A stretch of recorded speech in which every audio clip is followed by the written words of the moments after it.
Ladies and gentlemen, boys and girls, and beautiful people, how y'all feeling this morning? Look, first, I gotta apologize for us coming, from the behind the scenes a little late. It is what it is. Real life happens. Ants happened to Pong. He had to go figure out why the army is invading his home. I heard they tried to pick up his entire foundation. They were going to move him down the street, but he was able to talk to the boss, and he's going to give him a couple days. I think that Pong's got something planning behind the stage. He's talking about starting nuclear warfare. Oh, so, no, I nuked him already, Steve. Oh, so there was no talk. Okay. Just straight to nukes. See, I thought Pong was going to be a little bit of a... he was going to... A pacifist? Yeah. Like talking out? Yeah. I mean, you're playing Age of Wonders. I figured you wanted to be nice. No, you crossed my borders as an ant. Like I told you behind the scenes, I love you, ants. I do. I think you're one of the coolest creatures in the world. I really do. You cross my borders, you get nuked. Straight out. We ain't talking. We ain't negotiating. Damn. That's it. It's over with. Well, ants, if you're listening, you're not going to have a chance in Pong's house. But nonetheless, ladies and gentlemen, I want to thank you for joining us today on Living Split Screen, your Saturday morning cartoons, your non-console centric platform covering everything going on within the gaming industry. We take that RTS approach. That's that real-time strategy. We pull ourselves out of the world, look at the darker crevices in the map, pull those resources together, and Lord, did we pull some resources together this week. And we're going to have some fire conversations. To not only build up our own foundation, but also potentially reach those 3 billion gamers that apparently nobody else thinks that we're ever going to hit. Because if we don't continually do gaming the way that it's been known to be done, I think everybody is just going to have a hard time, and Microsoft's going to go out of business. And we'll see where things go from there. No, but within all seriousness, this is also the home of that ECP. It's the educated consumer perspective, right? We're not lawyers. We're not in the business. We're not devs. So I can't sit here and pretend that we know exactly what's going on, right? We're consumers. We have professional experience in like customer service, sales. And so we have an idea of how business works for sure. That's kind of the perspective that we come from. I know a lot of other people don't necessarily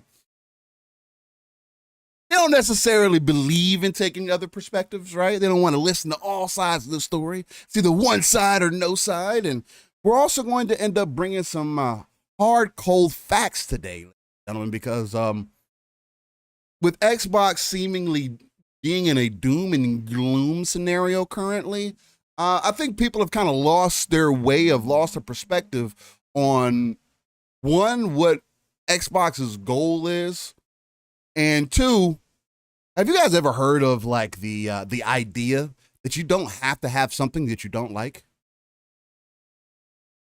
I don't know. It's a very novel concept.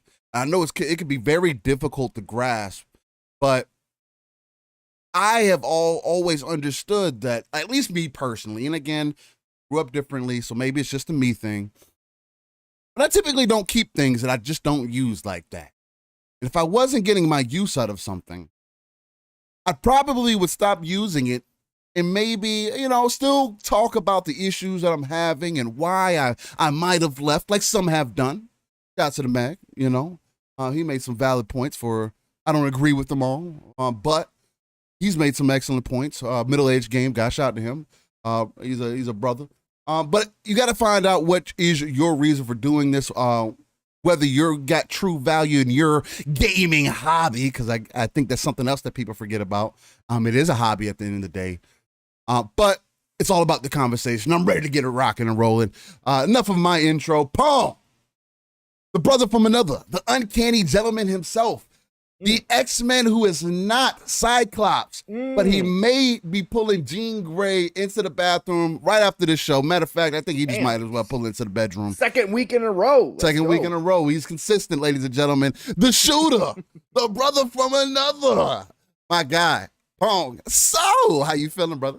I'm feeling great, Steel. It is Saturday morning. I just had nuclear warfare. Nothing gets the blood pumping like that. Against some ants, so that was good stuff. Knicks, they survive because they are one of the hardiest creatures in the entire world. And in Minnesota, they are a special breed. And like I was telling Steele, I think they actually go into the foundation during the winter and then come out once we get thawed out. And they start inside the house and then go out is what they kind of do. So after I nuke them. And so that how that works. Nick's also said you look like your camera looks like a peephole camera. Oh, is that what it when I get like this? yeah. And I was laughing about I can't help it. I really can't. I probably should not get ever that close, but I really can't help it. Like it's like when we really get engaged. To laugh when he said that. And this, you know, what's funny is I do this in real life too. So it's like one of those things. Like we'll get in a conversation, I'll sit up, or like I'm really animated even in real life. So it's like I can't help that. But. Sorry for the peephole. I've tried to back the camera off a little bit, just a little bit, so give it a different angle. No, that is fucking hilarious. Hey, Nix, by the way, man, you becoming popular with just being a Sony pony, man. People don't like you, man. Yeah, Nix likes to bring the extra comments. Yeah, so, he likes to which stir is the good pot. though. We're used to him because he's one of the OGs here. So I like Nix's comments. He always gets the conversation going. Listen, everybody, welcome to Living Split Screen, episode 101. When Steele put the graphic up, it looked like IOI Interactive. It did. But I was laughing. Yeah, it worked out perfect. No, I love that graphic. I love it. So episode 101, Saturday morning, back at it, big week. Holy cow, the pot has been stirred yet again. This pot in the gaming industry just never gets settled, Steele. There's always something going on, and boy, oh boy, did Phil stirred up a hornet's nest yet again, and he knew he was going to do it. I mean, that's one thing. It was purposeful. He knew he was in a mood. Yeah. And when Phil warns it about what he's about to say is going to be disruptive, you know it's going to be disruptive. So we're going to have a lot of fun talking about the interview, obviously. But this week for me, gaming, Steele. My, oh, my. Talk about the golden age of gaming, man. I'm telling you, man. Finally got pulled away from Ghostwire Tokyo. Nearly 50 hours in Ghostwire Tokyo. Finally got pulled away from that because, as everybody knows, that's been listening to Living Split Screen. And shout out to everybody who's live and who is going to be listening to us in the future. You all know I had Age of Wonders 4 pre-order. And I don't do that with too many games on my budget. I usually wait. But I was so excited for this game to come. And again, niche, but it's fantastic. It's finally coming to console. The mainline game has never been on console before. It was only PC. We did get Age of Wonders Planetfall, which is a sci-fi version, but this is the full main game. And we get number 4 coming to console. And I'm supporting all these studios and these publishers this year who are bringing strategy RTS games to console finally. Back again. Part of the golden age. Age of Wonder 4 has surpassed my expectations, Steele. It is simply as a 4X strategy game. And again, I'll kind of give you the descriptor I put out on Twitter because somebody asked me on Twitter what it was. And I put out a descriptor, and Triumph Studios, who actually made the game, liked my tweet. So I must have done a decent job. So it is 4X strategy. Think Civilization, right? Think Civ, 4X strategy. But you also get tactical turn-based battles in there that are optional, because you can auto battle if you want to. And the cool part about these games, the Age of Wonders series, is that if you auto battle, because it'll tell you when you go to attack somebody, it will tell you if it's low risk or high risk type scenario or somewhere in between. It gives you a meter, okay? And you can judge whether or not you want to auto battle. If you auto battle and it shows you your results, success, failure, but even in a success, you can lose units, and it'll show you if you lost units because the computer did the battle for you. Right. If you don't like the results, and you can actually go back and watch the replay, whether you did the battle or whether the computer did the battle and auto battle, you can actually go watch the replay and see the strategy that the computer actually used, the AI used. That's dope. It's freaking amazing, and you can speed it up. Slow it down so you don't have to sit there through the whole entire battle.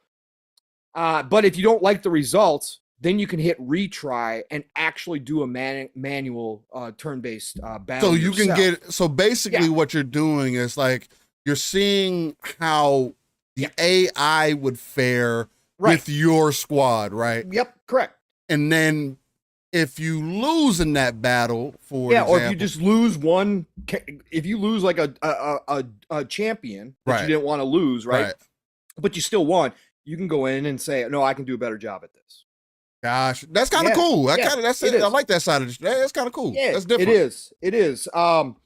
There are performance issues. Let's get that out of the way up the front. I'm not going to be one of these people who talk about a game and don't mention the performance issues. There are performance issues on console. Again, I'm playing on Series X, everybody. When you get big enough battles, once you get an army built out, depending on how big it is, you will see frames dip, like big. I'm playing in quality mode, right? Normally, you guys know me. Normally, I prefer performance mode, but with turn-based 4X strategy, I don't care. Like 30 frames, who cares? So I'm playing in quality mode because you get the 4K graphics, which are gorgeous. This game is beautiful from a strategy point of view. It's not mind-blowing to some of you. This is not like, oh my God, next gen. But it's gorgeous. The animation that they did, all that work is beautiful. That's why I got it in quality mode. But you will see them dip down. You will see it stutter from time to time in the larger battles. Nothing game breaking so far. There has been people that have reported crashes. I played 100-turn game to victory over the past couple days, and I didn't have one single crash. So again, it's being reported there is crashing, that kind of stuff. It does auto save a lot. You can also manual save anytime, of course. It's a strategy game, so you can manually save any turn. So all I would suggest if you jump into this game, manual save a lot, which most people normally do in this type of game, but just do it. But other than that, running really well, controls extremely well. I know Jez said that he had a little bit of an adjustment period to the controls and he didn't think that they were as intuitive as they could be. Listen, maybe it's because I played Planetfall, so I was kind of used to it. They've changed a lot. I didn't have a problem adjusting to this game at all. Really set up very well. And let me tell you something about Age of Wonders 4. You want to talk about deep lore. You want to talk about details for everything. This game, obviously, like a lot of big games, comes with an encyclopedia. But with 4X strategy, you wind up using your encyclopedia more often than not to see what things mean, because you're dealing with diplomacy, you're dealing with obviously warfare, you're dealing with creation, building out areas, because obviously that's a part of 4X strategy, expanding your kingdom out, gathering resources, all of that. So when you go into the UI and you're looking at a descriptor, they will actually highlight different words within that description that are important. So if there's something in that description, let's say you're going to apply an effect from a spell that's going to, affect a certain part of your production, you can actually just hit the button and it'll actually go into that descriptor. And then you can go to one of those highlighted words and bring up another window that will give you a description of that word or explain what they mean. And it's got layers. You can go like 5 layers deep or is it 3 layers deep? 3 layers deep. And then the 4th layer, it'll remove that last layer, but you can back out and it'll keep those layers there. They did an awesome job allowing you to deep dive. Now, this is, again, why they have to do this is because it's normally been a PC game. So keyboard and mouse, it's no big deal. You're pointing and clicking. You can click on a million things, open a million windows, and see all those explanations. But on controller, you don't have that freedom normally. But the system they created to do that works extremely well. And then this game's got the RPG elements to it. Your champion that you create, the customization features that they put in this, it's not the first time it's ever been done in a 4X strategy game, but the amount of options in this game for customization of not only your champion, but of your factions. For people who don't know, it comes pre-built with champions. It comes pre-built with factions. It comes pre-built with lands, different, your maps that you're going to play on. But you can go in and create a custom version of all of that. And the options that they have and the amount of detail that they went in to make everything look unique, from your armor to your face to your hair, for a 4X strategy game, it's a lot. It is beautiful. It's just brilliantly done. And you can go in and change your faction colors. You can actually change how your faction's going to look on the battlefield. If you want your champion to look different from your faction, all of that works extremely well.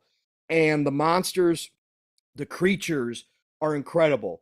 And they've done an awesome job giving a lot of diverse different feature sets, because you're going to be all over the place. You're going to be in snowlands, you're going to be in desert lands, you're going to be in volcanic lands. In the creatures there, of course, there's always going to be a mix, all feel different. And of course, as a 4X strategy goes, your champion, you get to pick out your traits, what you're good at, right? What your strengths are, what your bonuses are going to be. You got huge list of different traits and different abilities and that kind of stuff that you get to choose from. And then during the game, you actually pick up equipment. So you'll get your weapons, you'll get your armor, you'll get your helmets, and there'll be different levels. There'll be different magic. There'll be different abilities on those equipment, and you actually equip them on your champion, just like you would in Diablo or any other type of RPG game, right? So you're equipping your champion as well throughout the game. And then when you get your generals, because you can actually recruit or earn new generals, which are also champions, you get to equip equipment for them too as well. This game is deep. It is so much fun. And the coolest part for me is if you build a champion, right, Steel, you create your custom champion. And they tell you right in the beginning, like, go for that whatever favorite character, whether it's Conan the Barbarian or it's Drizzt Do'Urden from Forgotten Realms, whatever your favorite trope character is, create that character and play it out, right? Play it out. Create your character, because if you get to victory with your champion, you can actually, they've got what's called a Pantheon, okay? And the Pantheon is where you actually earn experience for every time for playing, and you earn experience for all the little stuff you do throughout the game. And then you can get skill points, which you can drop into the Pantheon tree, which actually opens up a lot of cosmetics. And it also opens up different starting traits for characters. As you go through the skill tree, you can pick which, just like any tree, you can pick whatever branch you want to go to, and there's linking ones and all that kind of stuff. But you can open up different traits. So they've got like Druid starting point, right? Or they've got Rogue that you can earn, or they've got, they've got all these different things, plus cosmetics like wizard hats and new helmets and all that kind of stuff. But then also, if you get the victory with your champion, you can choose to save that champion to the Pantheon. And when you play a custom game later, that champion could show up with the faction you created as an enemy or a friend.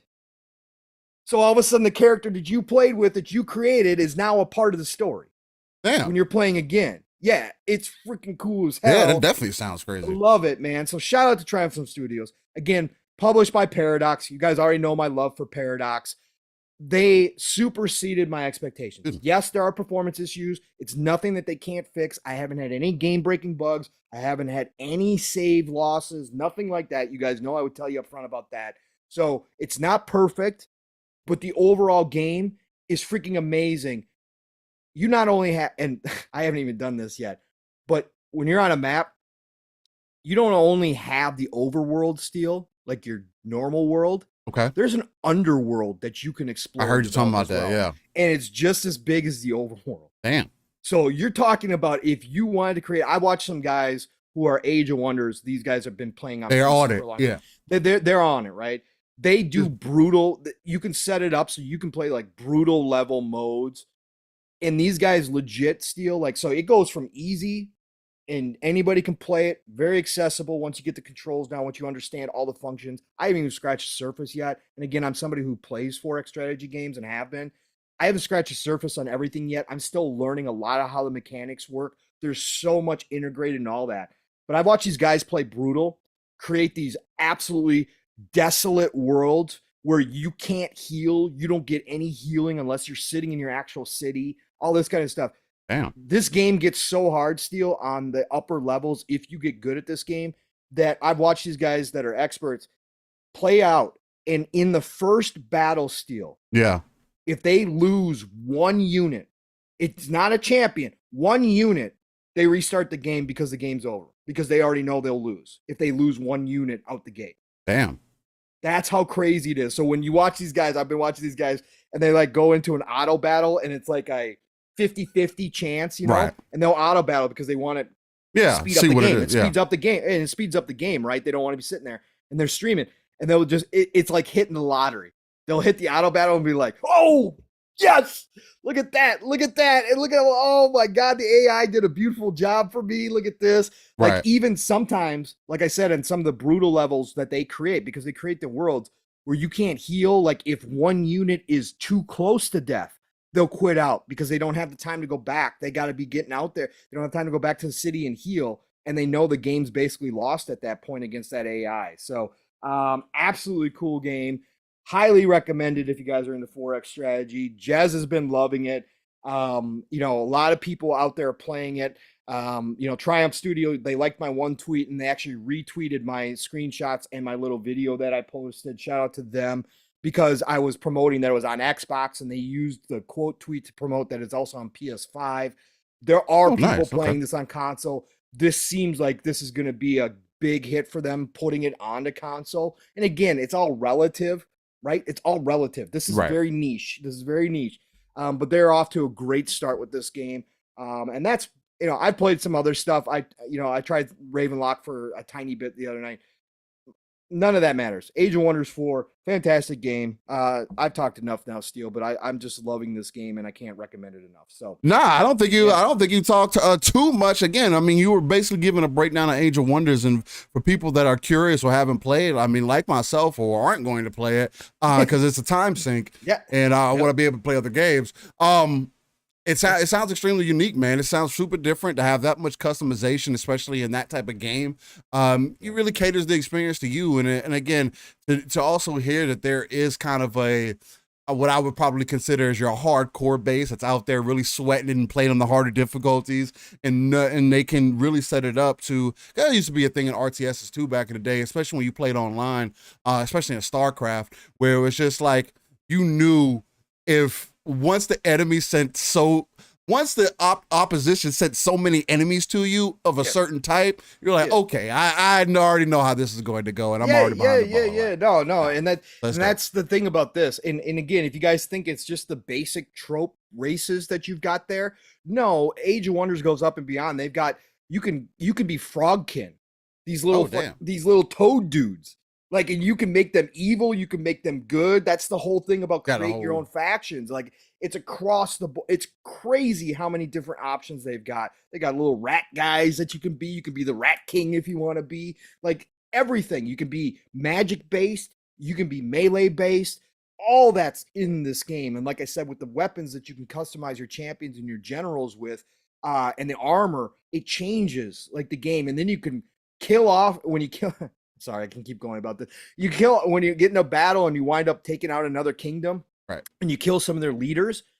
If you've got your city expanded and you've done the right expansions, you can actually resurrect their champions and recruit them to your side.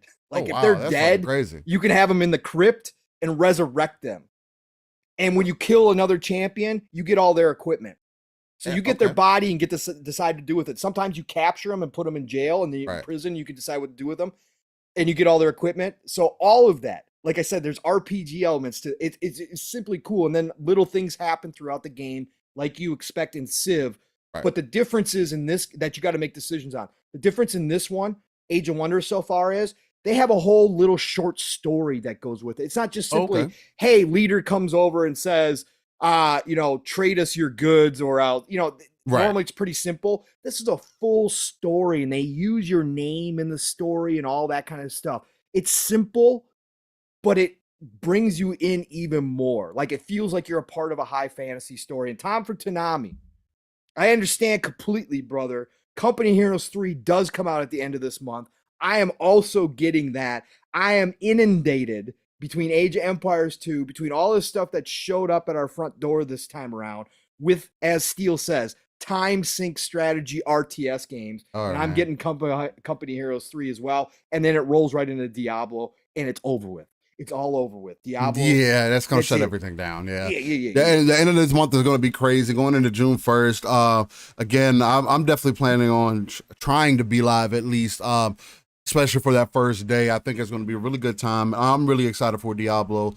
That's going to be another one that's going to be a time sync. Hopefully everything lines up for me because I still have to make that put that pre-order down. But with real life things going on in the background, got daughter getting set up for cheer camp and whatnot. We just got to make sure everything is where it needs to be. And but regardless, that's definitely kind of my plan currently. But it's super dope that Angel of Wonders is seemingly hitting, especially for you, somebody that's has been interested in it, has been very excited for it coming in. And that it's the only thing that's really subsiding it is the performance issues. Is, you know, as long as it's something that's bearable, it's something that you can work through, then it's common sense slowdown, and I haven't put it on performance to see if it picks up. I think Jez did and said he still had dips. So I don't know if they're as bad. Right. But yeah, no, it's 4X strategy. So it's like whatever. It is. You know, it is what it is. Well, I guess for me, man, let's see. For me, it's just been a lot of Jedi Survivor. I'm not even gonna lie to you guys. When I've had my free time, I usually am able to juggle a few games between my free time, but it also depends on what game that I'm playing.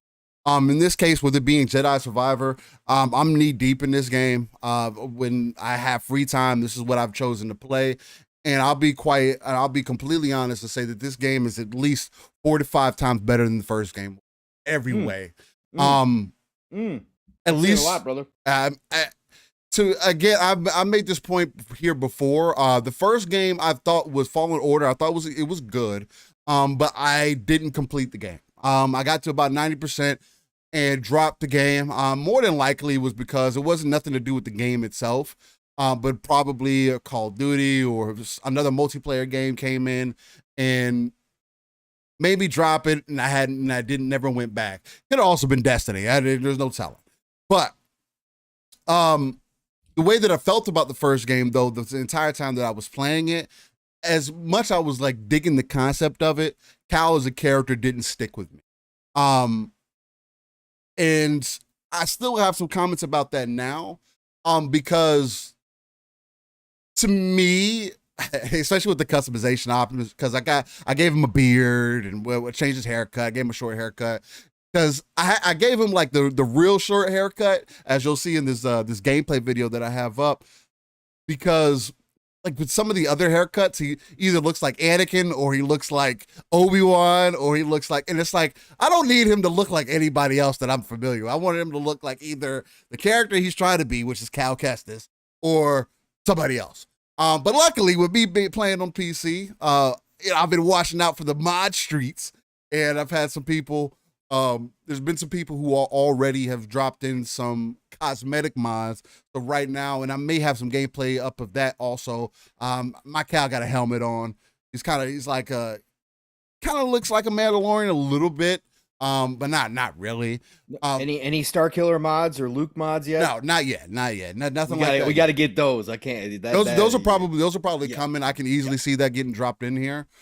Star Killer mod. The other thing too is that the combat and the Force and the way that they use the Force abilities and how they introduce you to the newer abilities that you can use, especially some of the traversal mechanics that they bring in.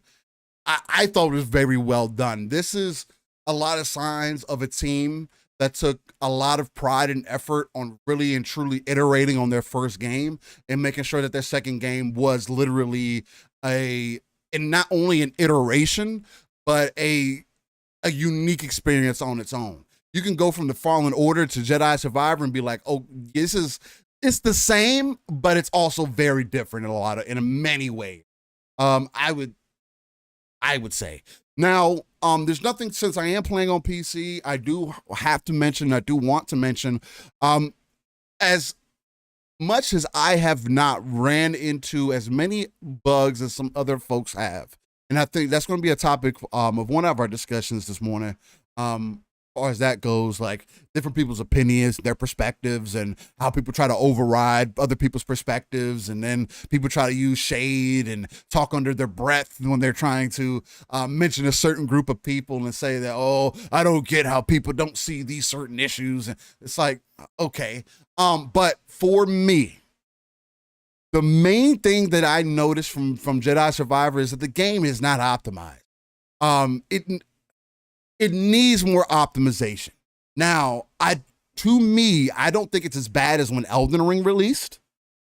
I mean, it's definitely not as bad as when, for example, Horizon came in to PC, or some of the other more recent PC ports that have dropped in to PC. But the frame rate drops are the most noticeable things for me, especially when you get into town, or when you get into these huge areas. Like if you're walking through a doorway or just opening, and you can tell that it's opening up to a different area, kind of. There's something that's happening there. To me, that tells me there's something going on with loading the assets in, and that's what's causing the lag, or the frame drops to happen. But it's only in certain sections. Now, if I had to give it like a numerical comparison, the frame rate issues that I've noticed is probably 10% of my experience. The other 90% of my experience, outside of like, when you put capes in games, how the cape kind of does whatever the fuck it wants to sometimes, or you'll get into a certain angle, and then it's like, for whatever reason, now the cape is like super stretched out, it's all in your screen, and it's like flapping in the screen and shit. Those little bugs that you get from having like certain clothing materials. I was seeing stuff like that happen, but no loss of progress, no like combat issues. Even when the frames did drop, I think it just speaks to the game design itself. It still felt on point, for a lack of a better way to put it. Like I was still doing the button prompts, and it was still hitting them as I was like the adjustment was still done really well, or it was able to keep up really well. Sorry, I didn't get my first cup of coffee in, so I'm all over the place. But overall, the experience has been extremely enjoyable. The set pieces are definitely a lot more impactful this time around, like from the beginning, and then every set piece story moment that they put you in after that is like, this is what Star Wars is about. This is what I expected this out of Fallen Order. They just make it more over the top. They put more of the Force abilities to use. Like, honestly, this is the best use of a Jedi that I've seen since Star Wars, since Unleashed. 1,000%. Especially as you get close to the end of the game. There are, like, I know people were saying like, oh man, the story is super predictable. Maybe I'm just, I don't know. Maybe I just get so involved in the story sometimes, or get too involved in the game, where I'm not over analyzing everything and expecting for the story to be something that I've never seen before. But so far, like, I wasn't necessarily expecting some of the things that happened in the story. Like, I'm trying not to give too much away here, because there are characters that have been reintroduced. But as far as Cal as a character, I do enjoy him much more than I did in the first game. He feels much more well-rounded. They're touching so much more on the gray side of things, where you can tell that, of course, he was dealing with that loss, and he was dealing with drama and shit in the first game. But you could tell in this one, because he's had that time to pass, there's other things that have happened between, he's kind of really stepping into his own, where he's really trying to understand. And the other thing too is that the Order's not around anymore, so he doesn't have anybody to go to it to show him what the way is.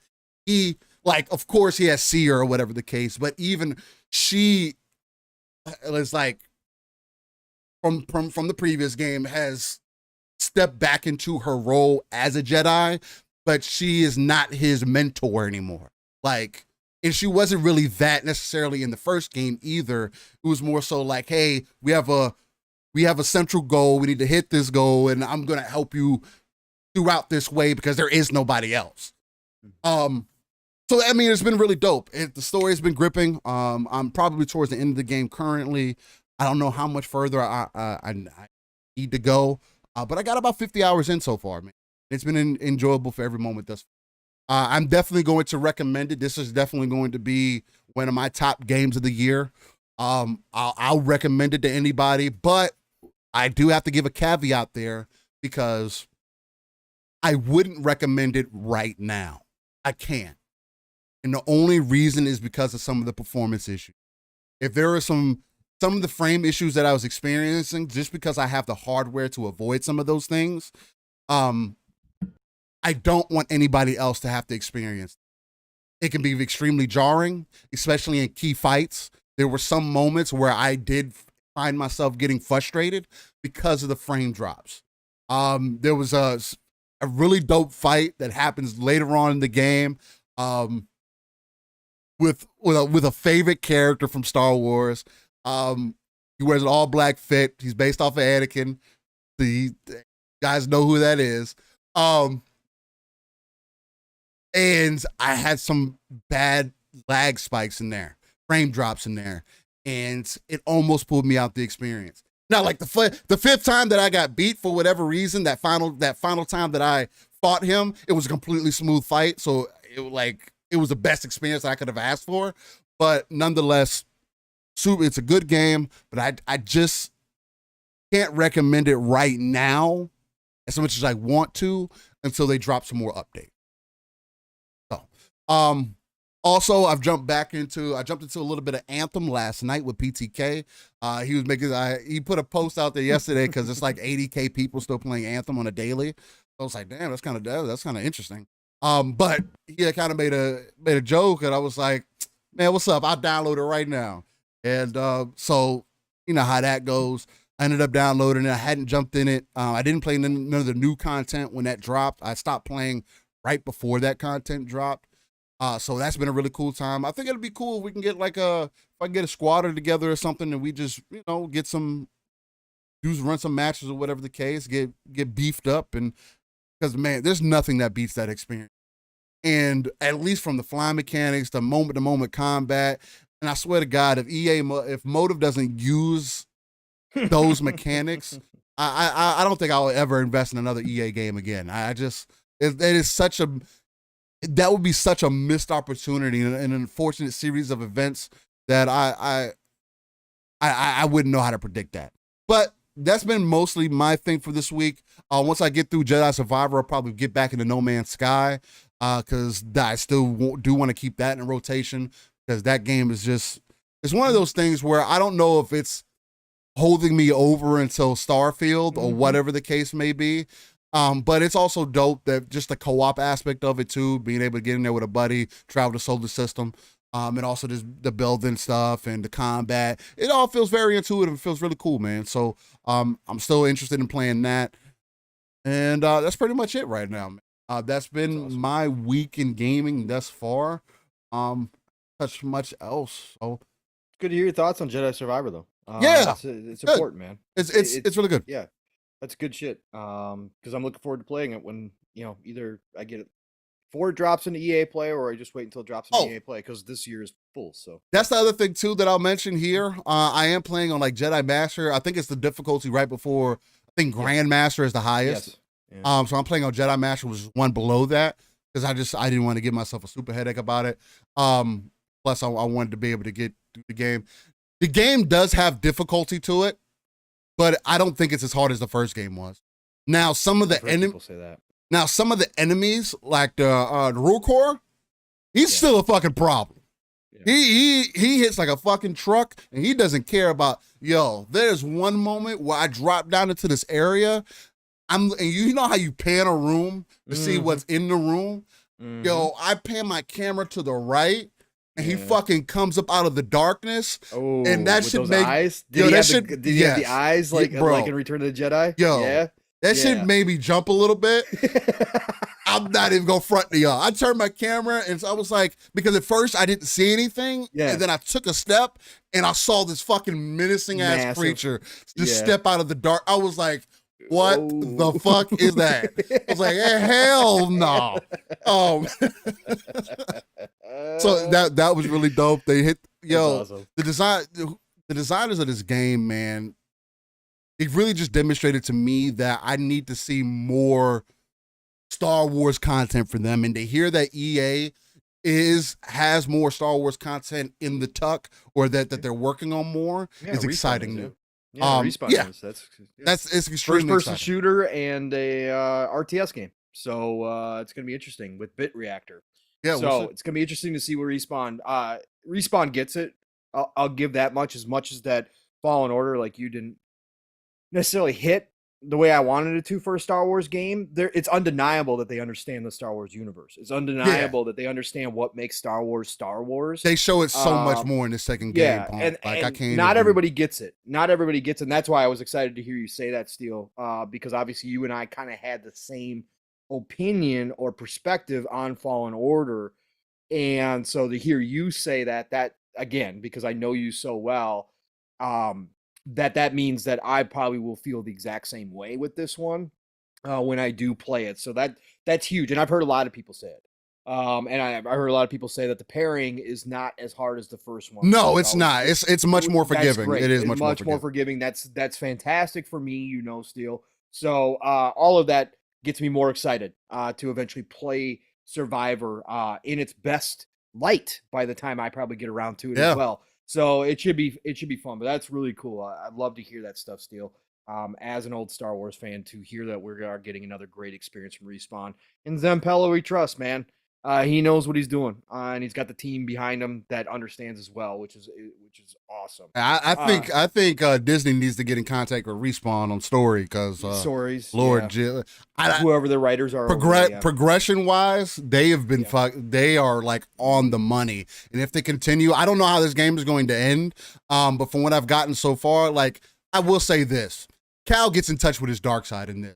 Right. Well, of course. I don't think that's a spoiler. That's not a spoiler. Every Jedi goes through it. Every Jedi that they create a story about eventually reaches that point.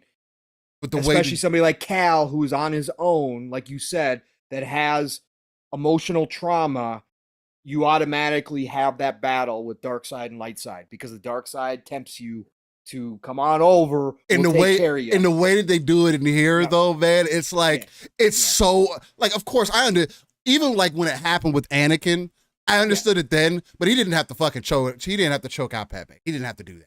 Like, that was so fucking unnecessary. That was a fucking emo moment. I didn't like the way that they did that for him to turn the way that he turned. That was so like, whatever. He already did fucked up shit. Maybe like before that, but nonetheless. But the way that they do it in here is just so much. It's natural. Because of the shit that he's been through, it's like it ties so much into reality. It's like when somebody reaches their breaking point, where it's just like, bro, I keep fucking trying to do right, and people keep fucking me over. Are you serious? In dealing with that aspect of it, and they just did it really well. It's great. I don't want to give up too much. I when you say emo, like, I get it. I think with Anakin, it was the ultimate loss of control. It was, and it was a tipping point. He got manipulated. When you said emo, though, because it's funny, because that was my description of what they did to Kylo Ren. Oh, really? That's why I don't like Kylo. He's so whatever to me. I'm not gonna go on a Star Wars rant because we can't for a little bit. It's our show. I'm past the point, but Kylo Ren. Let me tell you something. He could have been the next something. Vader. He could have been the next Vader. Listen. The opening scene in the new movie. Oh, I thought he was going to be a fucking monster. When he stopped the blaster and turned and looked over, like, I was like, yo, we are in for a ride. We've got our new Vader. This guy is going to grow into some absolutely ridiculous powers, and instead they turn him into an emo kid who has zero control and is a wannabe Sith. Like, I was like, you got to be kidding me right now. I'm like, Kylo had that. Listen, yeah, Kylo could have been a big.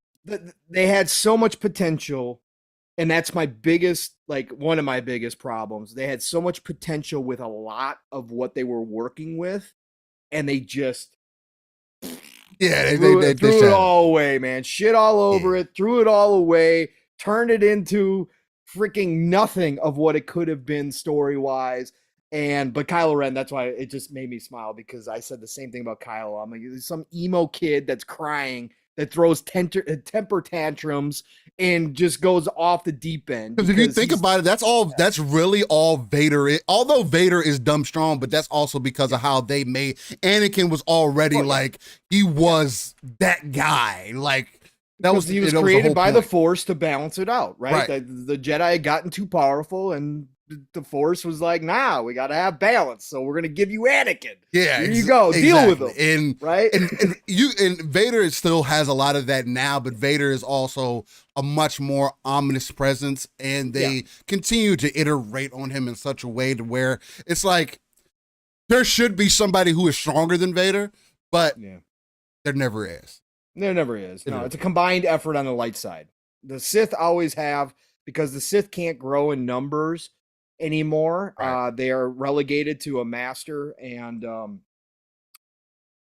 so that's why they do it that way. And I understand why, and that's how the Force balances out, where the Jedi can have groups, and that's how they balance out the power on the dark side. Right. It's a very cool concept, and I loved how it all formed out. Again, they just had so much potential. Yeah, there's so much there to do to make such a fucking exciting game. Kyle could have been such a badass. My God. Yeah, I didn't. I definitely will agree that's probably one of my biggest turnoffs from that, because I was once they first shown him, and he looked like Vader 2.0, but in a more cool way. Like, it was super dope how they introduced him, and then how he ended up being, and the whole thing with this fake Skywalker chick, and it's like, bro, when he stopped I was in the theater and I was so excited.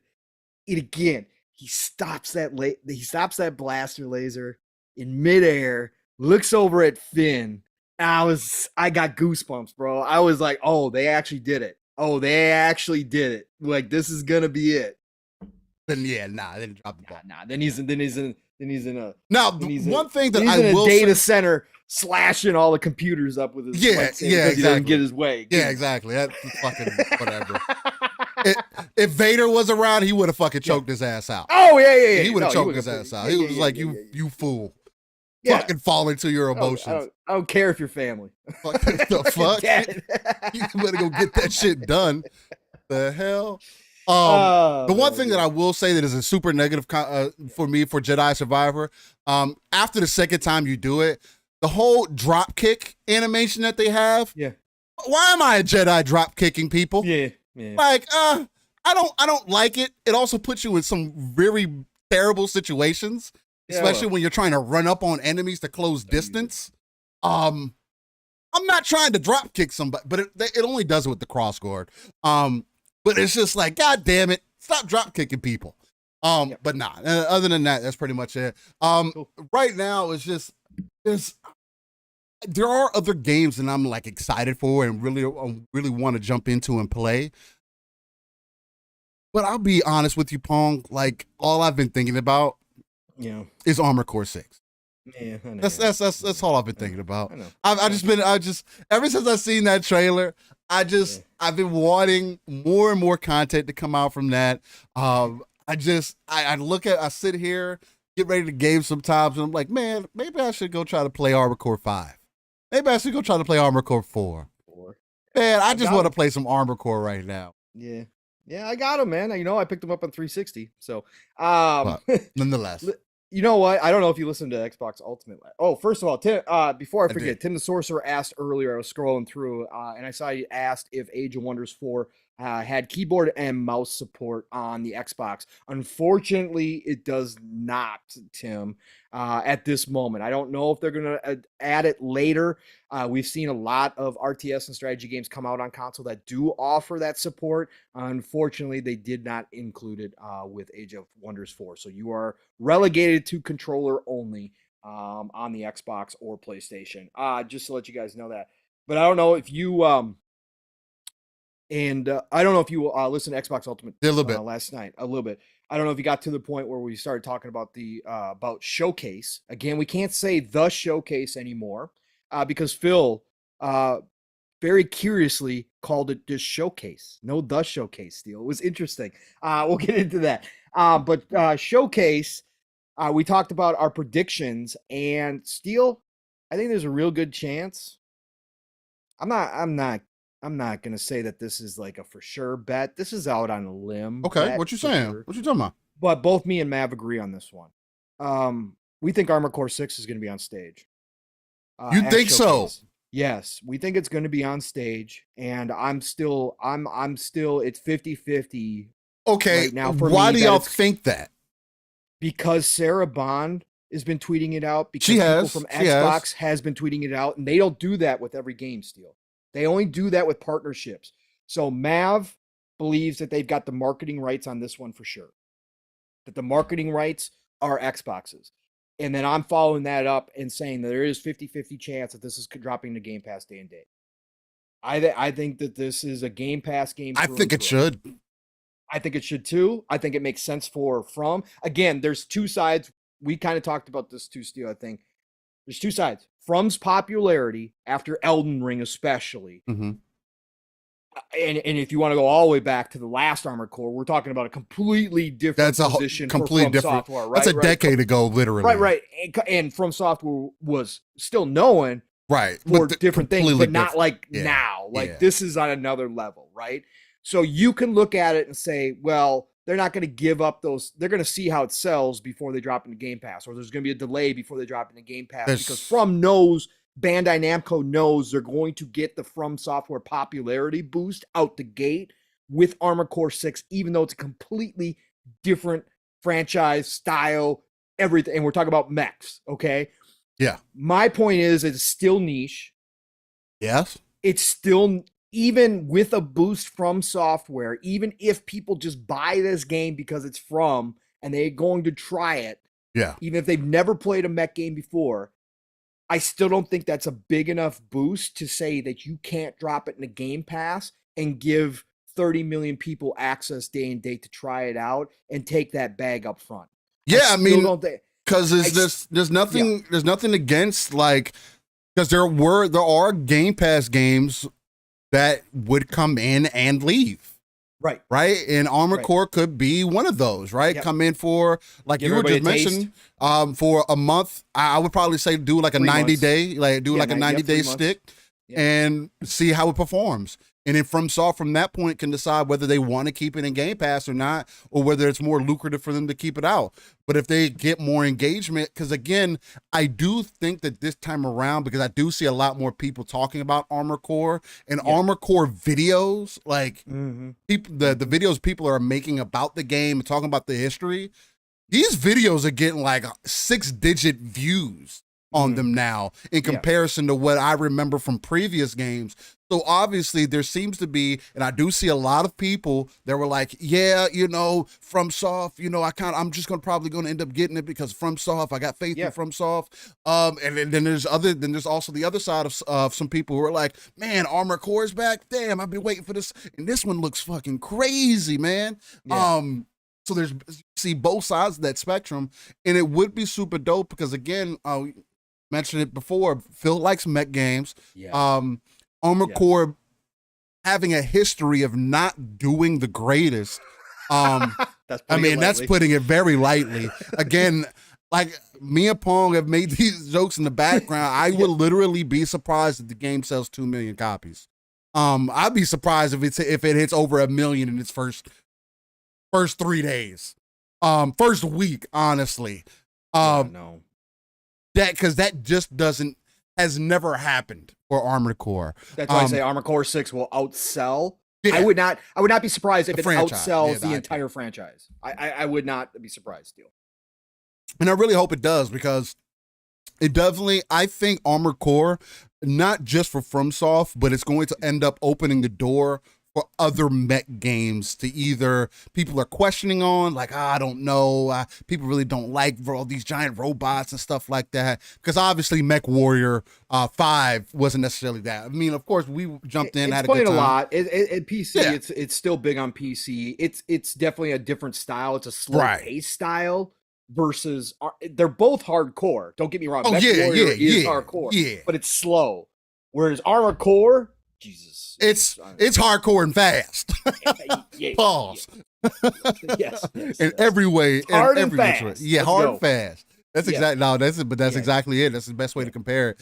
But FromSoft definitely has one of the prime opportunities to really take advantage of their IP, their brand power, and if they end up putting it in the Game Pass, I think that's going to be a big win for Game Pass, but also just a big win for FromSoft overall, because if that happens, bro, they would definitely end up giving this support for this game for quite some time, or maybe even so that's something else as part of their cap for the next. From's come out and said that they want to start putting out games on a faster, on a quicker pace, on a quicker cadence, right? And I think they're doing this deal because they got to have something else in the rotation. Like you have Elden Ring. And do you continue Dark Souls, or do you just move to Elden Ring now? Like, do you continue both franchises? Because we got to know Elden Ring 2 is in the works. We got to know that they're going to capitalize. Well, we still got to get the DLC. They got to get DLC out, right. But I'm saying that they've got to be in pre-production for Elden Ring 2. There's no way they're not going to capitalize on it. So where does Dark Souls fit? Does Elden Ring just take Dark Souls' place? Well, then you need another franchise in that rotation. And if they can make Armored Core 6 something that's viable, it's never going to be Elden Ring. I don't think. I could be. I don't think. If it comes out and sells 15 million copies in 3 months, my God, we got a new brand new IP that's the greatest ever. Because mechs just aren't going to hit the wider audience like that. But if it does become viable, well, then you got a rotation where you can alternate those two, and you got your teams working on back-to-back titles, and you rotate them through, and you get that nice cadence every couple years. Every few years, we've got a new From Software title, and I think that's what From wants to get to. They might throw another one in there too. We might get something else from as well. But I just think that, to your point, Steele, you're doing Sekiro too. Why not? Yeah, no, absolutely. But to your point, this would be a big win for Xbox for the fall season, because we know that they want to have something big in Game Pass all the time. And yes, the first party titles are going to be there. Yes, it's only going to be a week and a half because I believe this comes out August 25th.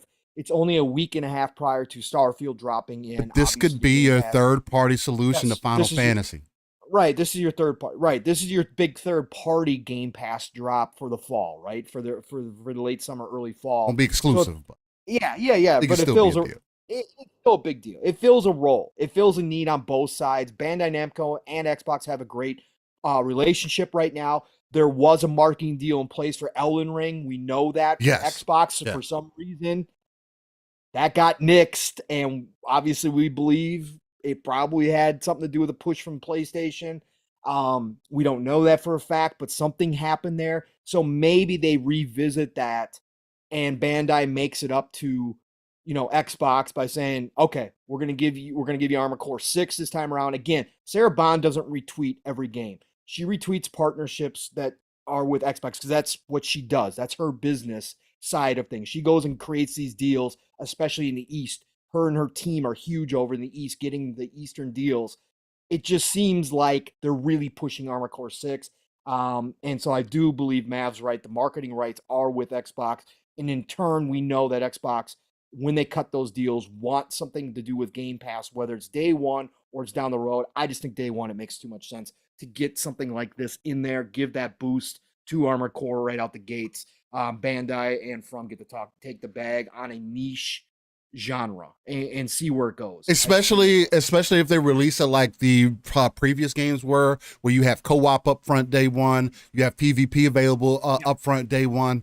I think that'll be a huge boom for FromSoft too, because again, Armored Core is so different and it provides a completely alternate experience from what a lot of people would expect from FromSoft. I can see people, if anything, and you don't even care about any of the multiplayer or whichever the case might be, I'll tell you guys like this: Armor Core comes out, you guys want somebody that's gonna run with you, or you just need an extra, a mech to run with or extra buddy on the side. I'll be available. You know what I'm saying? I'll tell you right now, like, because that's the type of game that it is.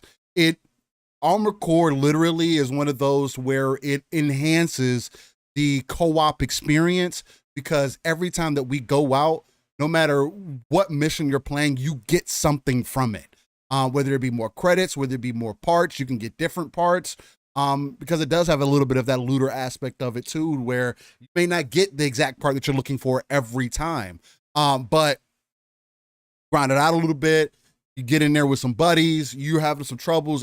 They're also seemingly approaching boss battles differently this time too, which will be more Souls-esque, for lack of a better way to put it, in comparison to how they were previously. So I'm just extremely excited. I didn't want to go on an Armor Core tangent, but that is definitely my most anticipated game of the year. No. This is good, man, because it's current and it's something that's coming up, and we've had this talk before about Armor Core 6, and it's going to be kind of a big deal. And like I said, we talked about it on Xbox Ultimate last night, because it would be a big deal to Xbox to have it on the showcase stage, up there. Because that would churn numbers. That would definitely churn numbers. And Nix, hey, from your mouth to the God's ears, hey, FromSoft, I know you guys might not be listening, but I will be your mock reviewer. Send me a copy. I will play it. Fly me in. Let me be your personal beta tester. I want to be the influencer like these other guys in Cap for Armored Core. I want to be that. Yeah, no, I'm playing. And Eastside Vandal had a great idea. What is that? Along with that, they announced that all the Armor Cores are backwards compatible now. Are they really? No, he said, "What if they announced that?" If they did part of the announcement, yeah, get everybody interested. That would backwards compatibility, put them back up on the store again. We'll see. We'll see. I don't think it's gonna happen, but I don't think it would happen either. But that definitely would be fantastic. Yeah. All right. Well, that was your, what we got going on this week, and some Armored Core talk involved in there too, just to get you guys excited for it. Let us start a petition and just send it to FromSoft, so I can get that fucking Armored Core 6 early. I'm gonna do a review on it. I'm looking at the chat right now. It looks like people going back and forth. Hazardor and Eastside Vandal. Hey guys, it's okay. He says, Azador game is such a nuanced and intelligent take. He must be the rebirth of Einstein. Hold on, what did he say? What did he say, Vandal? You out here giving out some smoke, man. Yay, we got Haz in the chat. What's going on, Haz? What up, Haz? Appreciate you coming. We got a lot of people. We got Dragonheart Yobi. We got Dom in here. We got It's Tanag. We got Talos Ray. We got Tom from Tanami. We got Jacob Novik, of course, in the house. Talos Ray, General Spartan 27, Tim the Sorcerer, brother from another Psychonauts is on in here as well, bringing that great conversation last night. We got Nix, of course, in the house as always. Decado is in here as well. Who else we got in here? We got Ramadan is in the house. What's going on, man?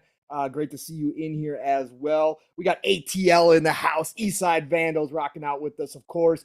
As I just mentioned, both of you, thank you for dropping in here and saying hi, man. We got so many great people that always show up. We got Hyper King X3, what's going on? Great to see you in here as well. Listen, Steel. We got a lot of great people in here. Did you find out what Haz said? That no, I think he might have deleted it. M Gene is in the house too as well. Look, guys, nothing wrong with having disagreements with each other. Even giving each other some smoke. Haz said it was a joke, so whatever he said must have been stupid. And Vandal said it wasn't funny, so it wasn't a good joke. Haz, I believe in you, brother. I probably would have thought it was funny. All right, so you know what? Has me as well. He's good people. Haz is a huge part of this community, man. Dropping the news throughout Twitter the week as well. So love Haz, man. So but back to what I was saying, like I know a lot of other channels, like they try to either incite the BS, right, or they either try to steer away from it. I don't mind you guys chopping it up. Oh, Haz said Xbox sucks. That's why now we know that was it. Has rolling in with the fake troll. I love you, Has. But since we are fans of things, and this is part of the reason why, again, and this is so tropey to say, but and a lot of people say it. Oh, we got the best chat in the business. One thing that I do like about the community that we have built up, and I know you guys enjoy other shows too, but the fact that you guys continue to come back week to week and continue to have this conversation, you don't go too over the top or anything like that, and you just have genuine conversation with each other, even through disagreements. That's one of the most beautiful things to have right here on Living Split Screen. Again, since we are non-console centric, I expect this to happen, right? I expect when those Xbox perspectives come in, we have people on the opposite side to kind of push back and bring up conversation pieces, because that's one of the biggest reasons we kind of have created this show, to be an open platform, to be able to discuss many different things in the industry. And me and Paul could go all day and talk about whatever, especially since we don't get as much time as we used to just kind of chop it up, play games and whatnot, and catch up. So we could go as long as we want on many different topics. As you could tell, we like to talk, but we also come from many different perspectives. And because we do involve the chat, I just want to say I greatly appreciate you guys. Make sure just to treat each other well. Again, I do feel like you guys are an embodiment of what I've been asking for from the community, to be able to have conversation, not shoot down people for their conversation. Like, I see people give Nick smoke all the time throughout the week on different channels. Like, I see it on Boom Show, I see it on this show, I see it on that show. And again, I know Nick's has some really hot takes sometimes. Oh, he does. And he has a perspective, but I respect it, right? I respect the angle that he's coming from. He never comes from an intent of, it's not from a hate standpoint. It's not from it's not from that console war standpoint. Nick's just has a different perspective on things and takes a look at different views. And that's what we love. And a lot of our chat does that, like you said, Steele. And that's what we appreciate. Again, there's nothing wrong with that. If you just see things differently, and you actually have a conversation behind it, because you actually have thoughts about it. It's not just as Haz's joke was, Xbox sucks or PlayStation sucks, right? It's not that angle that he's coming from. He's actually got some. And he explains it, he explains it out. And yeah, exactly. That's what we appreciate. Stanley Francois is in the house. What's going on, Stanley? Great to see you in here as well, brother. But yeah, I just wanted to mention that because, again, I know it may be tropey, and I know a lot of people might say those types of things, but it's real. And in comparison to other people's chats, and I know I don't expect to, if we get any bigger, I don't expect for things to continuously always be perfect. There may be a day where I'll have to turn on subscriber only mode, or something like that. So only people who subscribe. Hey, if you're gonna throw in some smoke, there you're gonna have to be subscribed to throw in some smoke. But nonetheless, I just wanted to say, greatly appreciate you guys coming in week to week. And we're on that road to 1K. I've been trying to do some things behind the scenes, like shorts and whatnot, to try to grow our audience, just give you guys some additional short form content that you can enjoy throughout the week to just fill out that YouTube channel. Just so there's other things there that can be enjoyed. And if you can, share it out, like the content, hit the like button now for us if you can. And also on the audio side of things, audio listeners, greatly appreciate you all too. Please, if y'all can, you get a moment. We are available on any audio platform that you have available to you, Spotify, Google, Apple, whatever it is. Just jump on there, look up Living Split Screen, spelled exactly how it is on here, and just leave us a review. Let us know how you're feeling. It just helps out with the algorithms, and it helps with the Google searches too. So, appreciate you all. Nonetheless, yes, greatly appreciate it. I think from there, Pong, I think it's Tony Glasso. What's going on, brother? Good to see you here. What's going on, brother? Let's get into our upcoming games, man. You think we should? I think we should. I think it's not perfect. I think we've had enough games already in 2023. Like, we just stop. Just stop. We could just no stop more games. No more games. We're good. I mean, after Redfall, it's already been a hell of a year. After Redfall, apparently Xbox should just shutter its doors. So Can you imagine me saying that with Starfield still not launched? Can you imagine me just saying, yeah, just cut it off, just push everything to 2024 now? I wouldn't imagine you saying that because I know you. I know you'd be lying. Yeah, I I'd be like, yeah, you're definitely lying. Yeah, that would definitely be my tell right there if I said that. But we have had a great first half of 2023 already, and we're not done. Again, there's some big stuff coming out. I don't know what this next week looks like here. What are we coming up on? We're coming up on the week of May the 8th already. That's right, May the 8th. So we're going to start there. And we're going to start off with a game that a lot of people like. It's getting a sequel, and it's coming to PC this week.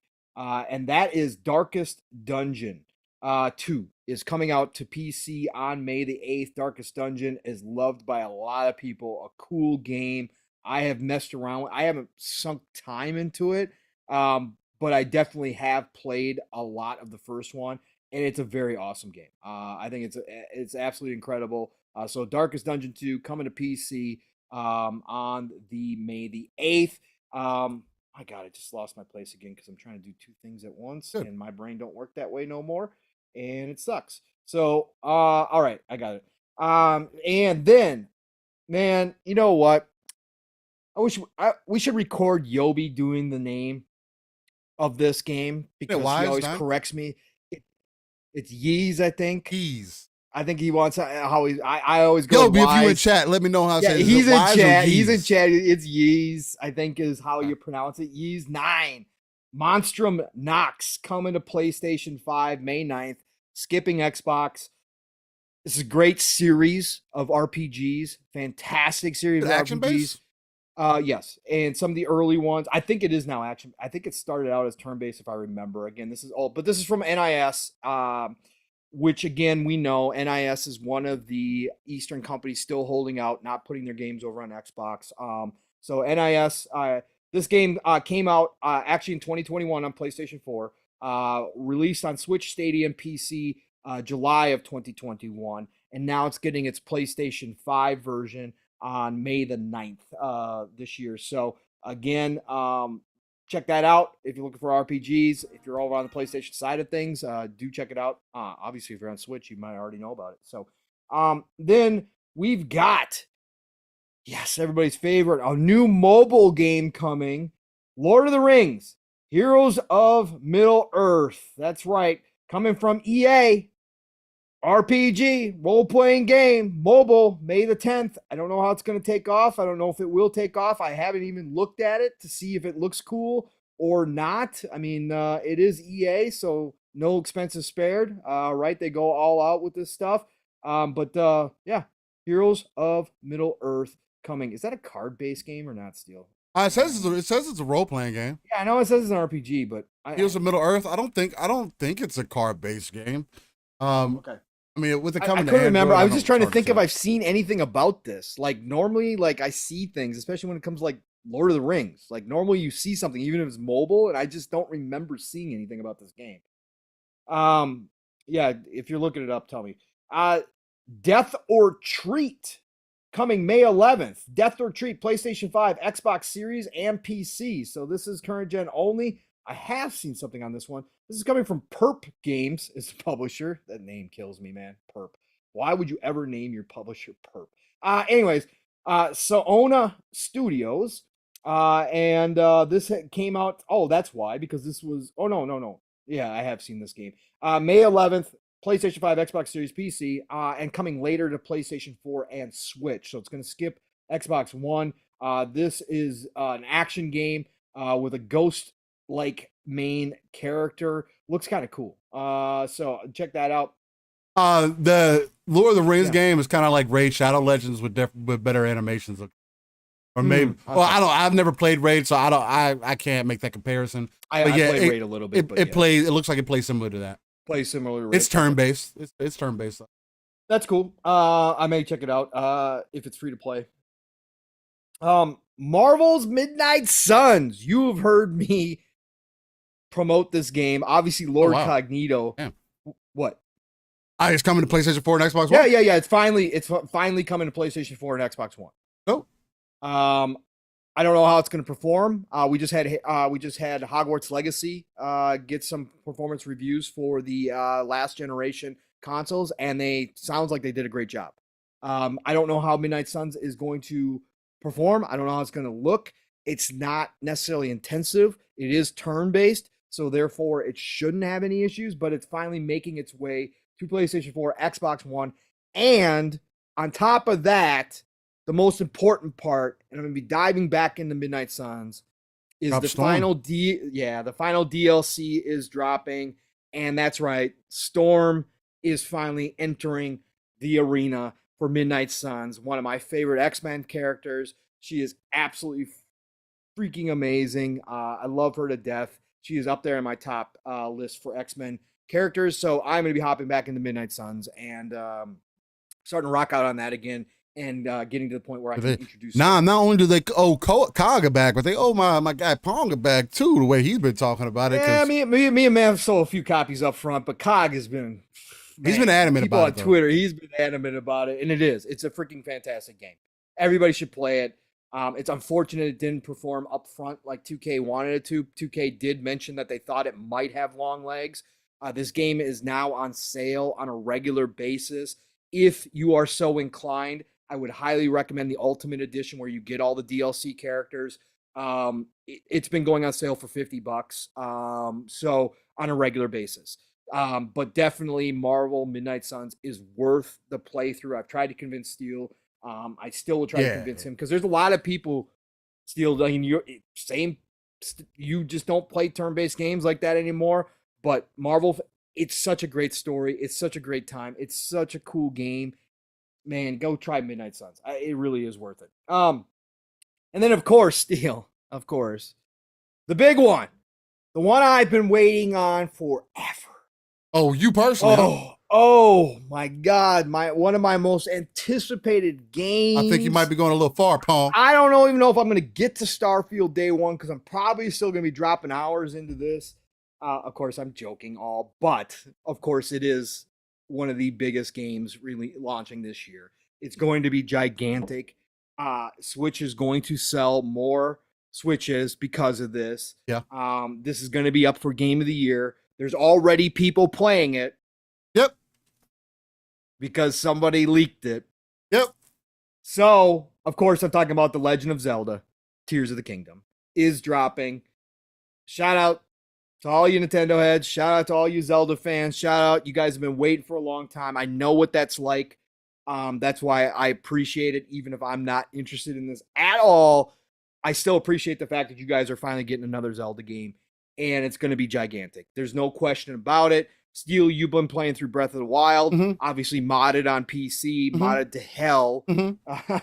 I know you already pre-ordered a Tears of the Kingdom for the wife. Yes. Yes. So are you going to be diving in, or are you going to wait till PC? I'm not playing that shit day one. No. I am not doing that. Okay. I am not, like, look, guys, like, they got me with Pokemon, but, like, again, I'm not doing that again.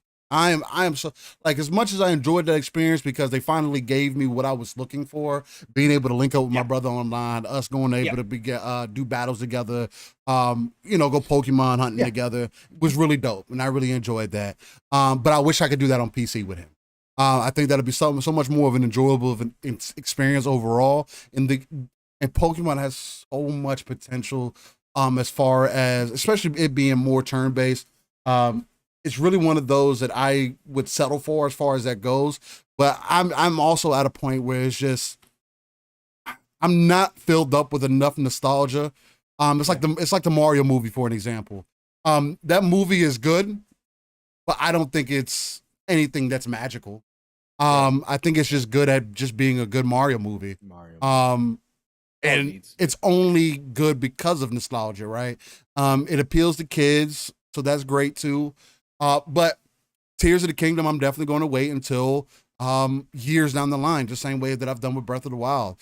I also will be up front, and since I'm not a Nintendrone or any of the crazy words that people say, and tell you guys, that shit's DLC. I don't care how you want to take that or whichever the case.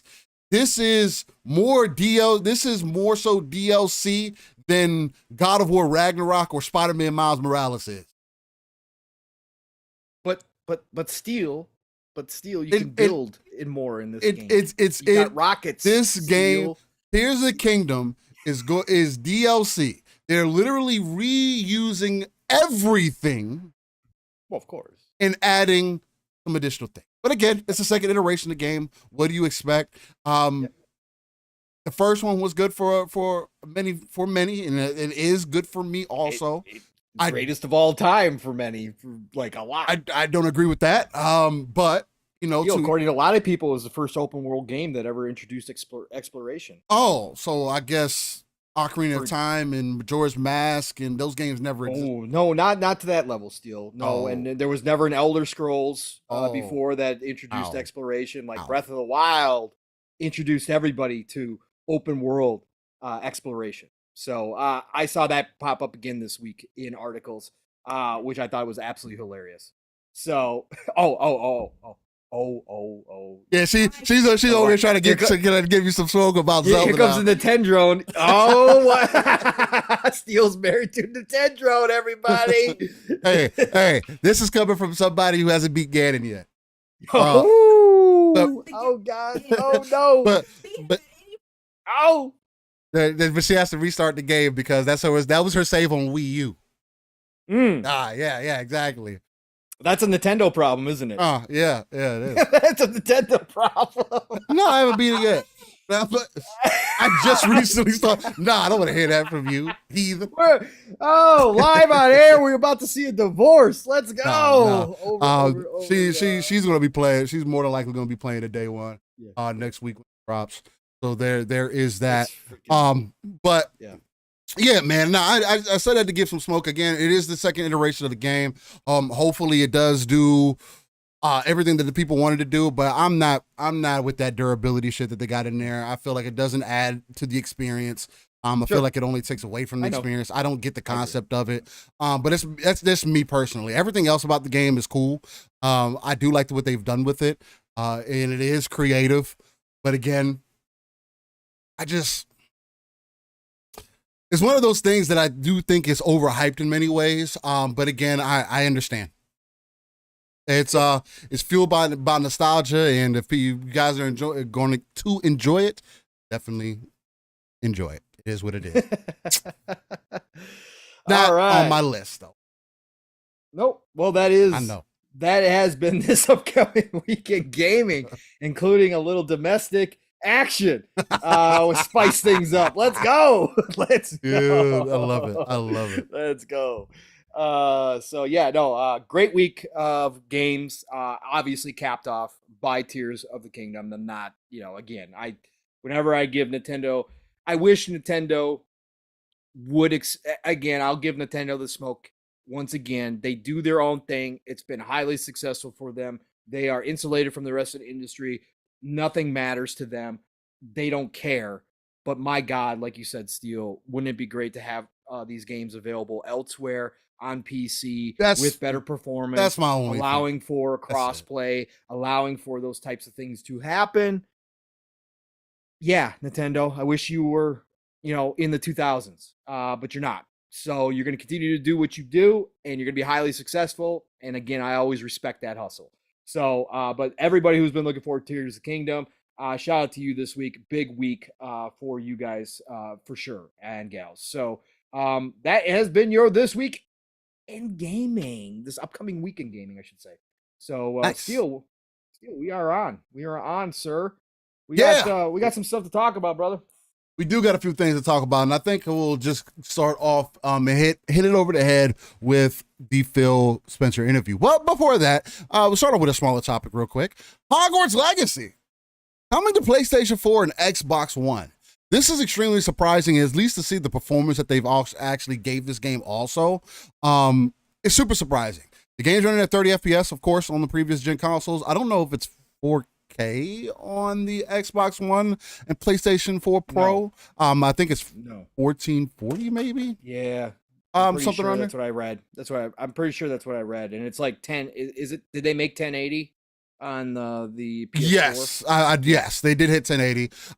30 frames. 30 frames, of course. Yep, but nonetheless, I mean, it's not like the game necessarily for those platforms needs it. Again, the fact that they got it there. They also admitted that they did have to take some things away. Of course they did. As far as like environment type stuff and the reflections and whatnot. I imagine they tuned down also.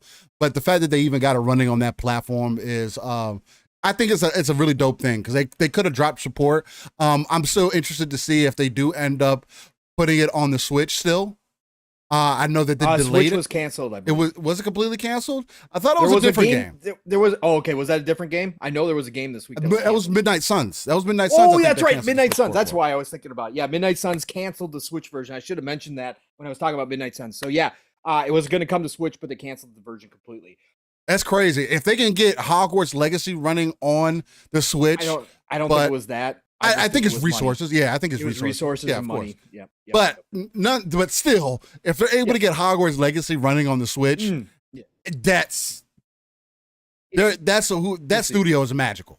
Yeah. If that ends up happening, I mean, they're already up in my belief. Again, streaming. Yeah, that could definitely be an option. I mean, maybe that's part of the delay. I do think that Hogwarts Legacy is still going to be probably in my top 5 games of the year. Still thus far. I mean, I haven't found much else. Jedi Survivor is in that too now. There's another one too that I enjoyed earlier. I might end up having a top 10. I'm gonna have to go back through the list and see. But yeah, man. The fact that that it is coming to previous gen consoles is a dope thing. I do think because they also came out and said that they hit 15 million copies. So they made the Elden Ring announcement, and again, like I predicted, it happened way before Elden Ring took this time. I think Elden Ring took 90 days to sell 15 million. Hogwarts Legacy has done it in less than 60, maybe a little over 30, which is fucking crazy to think about. I know I heard you guys talk about this last night though, that I do think that Hogwarts Legacy did sell some consoles, right? Definitely on the PlayStation side of things for sure. Yes. Because again, when you have a most recognized brand like that and the way that it was being advertised, the marketing and everything, I can understand why people would think that this isn't a PlayStation title. Hey, I want to play Harry Potter. I need to get a PlayStation to play it. And that's probably what ended up happening. I'm not going to say that that's why they're doing as well. Or, none of that. But I do think it's quite helped them quite out a lot. And I do think it's only going to, I think this game may end up hitting 30 million copies before the end of the year. Yeah. If the performance is 30 million. I think so. That's just my big bold prediction that I'm making right now. I think it'll hit 30 million. I would say 20, but yeah, we'll see. Just because it's available on previous gen, and I know that there's still a huge player base on previous gen consoles still. There is. Once they see a game like that coming in, that's like like considering if you're still on that generation of console, this is probably going to be the best game that you've seen, best looking game that you've seen to date. So it's like, I think that's going to play into it where people are going to be like, man, this game was fucking crazy on here. I want to play it. So I think that might be a factor in there. Again, money is a realistic thing. And I know us who are enthusiasts in this hobby, it's kind of hard to see that side of it. But I could see people who have PlayStation 4s, Xbox Ones, going to the store, asking about games and being told that Hogwarts Legacy is available for their console now. Just released, and they say, "Oh, really? I've heard some good things about that. Let me try it out." And boom, it ends up sending sales up 1,000%. Nix, yes, Hogwarts Legacy did have its list of bugs that it needed to be addressed. Also, I don't think it was as bad as Jedi Survivor or Redfall is currently. Nowhere close. For Hogwarts, it was more visual things. There was some frame pacing issues, but it was something, again, that was more noticeable on PC than it was on console. But yeah, they've had their fair amount of fixes too. But again, Hogwarts is a massive game. And the amount of detail that they put into that game, we've mentioned that here before. Being in the school is its own thing, and then once you get outside of the school and get into the open world, it's its own separate thing too. And the level of detail was second to none, especially inside, was ridiculous. And I wonder if a lot of detail. that's going to carry. I hope that magic still carries over in the previous gen, where they still have a lot of that movement, that life that the school felt, because I felt like that was an integral part. Let's be real though. If you play it on last gen still, the fact that like you said, the fact that they actually followed through and did not cancel the last gen version, It's after crazy. It is crazy. And like I said, we talked about it in the DMs a little bit still. It is a testament to that dev talent. And again, 100%. what that studio, I still can't believe that studio made Hannah Montana's world tour. Like, it's where they came from to make this game. Like, that's, man, hats off to them. Yeah. It's extremely talented. At least for me, they're definitely going to be a studio that I continue to look for. Especially sure. Portkey Games or just them in general are going to be studios that I continue to at least look out for. Because I mean, but all right. Enough of that. Let's get into a little bit of smoke here. Pong, I know you talked about this a couple times this week, and I've also talked about it on the Xbox Factor Xbox Boom's Thursday show. God, I can't. X-Vlog? I'm fucking dead. X-Vlog? Yes, X-Vlog Live. And I talked about it with Boom also when he went live. And this is the Phil interview that happened this week with Kind of Funny. If you're not familiar with Kind of Funny, definitely check them out. The XCast. They're a solid group of dudes. I don't typically listen to them because I don't value all of their opinions to that They're nature. mainstream. They are mainstream, but that's not. They don't play. Their opinions aren't games. Don't translate into how I feel about some games. Although I do like to hear what they like to say, but they are. Because they are bigger, the way that they talk about things is a lot more. What's a good way to put it, Pong? Sterilized. Yes, it is definitely a lot. It is definitely much more sterile. It's Snow Mike, who is one of the most positive dudes out there, like ever. And that's genuine, right? He's just a genuine optimist and happy dude. You got Gary Whitta, who can get cranky. Obviously, wrote my favorite out of all the new Star Wars movies, which was Rogue One. He was a writer on Rogue One. Gary Whitta has written a lot of movies and TV. And then, of course, you got Paris, who is awesome in his own ways. Positive force. He's a positive force in a lot of ways. But like you said, Steel, it can come off very sterile. It just, they don't get down and dirty with topics a lot. They can, but they just don't do it a lot. Right. Okay. So with that said, and this is kind of where I want to involve the chat, because me and Paul are going to we're going to have a starting point, because there's a lot of good points that we can discuss about that Phil interview, and that could take up the rest of the show if we really wanted. Now we can, if that's the direction that chat you would like to take it. But me and Paul are going to continue. We're going to start with a topic from that interview, probably pretty much from the top. Well, it depends. I don't know which is the most important part. I'll kind of pass it off to you for a moment and see where you would like to start. Because since you have talked about it several times, I want to see what angle that you would like to jump in here. But chat. The reason I want to involve you guys is if there's anything in particular that you took from that interview that you want us to kind of give our input on, our side of it, how we see. Because again, everything is perception. Everything can be understood in many different ways. What you took from that interview can be very different from what I took. And I already know it's going to be different from a lot of people's opinions. Because again, me and Paul do tend to take that RTS approach. Pulling ourselves away from the scenario and just kind of taking it all in so we can have a conversation. But Pong, with this Phil Spencer interview, and Phil coming into this interview he wasn't playing any games. He wasn't here to be jokey, like you just mentioned. He was cranky. He did seem like he had a lot on his plate currently, and there were some things that he was dealing with. Now, I do want to line this up with Xbox is also dealing with, and again, this is no excuse to them, but people are leaving this part of the conversation out. Phil is coming off the heels of, one, the deal being blocked currently by the CMA. Yep. causing a That was the first question. longer. Yeah, exactly. Boss Mod Lethal Papa. What's going on? What's going on, Lethal? Good to see you, brother. Appreciate you coming through, man. I'm not gonna put you to work here, Lethal. You can come in, chill, hang out. Just get you a vibe. Man's got a full-time job. Yeah, exactly. Many podcasts he's modding. Exactly. Yeah. So Phil is coming off the heels of the deal being blocked by the CMA. So he's gonna have to at least be dealing with this scenario for at least a couple questions. I mean, couple years. Sorry. Supposedly. Now we don't know. It could happen a lot sooner than that. Who knows for sure? But at this point, I do feel like it's something that he's going to have to continue to deal with, but from a different perspective.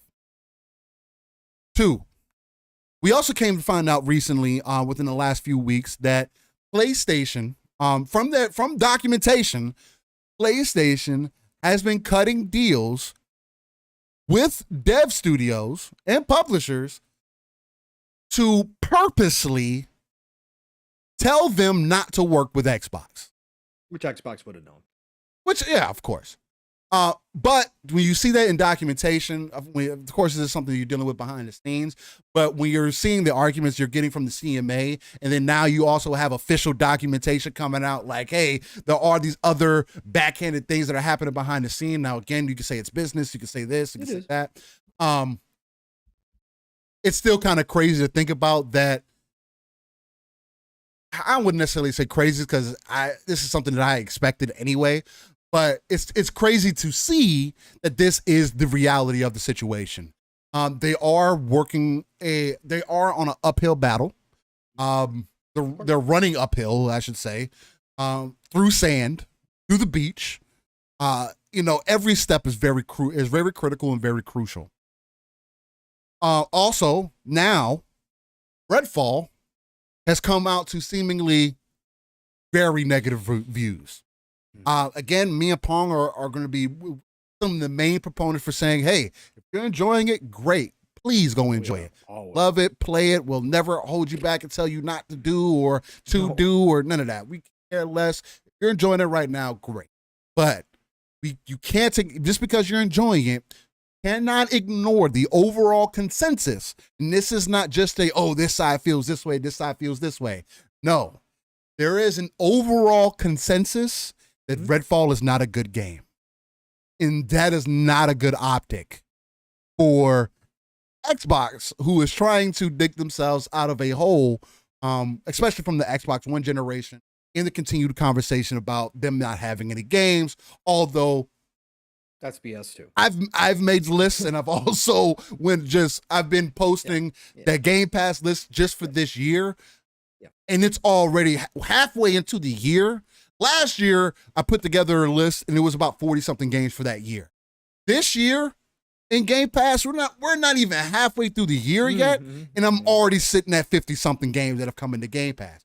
Again, I would consistently say there is no excuse for the first party output.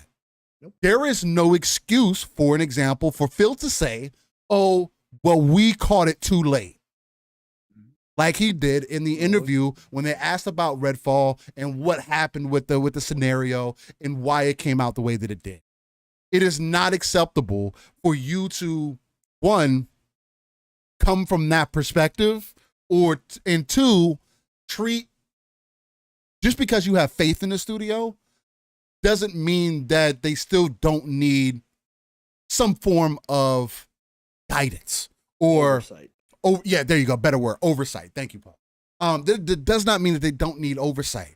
And this has been Xbox's continual issue over the years. So it kind of falls on deaf ears when you say, hey, well, Redfall, yeah, we got there too late. But Starfield, don't worry, we've been there. We've been in pocket. We got there early enough. It's like, sounds like you were real picky and choosy with this one. Sounds like, at least from my perspective, that Redfall it wasn't something that was critical to Xbox, but then you sold it as though it was critical to Xbox. You sold it as a 60-frame game. You sold it as your first $70 game. And All the smoke that you're getting is well deserved. So off the heels of this, Hong, I mean, what do you think is going to be a good place to kind of tackle this conversation? Because there's many different points that we can kind of go from beginning, middle, and end. Yeah, you already touched on it a little bit. Again, for anybody who hasn't watched the interview, you should really go watch it for yourself. It's 40 minutes long. It's worth the watch. You can listen to all of us, in YouTube land, the pundits out here. You can listen, you can read all the articles, you can see all the clips that are taken out of context. You can do all that. But the biggest thing for me, Steele, or I should say one of the biggest things for me, is the overall tone of this interview. Yeah. If you are somebody who has watched Phil interviews, and he does a lot of interviews, folks. Again, we've done this before. We've talked about this before. Again, Xbox being a front-facing, community-driven company that you don't see very often, especially when you're this big like Xbox, is rare. So the fact that Phil, as CEO of Microsoft Gaming now, is still out here doing as many interviews, and it's not just he does business interviews with big business, sites and shows, but he does little community-driven, smaller community-driven interviews as well. He's all over the place. But the big thing that I took away from this was tone, Steele. I have never, ever, out of all the interviews, seen Phil this frustrated. And it's not an act. Phil wears his emotions on his sleeves. But the one thing I've said through all of his other interviews is he's Mr. Relaxed. He's cool, calm, and collected. He's just a dude hanging out. He's a gamer who happened to get into a high position, and he's hanging out talking about stuff. Yes, he's very careful with his words. Yes, he does a ton of CEO speak. Of course, he has to. He has to. This man got to that position because he has those qualities, okay? There's no doubt about that. But when all the other interviews I've seen, no matter who's interviewing him, he is just a genuine dude out there talking naturally. He was completely, and I'm not going to say out of his element because he's natural in interviews, but what I'm going to say is his attitude, the energy he was giving off, put him out of his element himself. He was in a space that you can tell Phil doesn't find himself in very often, at least publicly, at least when he's doing interviews and when he's talking to people. This man was in a totally different headspace, frustrated, tired. The weight of everything that Steele just listed off, you could see on him. Like it was completely different, Phil, than I've ever seen before. And I think that's very important to take away from this because the answers that he gave throughout this interview were very pointed. And you could tell that at least for me, the first time I've seen Phil he's been thoughtful in other interviews for sure. And he is careful with his words because he has to be. But this time he had to stop himself and think more often about how he was going to phrase certain answers than I've ever seen Phil have to do before. And I think that is the size of the gorilla on his back right now is finally catching up to him. Phil at his heart is a gamer. He is somebody who started out in the low rungs of Microsoft and worked his way up. And you can tell that while he took this position willingly, while he has, embraced it, he has been the one that has pushed forth a vision of where Xbox is going to go to Satya, to shareholders, to the community, to his team. He's that vision leader. I don't think he ever expected to find himself in the position he was when he went on XCast deal. It finally kind of all caught up. And so I think that's overall one of the biggest takeaways I had was that Phil right now is sick and tired of all of it. Not to say that he's going to step away, not to say that he's going to retire, none of that stuff, but he's sick and tired. He's finally reached his limit, Steele, in a lot of ways. And you could tell. Yeah. And you could tell. Again, the answers that he gave were emotional based in a lot of ways, The big one that we'll talk about that everybody has run with, that great games aren't going to significantly, dramatically was his words, dramatically shift the console sales, Mhm. that we're not going to out console Sony or Nintendo. Which that's been an interesting that's it's been a very talking interesting. point. It's been a talking point a lot. And the reason why is because a lot of people take it out of context and don't look at the whole picture of what was being said there, but also because that answer, Steele, was more than what was asked of him. That was Phil going on a rant. That was Phil taking a side trip and answering what was supposed to be a quick hit question and expounding upon it into places he didn't need to go, but he, for himself, looked like he needed to get it off his chest and he needed to get it out and he wanted to talk about it. Right. And so I think that that's what makes it much more impactful in a multitude of ways. Some, again, BS, the clown and pony show is going to do it their way. And even some Xbox fans, the doom and gloom tribe, has definitely taken another direction.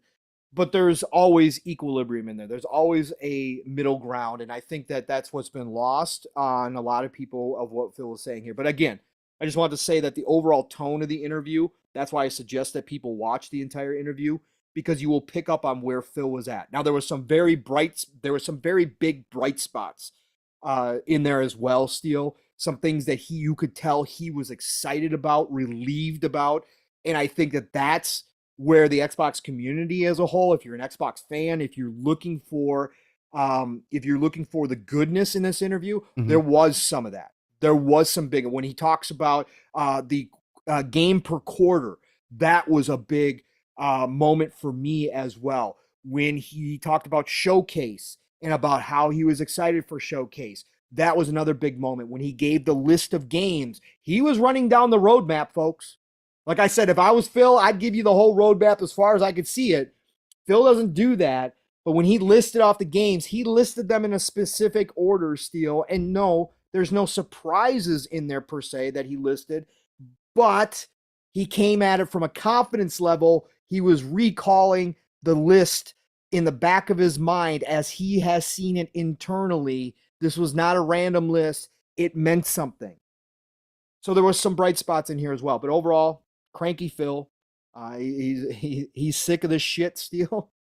He really is.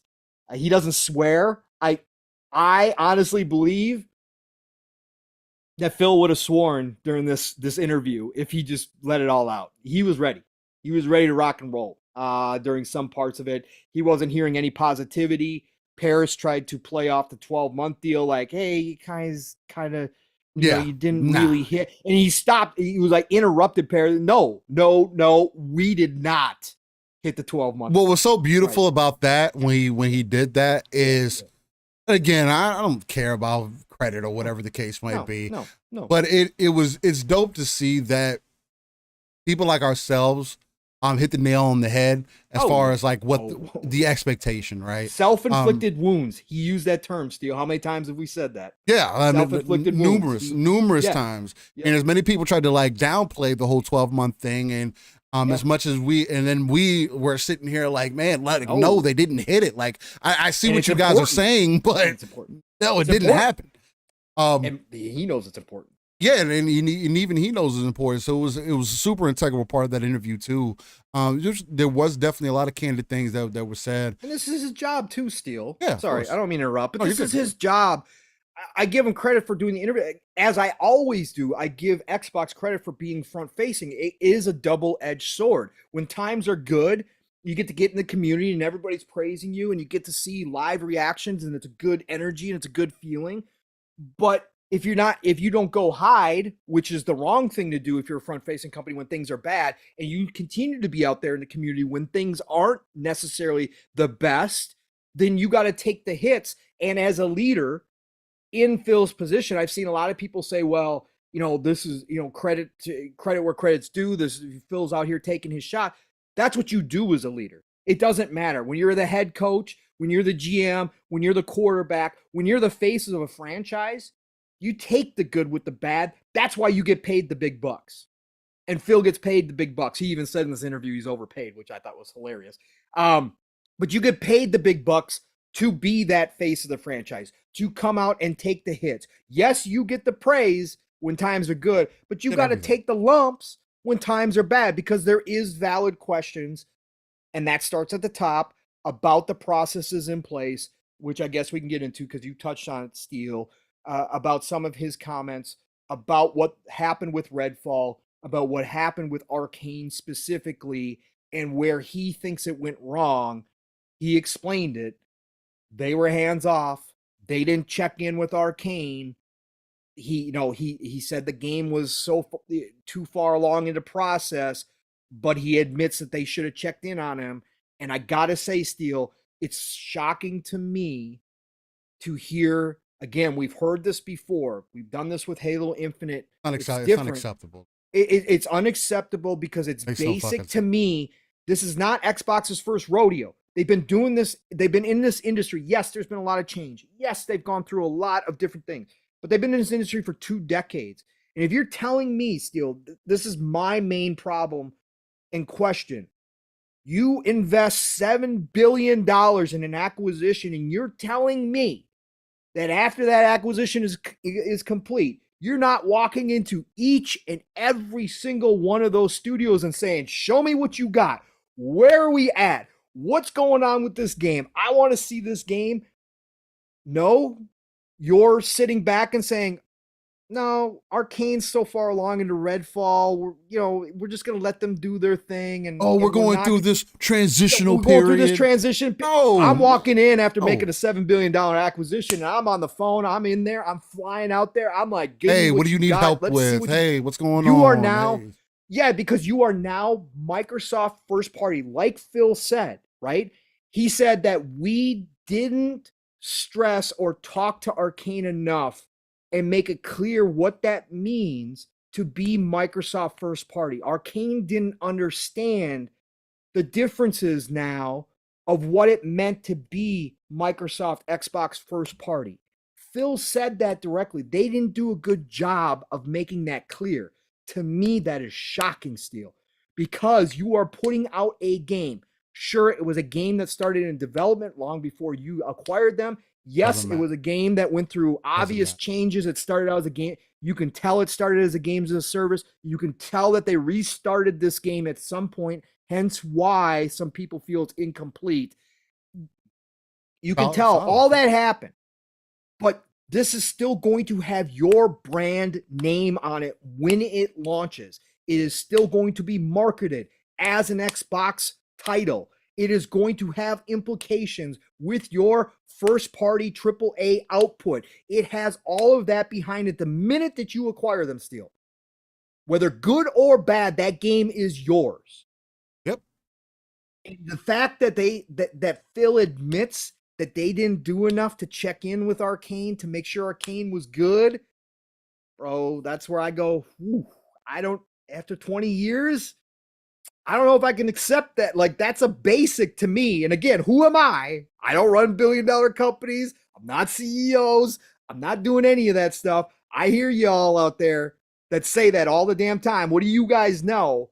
Well, listen, there's just some basic common sense. Yeah. Like, hey, man, I'm going to check in on my $7 billion investment, and I'm going to make sure. Nick makes a good point here. He says, funny how Phil left them alone, except when they had the energy to tell them to cancel the PS5 version. Why not keep that energy for the whole developmental process? Right, correct. That's what I'm saying. And I'm just saying that it seems like a basic to me, Steele, that I would have been there. Sorry, I jumped in on you again. No, I know. We're jumping in on each other. No. Go ahead. But no, I mean, as far as the whole Redfall snafu, I mean, again, you're exactly right. It doesn't make any sense, again, for you to come out and just say that, we stepped in too late. We know that we have all this Unreal talent. The game's being made in Unreal, but we didn't send nobody over. Although we probably have some of the best expertise in-house to make sure that people can understand how to use these things. We didn't get in there to get the 60 frames done. again, and also the way he framed it, they knew about that for some time. They're also saying, stating on the fact that the game was marketed the way that it was, and then it coming out to the 30 frames instead of the 60 that they marketed it at. There were so many negative things that go into this, like as far as the entire conversation goes, where I can understand why people are like, man, we've seen enough of this goody two shoes telling us the same thing over and over again. Telling us again, oh, I'm sorry that things played out this way. We'll do better next time. Well, I mean, it's next time and it still hasn't gotten any better. And you guys are like heavy marketing this game also, which is kind of like, it's consensus is the game isn't that great and you want to double down on this one. I need to see these same type of consistent pushes with Hi-Fi Rush. And it's like, and that game did really well. So it's like, where are y'all at in this decision-making process for all these things? Which is, again, which makes it understandable for people who say, why should we trust Xbox with anything else? Trying to get Activision, trying to get all these other studios, thinking that they're going to put out good quality games, and they can't even get the basics down. Right? They can't even check in on their own teams to make sure that they understand what being first party is. This just doesn't make any sense. You loaded a purposeful bullet into a chamber. You played Russian roulette, but instead of one bullet, you put 6 bullets in the chamber, and it's just, you are so much more likely to hit. Why? And it's going to continue to be something that people mention and people discuss and ask questions why a $1 trillion company cannot get the basic shit together. And again, if it's because there's a lot going on over there at Microsoft as a publisher, again, especially in the gaming division side of things, I understand it's business. There's so many aspects of the business, and maybe you did feel that Arcane could handle it. They have a history of putting out decent quality games. I haven't played their games like that. So I can't say whether they are or not. I only go off of what my brother Pong has told me. But if this studio has traditionally put out decent games, again, Deathloop was one of the top criticized games, as far as positively criticized games of the year. It had a lot of positive marks on it, and that was from Arcane. I know some people don't like it, but Arcane Leon. But it's still no. Regardless, it's still Arcane. No, and Arcane Austin is a great studio. Again, praise. They're supposed to be the A team per se, right? They're both A teams. They're both A teams. Arcane Austin sometimes is thought of as the B team, but they both are really both solid. They're both solid. They're both got the experience. This is definitely a missed opportunity, and again, it's going to end up being a piece of conversation for the future, and understandably so, because it's not okay. And then for you to bring it down, I mean, again, you being candid, you being honest, that's great, but it's also like, guys, like, how many times do you have to go through this exact same process? Because you could say the exact same thing about Halo. Right. I mean, you were saying the same things about Halo. Oh, there's all these things happening behind. And we get more and more information that people were making creative decisions that nobody else like agreed with or knew about, and people were overriding each other. Like, what is going on? But off of that, because again, Redfall is an issue. Again, I'm not going to be one to sit here and tell you whether you should or should not play it. You make that decision. The game is in Game Pass. It is available to you. I do have a problem with we'll release it, and because it's in Game Pass, we'll grow the game. That is an issue for me. I can't accept games coming out not complete day one. And I know other people have been having fun with it, again.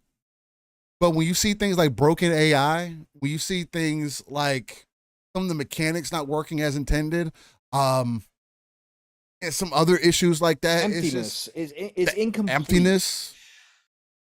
Steel, while you're here on this, Listen, first of all, Phil is the head, and we talked about this. When you get as high as Phil, right, buck stops with you, right? Yeah. Okay. But what I will say is this is a breakdown lower than Phil. Oh yeah, Phil doesn't have the time to be dropping into studios and saying what's up.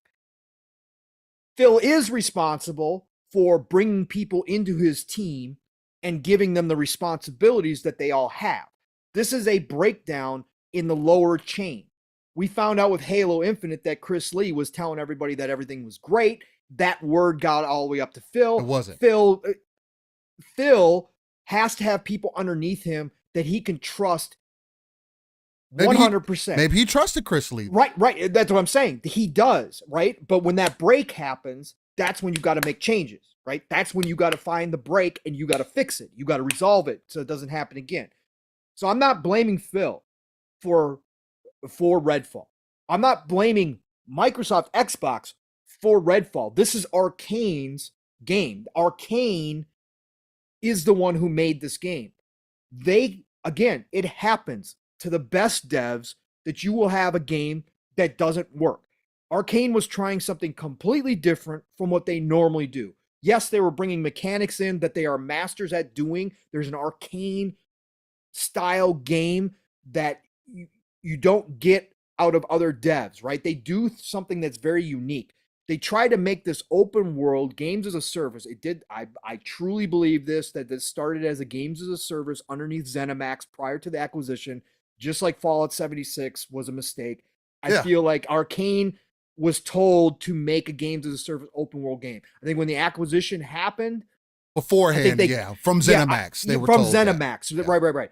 And so I think when the acquisition happened and they were told to get off the PS5, cancel the PS5 version, all that kind of stuff, they gutted this game of the games as a service because they didn't need it anymore, right?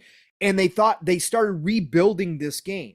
So they were trying to do something different from the get-go that isn't in their wheelhouse, which I give them praise. I want devs to do that. I want devs to expand. I'm with Phil on this aspect that I'm not going to have devs just continue to do exactly what they're the best at just for the sake of making sure it's safe, right? I'm not going to do, if creatives want to branch out and try something new, I will let them do that. I would let them do that.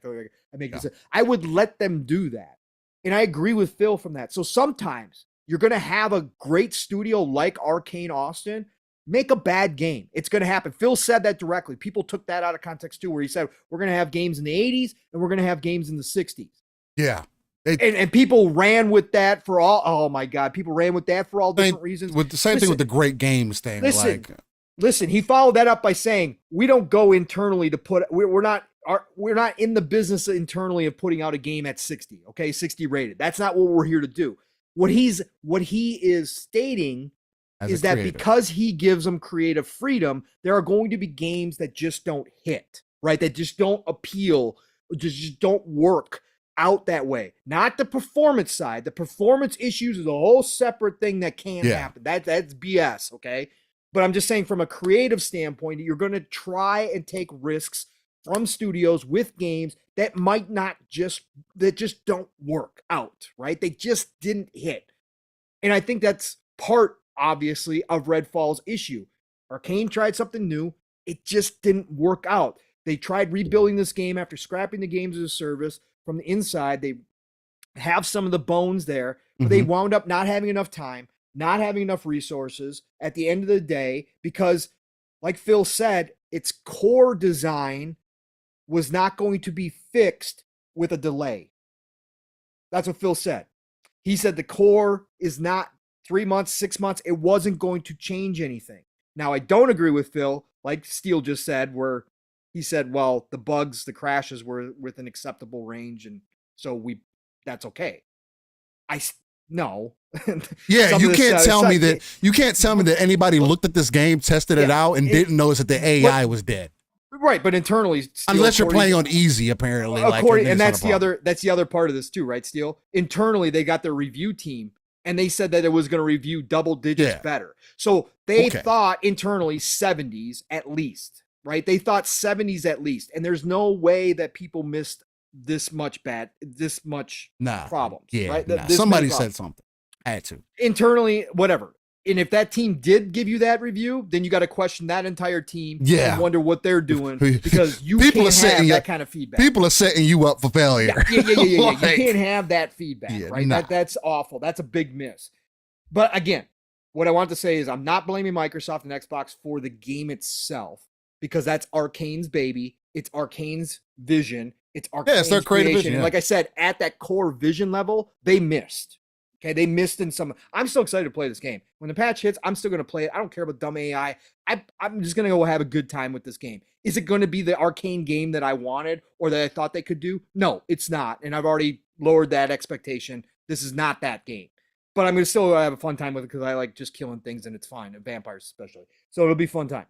But overall, they missed on their vision, Steel. They missed on their vision. And that's a big part of this. The bugs, the Phil saying we didn't step in and say hi to Arcane soon enough and make sure that they were good and didn't get a plan in place early enough to get the 60 frames done. Yeah, all that kind of stuff.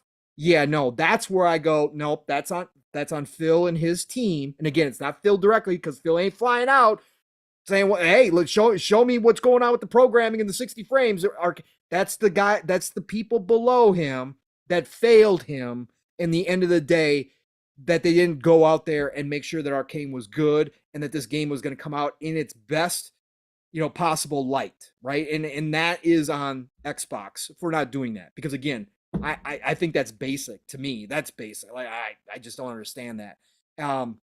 Is this doom and gloom because of Redfall? Because of one game? No. This is one bad game from one studio. They have 22 other studios.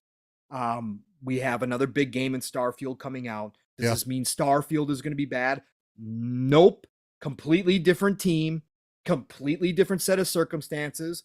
Again, I take a bright spot out of that, Steel, that he said that they were in Starfield early, that they got they got their spec ops team in there to work with Starfield early.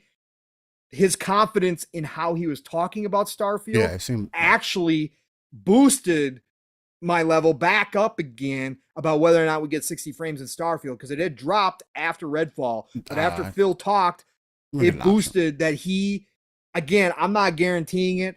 I'm not going to say, oh, it's going to be there for sure. I'm not going to do any of that. But I think that we can have my confidence is up that there is the potential that they do have a performance more for Starfield, just because how Phil was talking about it right after he was talking about the Redfall, right? Mm-hmm. Right during that conversation, he made a point to say, well, we got in Starfield early. That gives me confidence. So no, this is not doom and gloom. This is spilled milk. It's a bad look. It's a terrible time to have your first AAA after your first $70 AAA game. $70 game after a year and a half of having nothing. That's bad. I agree with Rand, who said yesterday on Xbox 2, shout out to Jez and Ram.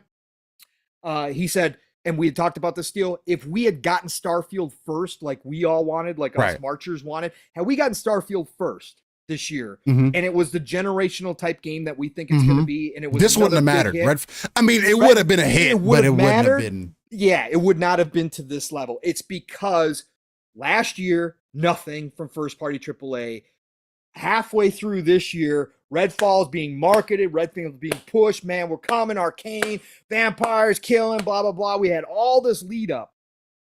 And then it comes out like this. It makes it that much worse as your first game out the door in a year and a half, like over a year and a half. That's the big part.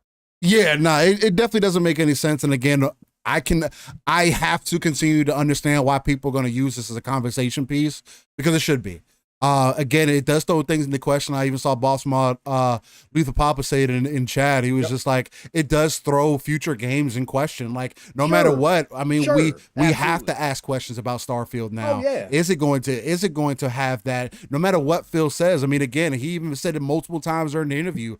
No matter what I say, until I get the controller in your hand and you're playing and you're smiling, that's the key thing. And you're smiling from playing our games, it's not going to matter. And he knows that. And the only thing that he can do is acknowledge that and continue to move. Nick says, gotta respectfully disagree. Spencer apologizing once is spilled milk. The man does it nearly once a year for something. Yeah. It's ingrained in his script. And Nick's, I definitely get where you're coming from. And again, yeah, it is. And somebody that's in his position, that's the only thing he really can do. He can't just say, oh, yeah, I'm going to change everything tomorrow. It just, again, I don't know what it's like to be in a position of his. I do know what it's like to manage a team. Nowhere close to the amount of what he has available to him and what he has to make sure is good to go. And I have to also imagine that he does have people underneath him that he has trusted to get things done while he handles the more important things at the top. Because, like, whether, yeah, he has to. And whether you want to, anybody wants to accept this or not, and this is something that that Boom touched on this past Thursday, and I didn't notice that it was like this. But since 2020, we just want to talk about their first party output real quick. Since 2020, they have gotten Gears Tactics, Flight Simulator in 2021, Psychonauts in 2021, Deathloop I can't count, but I will because it's first party to Xbox, although it released on PlayStation first. But it ended up being it was a good game though. Again, Xbox first party. Age of Empires 4.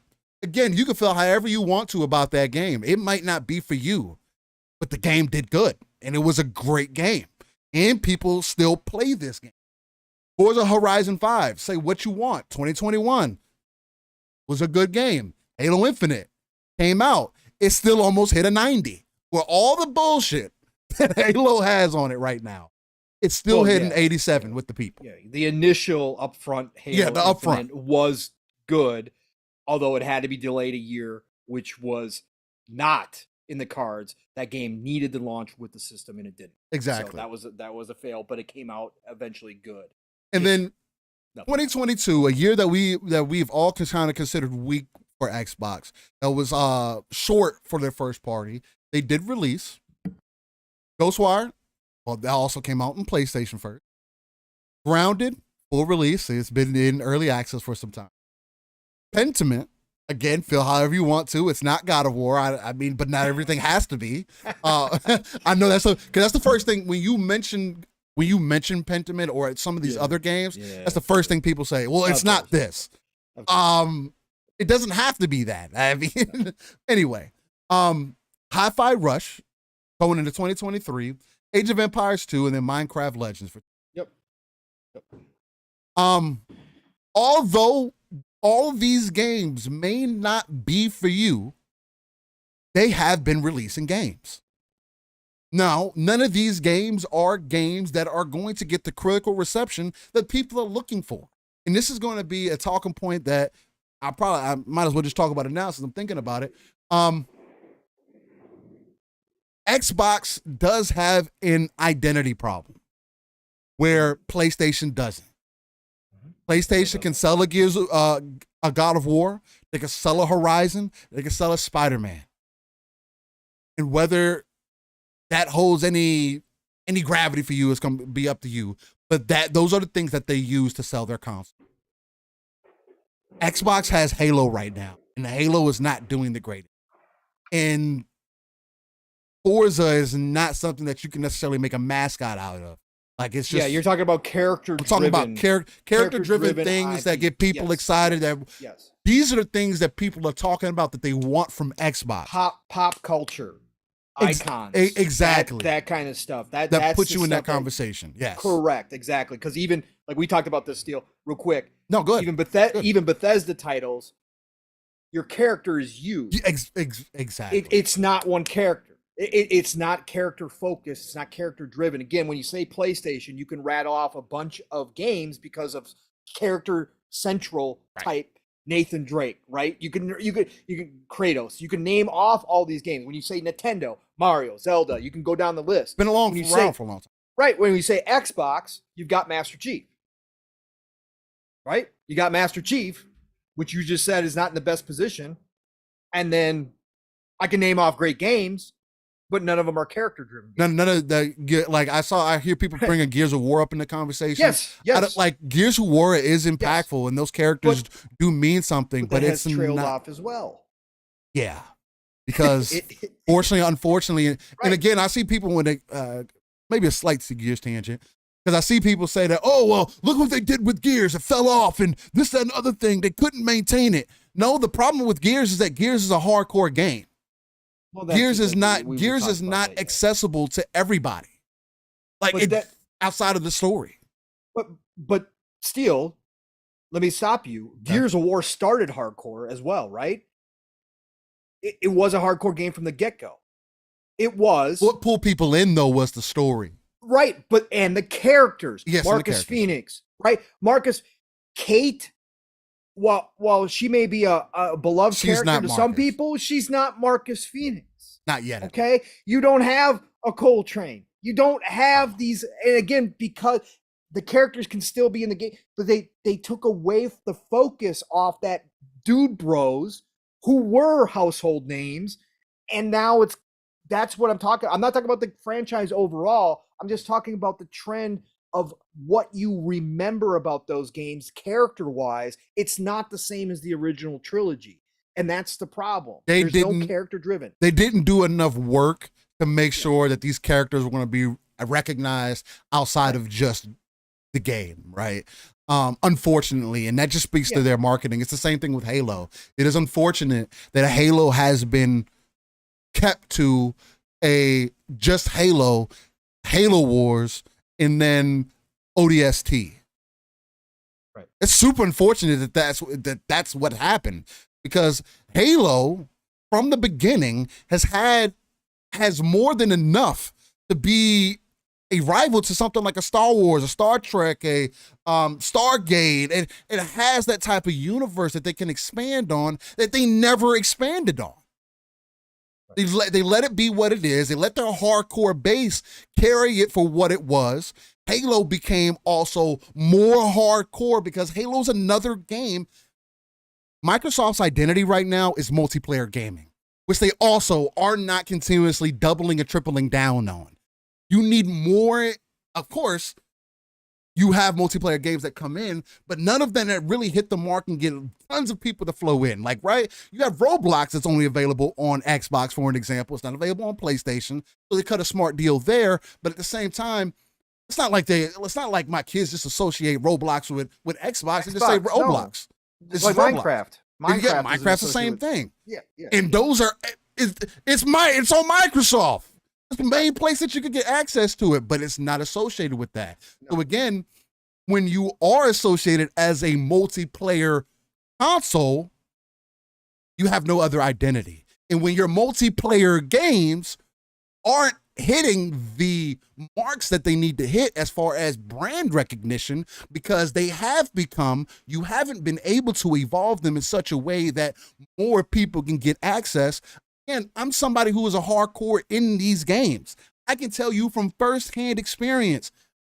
I've been playing multiplayer games for a long time, PvP focused games for a long time, since Rainbow Six on PC, the OG Rainbow Six.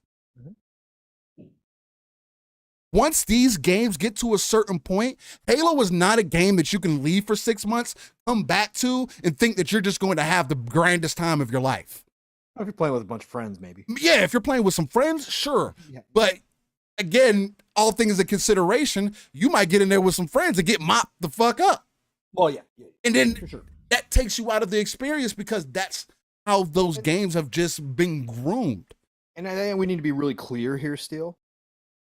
You guys all know, but we always got to be clear, because people hear what they want to hear. This is definitely not us saying we want Xbox to be Sony. No, hell no. I love Xbox's diversity. I love all the different experiences that I'm getting on Xbox. Right. I love everything about the vision, about having all these different types of games out there, right? And the credit where credit's due. Like Steele said, there are games that have already come out, like a Grounded, that you have to give Xbox credit for and say it works. It's just that, to Nix's point, right? We have heard Phil apologize, and I agree, Nix. Like there's some basic things in place here, or that should be in place that just aren't in place. But each situation has been with a different studio. Some studios work very well with hands-off approach. Yeah. Some people are great naturally or have great natural leaders in place that don't need the constant attention from a teacher or from a parent or from whatever, right? If we're going to take it to kid level, you don't have to have that attention to put out great work, right? Oh, yeah. We've seen it. We've seen it from some of the studios.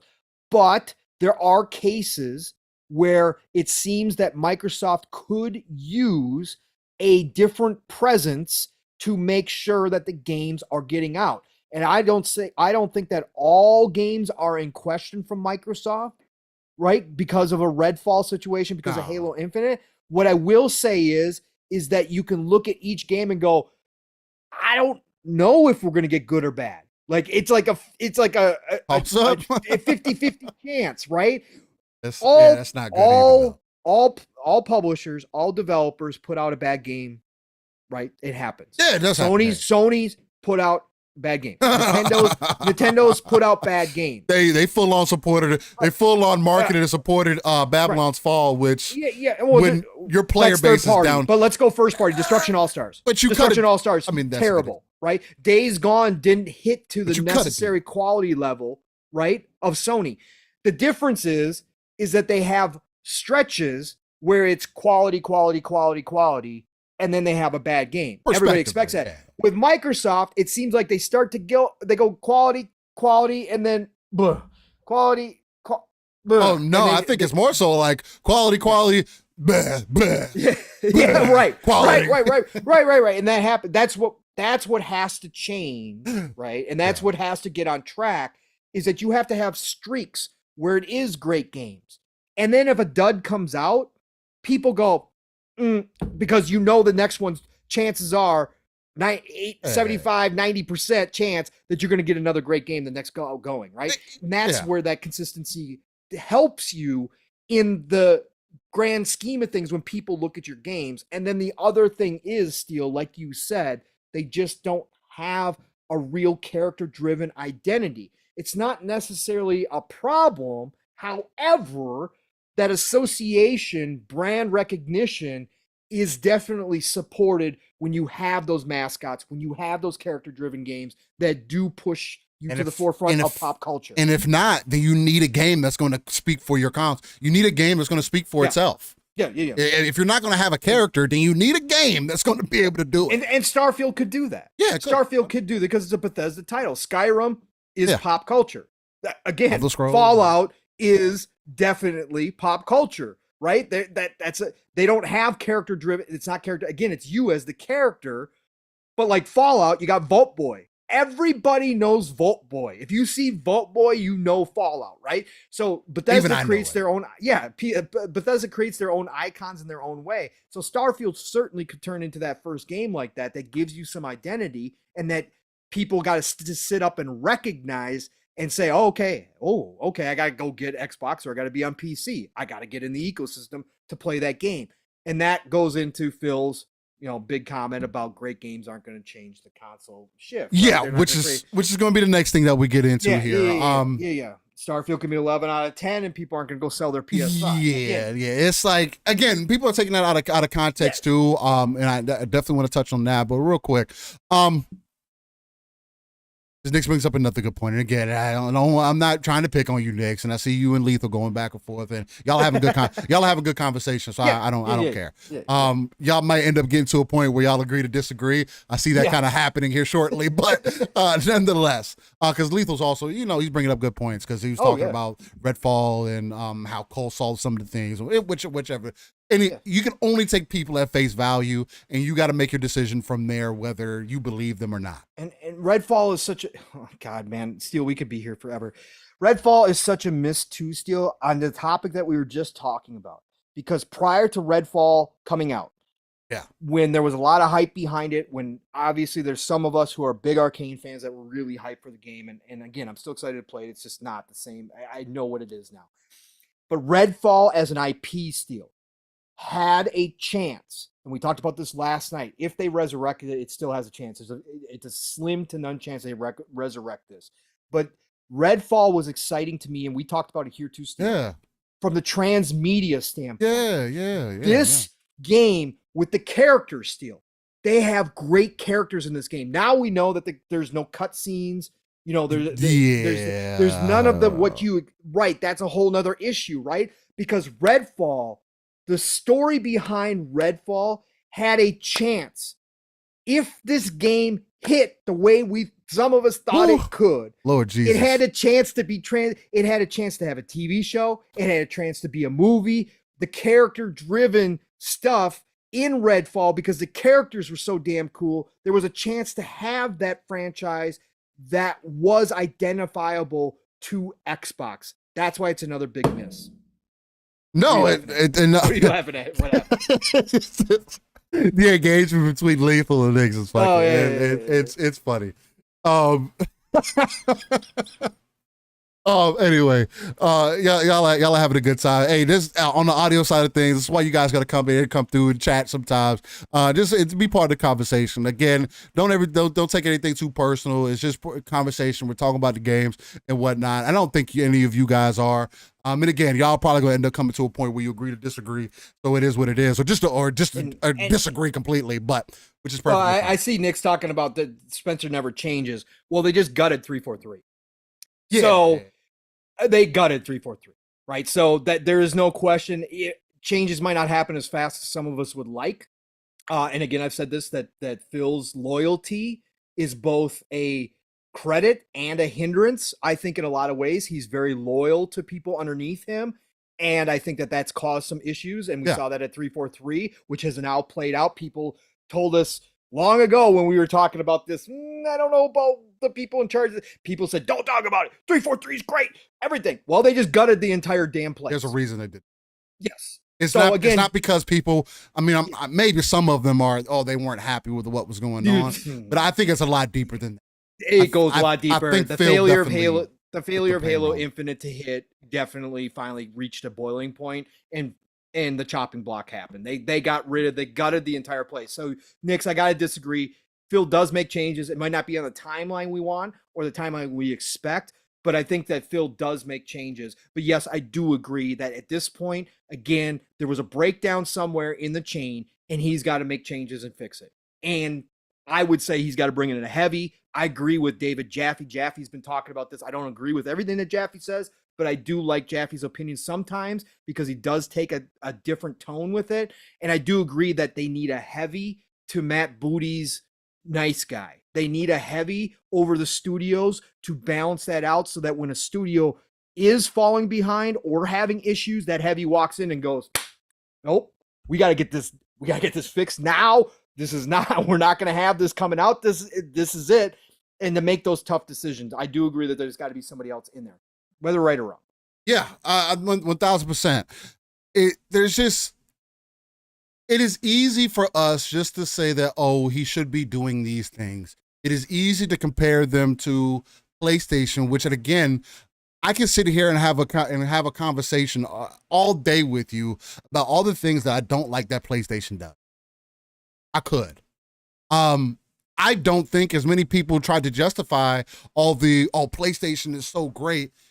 I posed the question this week, and maybe it's just me. I don't have 1 million followers or whichever the case, but I posed a question genuinely asking, why did people buy a PlayStation 5 or what is your favorite games or what are you playing?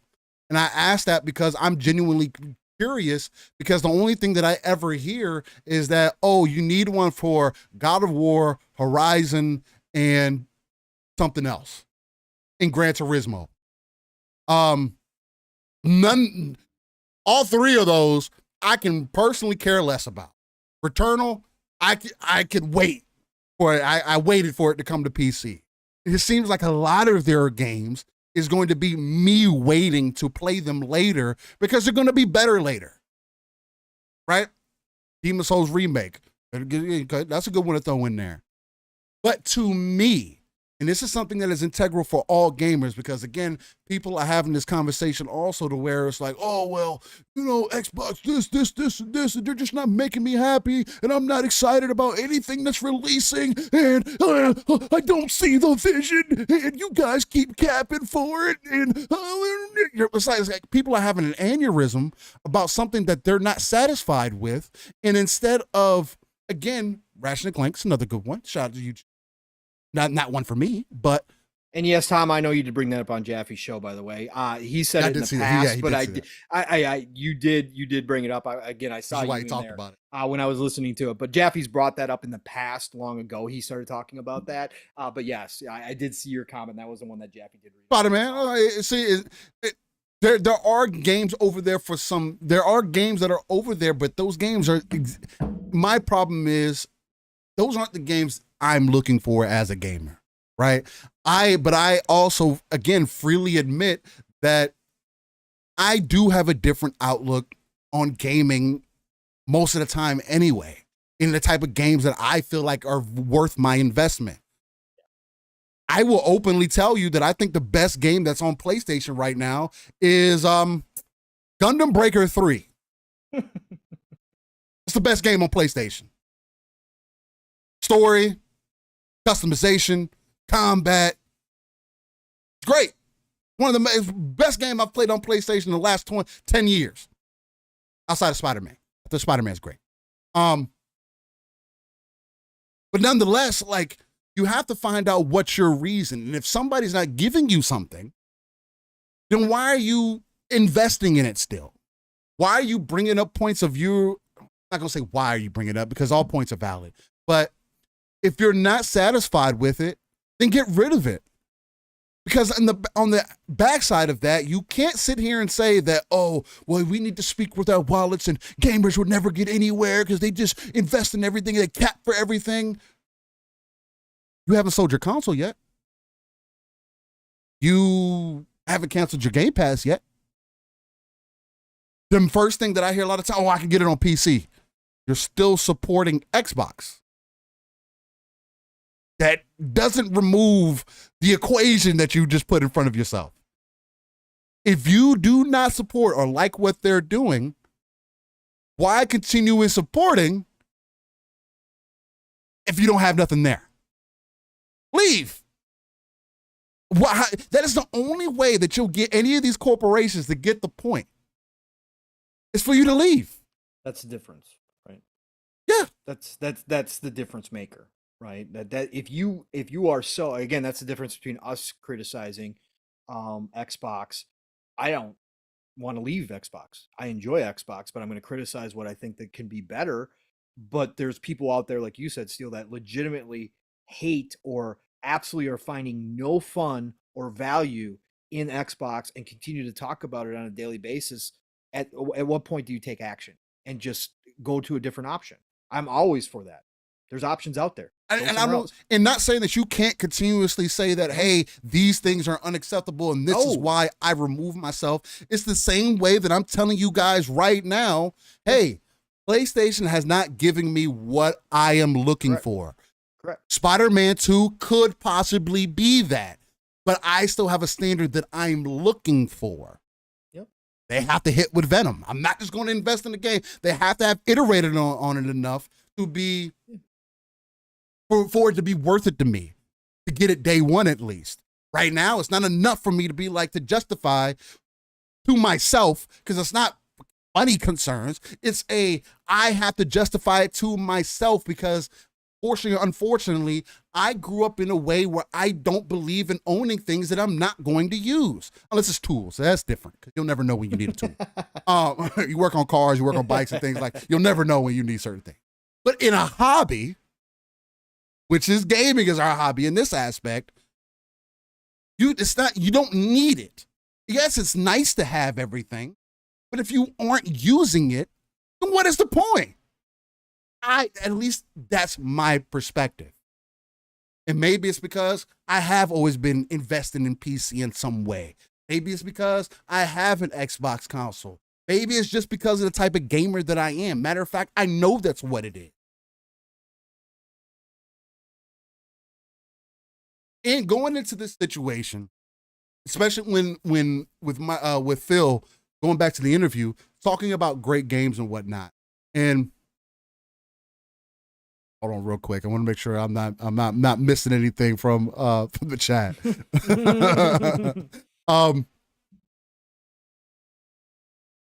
Nix, just be careful about calling people frauds, man. Like nobody's a fraud in here. They're people. Again, you can have your personal feelings and think about things how you would like to think about them, but let's refrain from calling people frauds and shit like that. There's name calling and stuff like that. Hey guys, let's just relax on that. Just because it's not needed. Again, I do agree with you both. Lethal, there's definitely some shows out there that kind of, but again, there are other shows that I myself listen to also, not because I value the show or whichever the case, but I do like to hear opposite about other sides. Podcasts. They're arguing about a multitude of different things. Not gonna say anything in particular, but they're going back and forth. They're having a good time, nothing over the top or whichever the case may be. Yeah. But hey, just let's not call people fraud. Y'all can have that conversation without the name calling and shit. I don't care. But nonetheless, to get back to Phil talking about the games, right? Yeah.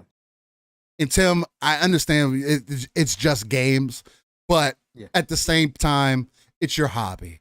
And when it's a hobby that you care about, people are going to there's going to be some emotion involved, right? People do it with, I know you've been around Lethal. Again, I'm not saying that anybody's doing anything wrong just yet. I'm just throwing it out there between the both of y'all.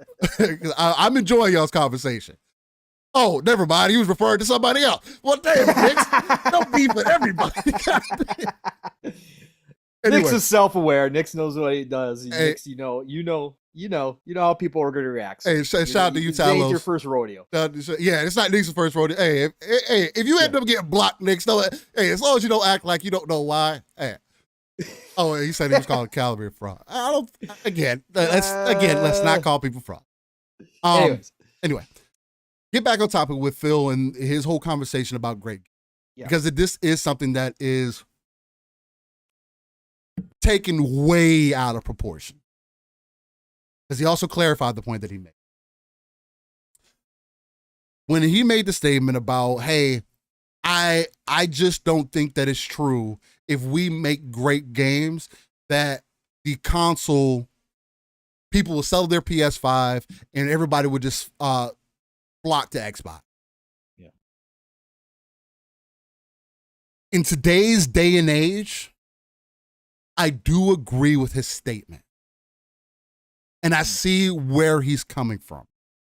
I don't fully agree with this statement, and I can't fully support the statement because even Xbox has proven that if you make great games, that people will move over. Let me ask you this real quick. No, let me ask you a question to clarify where you're coming from. Yeah. I want to see if it aligns with me. Short term, I agree. Long term, I don't agree.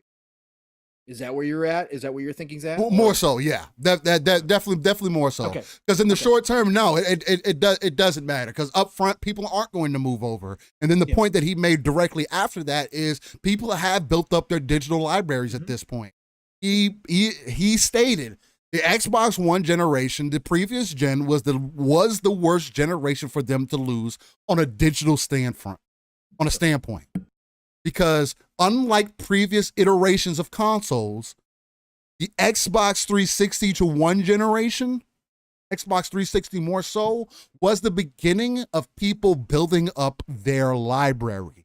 And I 100% can support, as somebody who has continued to stay with Xbox, mainly because of the games that they have put out and also the multiplayer side of things, but also because of my library and because they started early on doing the backwards compatibility thing, especially in Xbox One, where things were moving forward.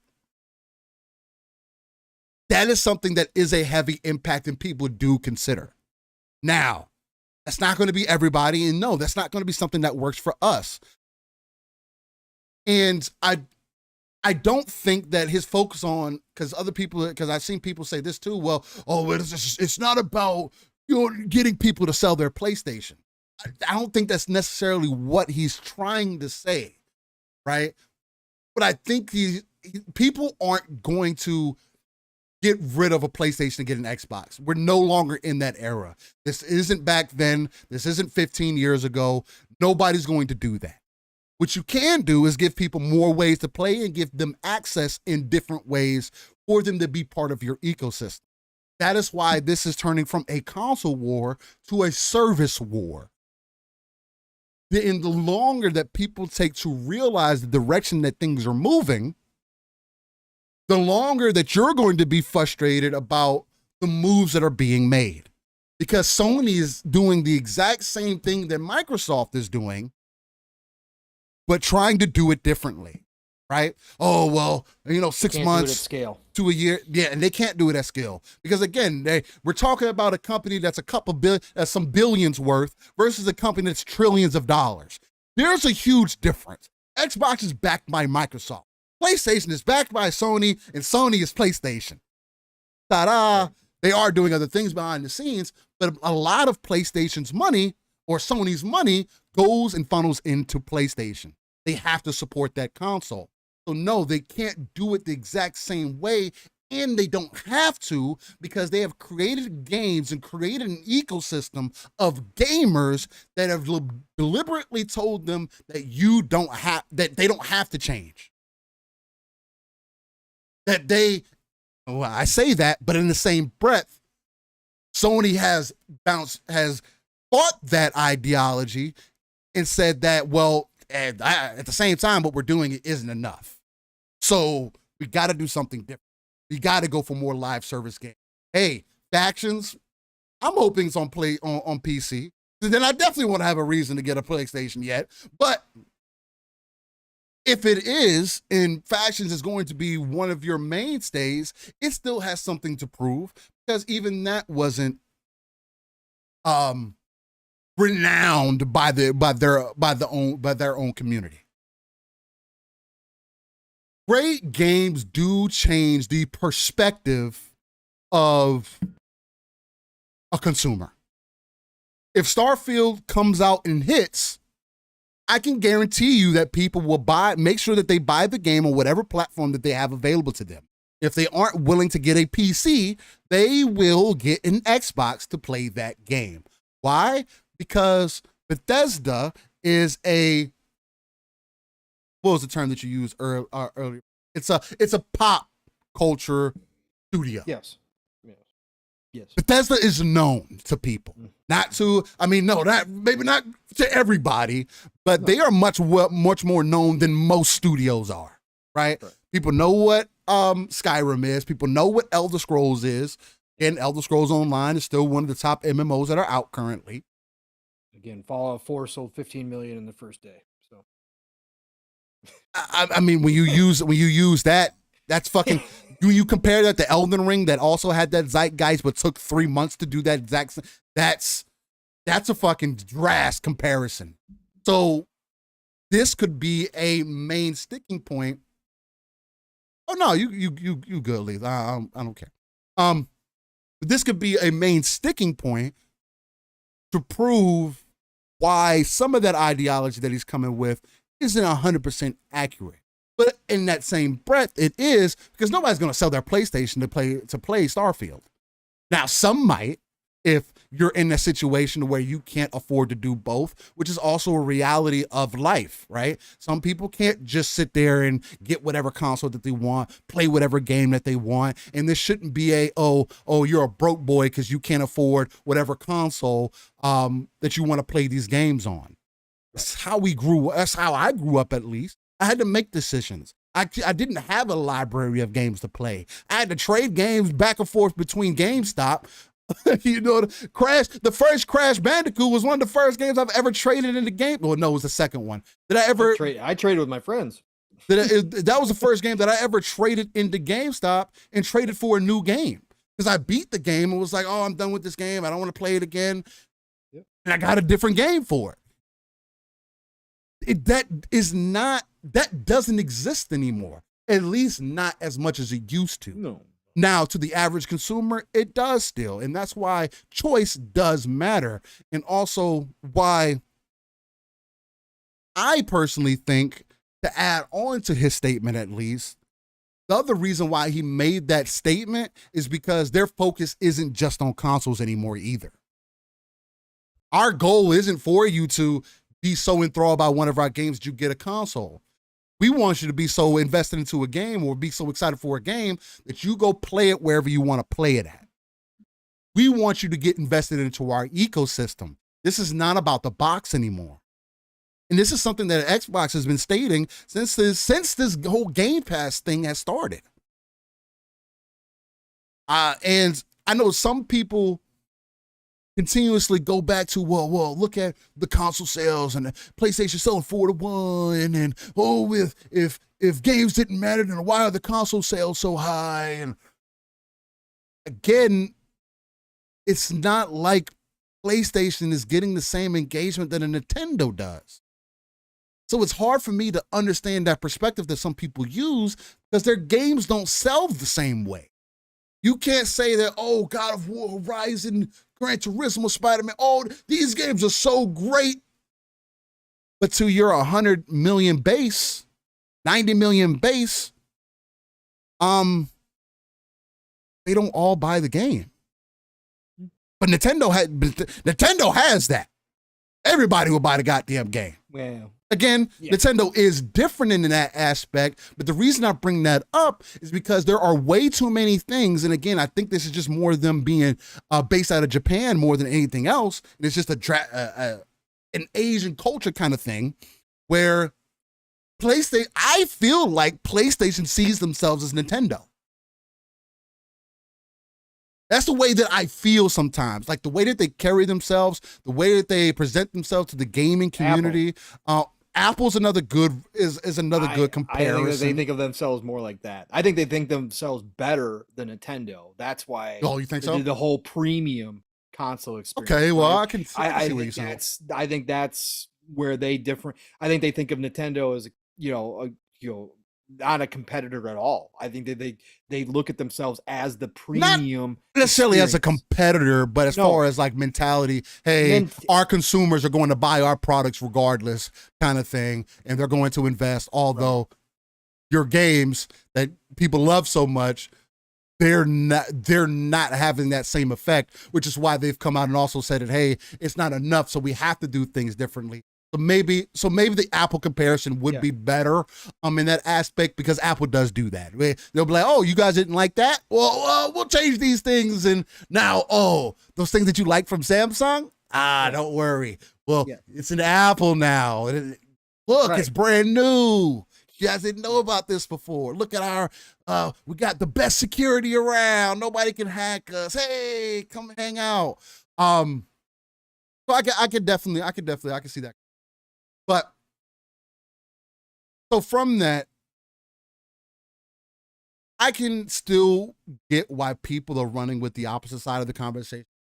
So I don't like the fact that a statement like that came from Finn, because it does give some defeatism, if anything. It does sound like you're defeated in some ways, right? It's not, you can't leave it up to people like Pong or myself to break down your statement to help other people understand what you were actually trying to say, because it's not like he was saying that great games don't matter. He was just saying that it's not going to move the needle the way that people are expecting it to. And still, it's important that before he made here's my point and why it rubbed me wrong. Again, it's probably because it wasn't the words that I would use. Like, I understand conceptually what Phil is talking about, right? But here's the deal. Prior to this answer, this is when he said, this was one of his longest pauses during this whole thing. And he said, I know this is probably going to be disruptive. So it was purposeful. Again, this wasn't something he said off the cut. This was something that he's been thinking about. So I think it is important that this is something that Phil wanted to get off his chest. This is something, again, I think a part of this too, Steele, is he's been talking to regulatory bodies across the globe for the past year about these same scenarios over and over and over again, and explaining the vision of Xbox over and over again to people who don't understand it. And I think that he's done. I think that he's done. And when he said this is probably going to be disruptive too, he was specifically thinking about the community and about what was going to be made of this. And again, we've seen it run that, oh, Phil doesn't think they have to make great games anymore. Oh, Phil's saying that their Xbox is just going to put out anything. Coming off the back earlier, of, he said completely opposite. Right. But coming off the back of Redfall, right? So it just, people are running with that. The whole Game Pass fodder narrative, all that kind of stuff that's been around. People ran with that. That's obviously not what he said, right? That's not what he's saying at all. And to the Xbox fans, again, for the Xbox fans in the community, for the Xbox community fans who swim in this pond and have heard all the clown and pony show talk nonstop about, oh, Xbox never makes great games. Xbox got no games. Xbox should get out of this business. Xbox is going to become a third-party publisher. Xbox doesn't care about the console, the console player anymore. It just throws gas onto it because people do take out of context and run, right? And so that for the Xbox community, for the Xbox fan, it's like, oh God, no, Phil, no, don't say that. But people also forget that in the same breath, he said we want to make sure that our console players still feel like first-class citizens. Our console players are still important to us, right? Because they're our biggest fans. He said all of that during this answer as well. But people want to run with the bits and pieces they want to run with. Of course. It did rub me the wrong way, Steele. Yeah, again, as a guy who, again, I've said this, I wish Phil had more Peter Moore in him. Yeah. Right? Yeah, I wish Phil had more. Again. But he's not. No, he's not. And like I've said before, I don't know if Peter Moore could have convinced Satya to stay in the business. I think Phil was the right man for this job at the right exact moment when they needed a bailout to make sure that Xbox wasn't going to die. Phil was the guy who saved it. That's why I give Phil all credit in the world. And that's why the fire Phil nonsense, even though Phil brought that up too. Phil is very aware of what it said. He brought that up too and was laughing about it. And he said, I understood it. The fire Phil nonsense is also stupid because, again, without Phil, we don't have Xbox right now. And I firmly believe that, right? Completely. So no, I'm going to let Phil ride out his vision to the end. That doesn't mean that I'm not going to say that Phil deserves some criticism. That's not going to say that I don't think that Phil needs to make some better decisions with his leadership team, all that kind of stuff. None of that. But at the end of the day, it rubbed me the wrong way because as a competitive person, even if internally I see all the numbers, Steele, even if internally I look at it realistically and I look at my team and we're talking about where we are in the console space, we got Nintendo and Sony, and then there's us in third place. And all the numbers, all the metrics tell us that there's no way we could ever eclipse them. And I believe that. Again, I'm not against the fact that with where Xbox is going, no, chances of them taking the number one spot in console sales probably wouldn't happen, right? Even if all that's the case, Steele. Yeah. I don't say it out loud, right? And I still fight it tooth and nail. I still fight it going, no, we're going to put out great games. We're going to make it so that the next, because again, short term, I agree with Phil. Long term, what I say is, even if you believe all that next console generation, because there is going to be another console generation, as much as people want to say, oh, nope, see, going third party.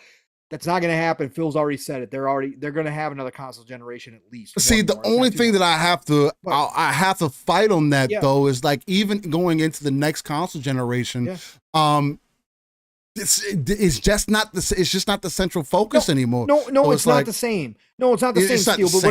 But what I'm saying is, if we're talking specifically about the console space, I'm going to make that decision.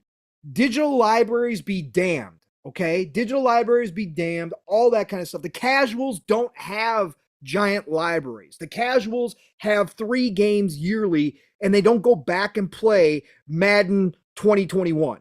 Okay, they don't go back and play those games. No. So the casual digital library is much smaller, right? I make that casual market make a hard decision coming into the next generation when some of their friends who do want to play Elder Scrolls 6, who do want to play the next Fallout, who do at that point realize, again, not the enthusiasts, not us in this community, but the people who the news gets out to very late, when they finally see Starfield drop and are like, wait, I can't get this on my PlayStation? Oh, wait, what do you mean? Bethesda's, all their games are exclusive now? Wait, what? So Elder Scrolls 6, when that comes out, that's going to be Xbox only? That next generation, when they walk in and those friends make that decision, I make it very hard for those friends to say, well, actually, I'm going to switch over to Xbox this time. And then all the casual friends that play Call of Duty and Madden with that person have to follow suit because they're like, oh, wait, now you're on Xbox? Yeah, I'm on Xbox. Oh, well, I guess that means I got to go to Xbox if we're going to keep playing together. I know there's crossplay. I know there's a bunch of stuff involved. Yeah. I'm just saying that from a competitive standpoint, long-term Steel, I make the decisions for people that much harder, even if I don't believe I'll ever eclipse Nintendo and Sony in the console space. I make it as difficult as possible. I make it a battle. And so I come out and say, no, we are going to make great games. No, if Starfield does come out as 11 out of 10, maybe you don't sell your PS5, but you go buy an Xbox Series S. Or maybe you do decide that, hey, that's enough. And you do say, better way to say it. Like I said, it's just different wording overall. Right. Generally speaking, I, of course, understand the vision of Xbox. I, of course, understand what they're, again, the console space is capped. Microsoft is transcending beyond consoles. They already have. They are moving into a space that we've talked about many, many times, Steel, where it's not about that one entry point. It's about 5 entry points. It's about 10 entry points. Where can you get into the ecosystem? Again, if out of the big 3, Nintendo, Sony, and Xbox, there's only one company right now, and I know Sony's moving, but there's only one company, and that company is Xbox, that is in the position to go after 2 billion, 3 billion people. They are the only ones in the position to hit those numbers. That's what Sony's worried about. That's why the CMA blocked it, is because they are scared that nobody else is going to be able to come along and get to where Microsoft gets numbers-wise of active users in their ecosystem. Not console players, active, monthly active users, which again, Steel, for all the success Sony saw, they're set records on console sales. Set a record. Blowing up. Their monthly active users went down. Yeah. Their leadership team, Sony, coming out saying people aren't buying enough games. No, because you're not keeping them invested in the ecosystem. Right. That's where Xbox is going. That's where they're transcending. They're going beyond the box, which they've already done. They've already started this process, and you can believe in it or you can say it's never going to work. But to Microsoft and to Phil's point, yes, you're still going to have great games. Yes, they're going to try to launch the games that are scoring in the 80s, 8s, 9s, and 10s. Yes, they want that, and they want to build that library up for everybody, but they're not worried about the consoles. The console war is over for them. They gave up on that a long time ago. It's done. And that's what Phil's saying. Whether I wanted him to say it or not, he said it out loud. He said the quiet part out loud, right? And everybody's not wrong about that. But that's not because they're giving up. That's because they're moving beyond. Yeah. And they're going after 2 billion, 3 billion people. And again, that's what Sony's worried about, right? That's what because they know there's going to be a tipping point where Microsoft all of a sudden, right? They're still sitting. Let's just say they sell 50 million consoles this generation, Steel. Let's say they get back to Xbox One numbers, right? They sell 50 million, right? And I know they're beyond. That's low, but yeah. They're on pace. Yeah, but I'm just I got you. Let's say they sell 50 million. But let's say in their ecosystem, they have 120 million people, active users in their ecosystem overall from across all different access points. What does that mean for Sony? That means that Sony's 100 million consoles sold is nullified, because again, their monthly active users are going to be nowhere near that. And then from there, it continues to grow, because now you got the great games lineup that can be played not just on the box, but can be played on the phone, can be played on your Steam Deck, can be played on your ROG Ally, can be played on your TV when the TV starts showing up with chips, right? That's the difference, because then all of a sudden, everybody's going to be like, well, I can go buy PlayStation. Yeah, that's great. I go buy PlayStation. But I can access Xbox wherever, and I can still play Starfield. I can still play all these great games anywhere I want to. And they move beyond. They're transcended at that point. The console sales are nullified. It doesn't matter. And Sony is left in the dust, because Sony is dealing, yes, we see them moving into the PC space. Yes, they've started a mobile team to move into the mobile space, but they're still going to be looking up at Xbox. Xbox is already going to be there, and they're going to still be trying to catch up. And now Xbox has got the lead.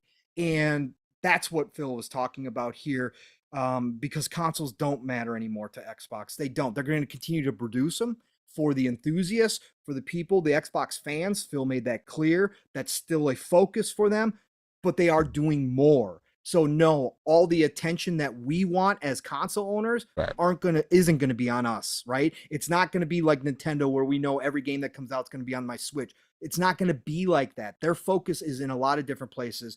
And so we as console kids are going to have to understand that mommy and daddy aren't going to pat us on the head all the time anymore. that they're going to have their attention elsewhere. And I say that in jokingly fashion. As most of us are all adults here, and we can understand this concept. Right. But that's what Phil was saying overall. He's not saying they're not going to make great games. Of course they're going to freaking make great games. That's the goal, right? That's the end goal for development. That's where you make your money, is in software. Of course they're going to make great games. But it's just not going to be necessarily, oh, here you go, console players. Here's another 10 out of 10 for you. No, it's here you go, console players. Here you go, PC player. Here you go, mobile player. Here you go, cloud player. You all get a 10 out of 10 game. And you also will all get the 5 out of 10. The 5 out of 10 right. game, You get those because we're going to be creative, and we're going to keep our diversity, which again, he reiterated, which I love. I agree with him. He said, we're not going to make the one game to rule them all. He took shots at Sony again. He talked about the deals that they're making, undercutting Xbox and making it very difficult to compete in the console space. But he also said, we're not going to make the one game to rule them all. That's not our goal. We're going to continue to have a diverse lineup and make many different styles of games from many different devs. I love that as well. Yeah, and again, that point right there is the additional point that people just skimmed over. It's like, if you're gonna keep your creative vision, right? Not saying that you can't like streamline the creative vision, or at least get some people in there to be like, hey man, what's going on? Quality control. Quality control is a part of creative. Yeah. Like, you can have all the creative vision you want, just please get some extra people in there to make sure that the creative vision that people have forth are actually worth it, right? Because you can complete and not performance issues. Like that's the basics. It has to do, it says, it feels like Xbox is trying to be jack of all trades and master of none. I mean, in a lot of ways, yes. When you take the focus off and you go for the big pie, that is kind of the weak spot per se. If you don't pull it, because it's much easier to focus in one area. That's obvious, right? Anything that you put all your effort into one, you're gonna get.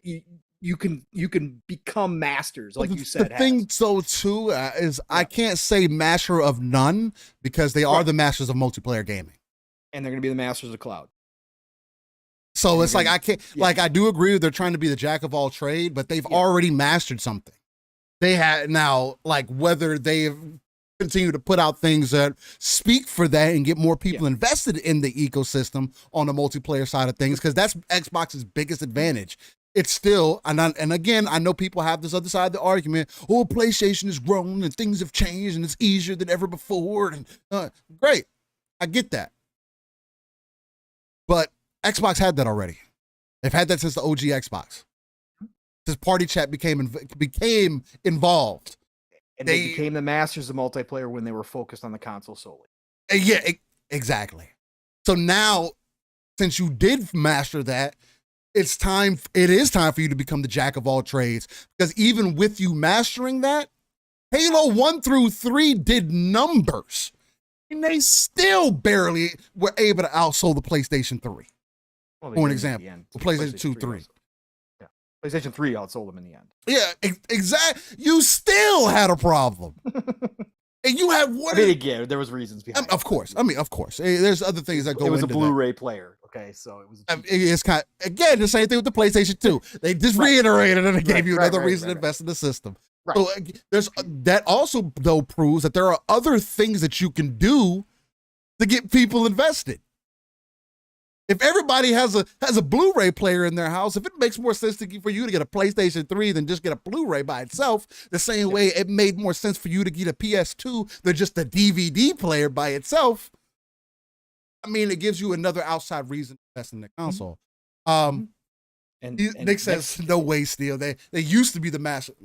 I can't agree with that. Listen, once you are, again, when you earn a master's degree, you can't. Even if you don't use it, you don't take it away, right? Yeah, because you go into a whole different field doesn't mean all of a sudden your master degree is wiped out. No.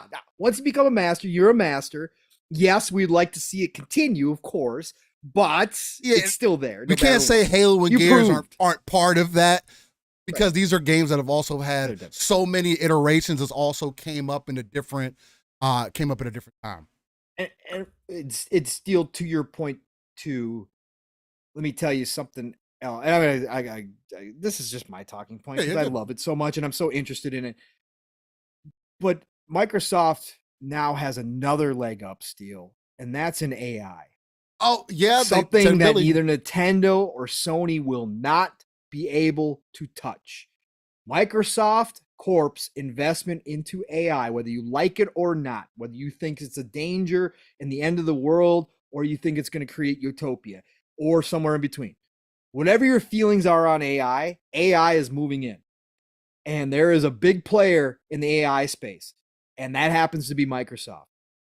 Bing has taken off from being something that people used to make jokes about to now Bing is like the cool thing to start using because of its AI integration. When they integrate the AI into gaming, when we get our first smart games, maybe next generation we get our first smart console, Steel. I don't know what that looks like, but once they integrate AI into the console, it will be the only place to get those types of games at scale, or even a console that has AI integration into it, will be Xbox's side. That will be a huge differentiator going forward. When we're playing games where NPCs are unpredictable and react to you in different ways every time you play, and depending on your actions in real time, there's not going to be, well, I shouldn't say there's not going to be, because, anybody can license AI and people will start integrating it. Microsoft is going to have a leg up because of their investment, though. They are going to be ahead of the curve in that. And that is again, whether you like it or not, a part of the future. Yeah, again, and there's things going on right now where with AI, where they're trying to halt the progression of AI because it is in a very scary place. And if somebody doesn't get in and, I'm not gonna say streamline things, but at least give it some form of regulation, that, again, and that's another scary conversation to have, because what's going to end up happening is the people who got money are going to have full control over what the AI is actually capable of, and they're just going to make sure it's regulated for us, for the normal people, while they do whatever they want to with it. That's exactly what's going to end up. But then there'll be the open source AI that's floating around that everybody gets their hands on, that's uncontrolled as well. It's almost too late at this point. Almost, like the internet. But a lot of the big proponents for AI currently are trying to reel it in a bit.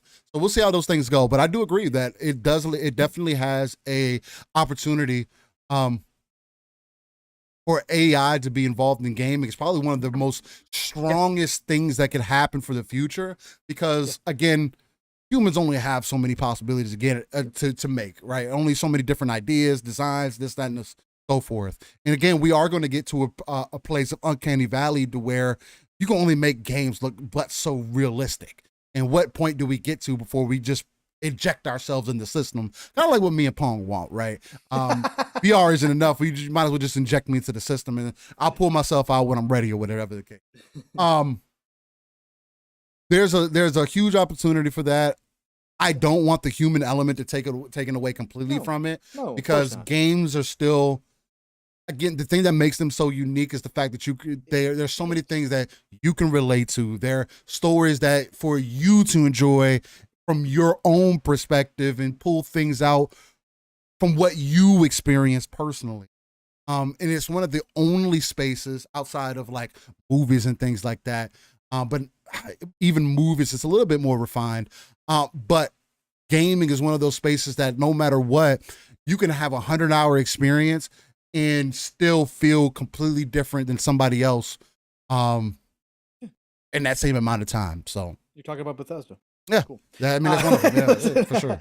But AI as a tool, it's every game for me, but AI can enhance, and if Microsoft goes full bore and integrates it into their gaming side of things, it could help with performance. It could push games to the next level by becoming a tool for the developers, which enhances their own creativity to another level, which goes in as a tool and looks at performance and is able to tweak code, is able to make sure that the code is running properly, is able to say, hey, we could optimize here, something that the developers themselves couldn't see.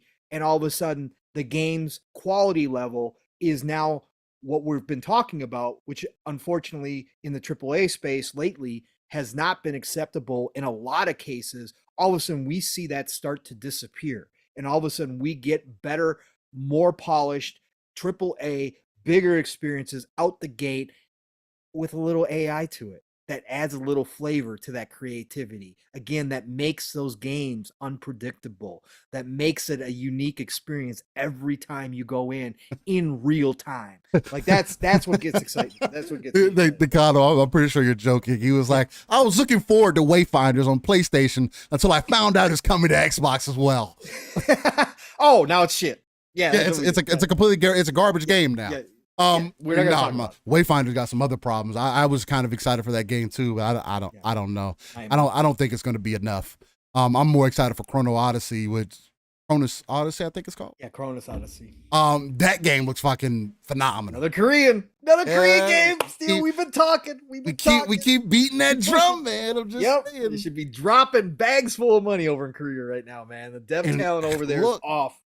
And maybe it's just my algorithms, but I'm seeing more marketing from the on the Xbox side of things than I am on PlayStation. Although that PlayStation YouTube channel, though, for that game is leagues and bounds way beyond what Xbox has on their channel, which is, again, you see the difference there already. Yeah. Right. If that doesn't tell you, doesn't tell you what the story really is, like it's a popularity thing. Yeah, they got more users, man. They do. They might not have more monthly active users, but they've got more players overall, and they've got the bigger pop name. Did they confirm it's free to play, Decado? I don't know if they confirmed it was free to play or not. I have not seen that they've confirmed that it's going to be free to play. I'm hoping, I've seen is the MMO, right? Yeah, the only thing I see was an MMO. I'm not going to assume that it's free to play, especially with the type of quality that they have. If you go through that trailer for Chrono Odyssey, and for audio listeners, if you haven't checked out Chrono Odyssey, it's a new upcoming game by it's not Inside. Somebody else. They haven't created very many games. But nonetheless, it's a new game. It's an MMO, and open world, has all the great things that you would come to expect, but the hit boxes in the hit detection that seemingly they have in this game seem extremely accurate. In the gameplay mechanics themselves, at least on a combat standpoint, there's a lot of effort for this just to be coming out of nowhere. But again, this seems to be the case with Korean games, though. It's NPixel. NPixel, there. NPixel is the publisher, and it's also developed by them and Gameplex Company. So, yeah, that's fucking crazy. Unreal Engine 5. Decado says, I've never seen Korean MMO that charges, though. Black Desert charged. They made it free to play. But originally, it started out as originally it was a $30 game. Yeah. Yep. You had to pay $30 to jump in, and then of course, like Final Fantasy, it was just like Final Fantasy 14. You have to pay for the upfront content. Well, now it's different with Final Fantasy 14. It lets you play up to a certain point, and then if you want to keep playing, you got to buy the additional content, which is. It is what it is. It is what it is. It's 100 hours worth of content. At that point, it's kind of like you got to decide whether it's worth. Yeah, why not? Guild Wars 2 has the same thing going on for them too, where it's like they have 100 hours worth of content, and then at that point, decide whether you want to jump into it. And a lot of people are saying good things about Guild. Here's what we're off on a tangent because we got to get back to Phil's interview and get done because he's got some good things that we got to get into too. Some really good things at the end there. But the thing about the Korean devs, and I know they're starting to get this name, people are sitting up and taking notice, but a lot of people like Ducato are saying, I saw it on Twitter when this was launched. Oh, another free-to-play MMO from a Korean developer. Shocking, or whatever the case may be. They're starting to get that namesake. But that's why I'm saying, if I was Microsoft right now, the aesthetics and how they develop, I'd throw some money at them and say, make me a single-player RPG. No, I wouldn't even say, hey, no, make the game that you're making now, but fucking, here's some money. Right, here's some money, but I'm just saying I would go after them to counter Square Enix. I would go after the Korean developers and say, make me a single player version of this, make me a single player experience, and we'll fund it, but give us this style. Because this style, this detail, the aesthetic to these games, again, it's not for everybody, I understand that, but man, is it gorgeous still. And some of this stuff does rival some of the A-team from Square. So it does rival a lot of it in character and all that kind of stuff. I love it. I just think it looks gorgeous. So anyway, that's it looks really dope. It looks really interesting. But yeah, to get back to the Phil interview, what was the next point that you want to touch on? I want to touch on the good stuff here. Okay. I want to touch on when he got into Showcase. And again, I'm leaving out the Showcase or Xbox Showcase purposely because Phil did it in this interview. Again, go listen to it. And it's not accidental. He says, I'm excited for Showcase. Right. So it's funny how he did this. So yeah, and about the roadmap steal and about what he talked about there. So, this is where the tone changed one time during this interview when Phil talked about Showcase and when he talked about the roadmap steal. And this is when you could see Phil get to a point of relief and a point back to normal Phil, where he had something good to think about and he was excited. And of course, you can say, well, of course Phil's going to be this way. But listen, again, what they did last year with the 12-month thing, I think is thrown out the window by his comments here. We talked about it a little bit earlier. Steele brought it up in the beginning. I think it was thrown out the window by what he said here. I believe that I think it's back to business as usual, something we talked about, Steele. They have been dragging this anchor, which is the ABK acquisition around, because I think the attorneys, I think the legal eagles involved in this, I think that the corporate side of things all told Xbox, you guys got to be quiet. We got to go into victim mode. We got to go into weak mode. We got to go into, hey, we just got to push this ABK deal through. So we can't show all of our cards. We can't be out here promoting how much we got coming. We can't be doing all this stuff. It's been frustrating for the community. That's why so many people are sick of the ABK deal right now, because it feels like Xbox has been quiet. It feels like Xbox lost a lot of the momentum we had prior to the announcement of the ABK deal, because I think it has been dragging them down. But now all the cards are out on the table still, right? CMA has blocked. FTC is going to continue to move forward. We don't know about the EC. It's sounding promising in the EC right now. But again, it was sounding promising with the CMA for a while there too. So we don't know. But I think now that all the cards are laid out, everything's on the table. It doesn't matter anymore. Everything's here. They're going to appeal. They're going to fight. It doesn't matter what they do at this point, okay, outside of another acquisition. So I think it's back to business. And I think you can see it in Phil when he talked about this, because Phil, they asked him about Showcase and about the future, because Snowbike Mike asked him to give us something positive that he was feeling. And he first talked about the roadmap steal. And he said, finally, and he literally said that, he goes, finally, I can see it, the one game per quarter. Yep. And he said, we're done with the COVID. And he goes, I'm sick and tired of talking about COVID, right? And he said all that. And it was very demonstrative in his, in the way that he said all these things. But he said, finally, I can see the one per quarter. And he goes, we got great games coming up. He goes, and this is where it gets interesting. And this is what I picked up on and other people picked up on. Mav and I talked about this because Mav picked up on the same thing, Steele, and I think you picked it up. He goes, we got great games coming. Starfield, Motorsport, Hellblade 2. Starfield, Motorsport, Hellblade 2. He listed them off in order. And he included that in the first grouping that he talked about. Those were the three that he talked about in the first grouping. Starfield, Motorsport, Hellblade 2. What caught me was the inclusion of Hellblade 2.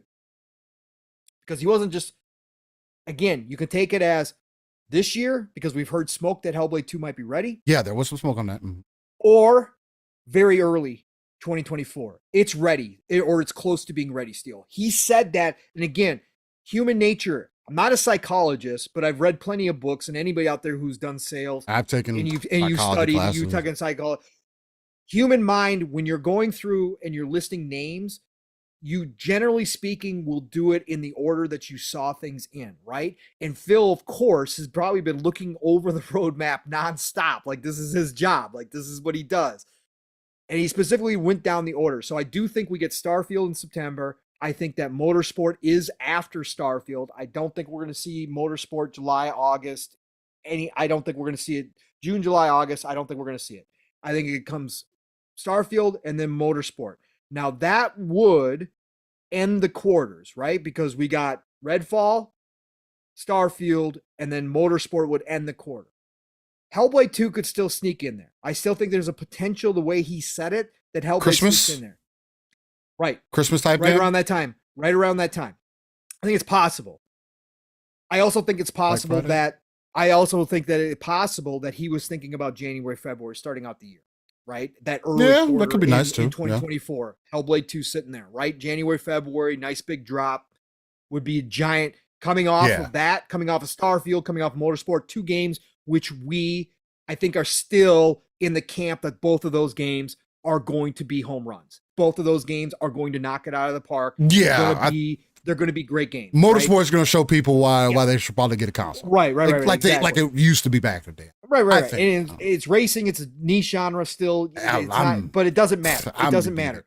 Great game. Yeah, of course, so am I.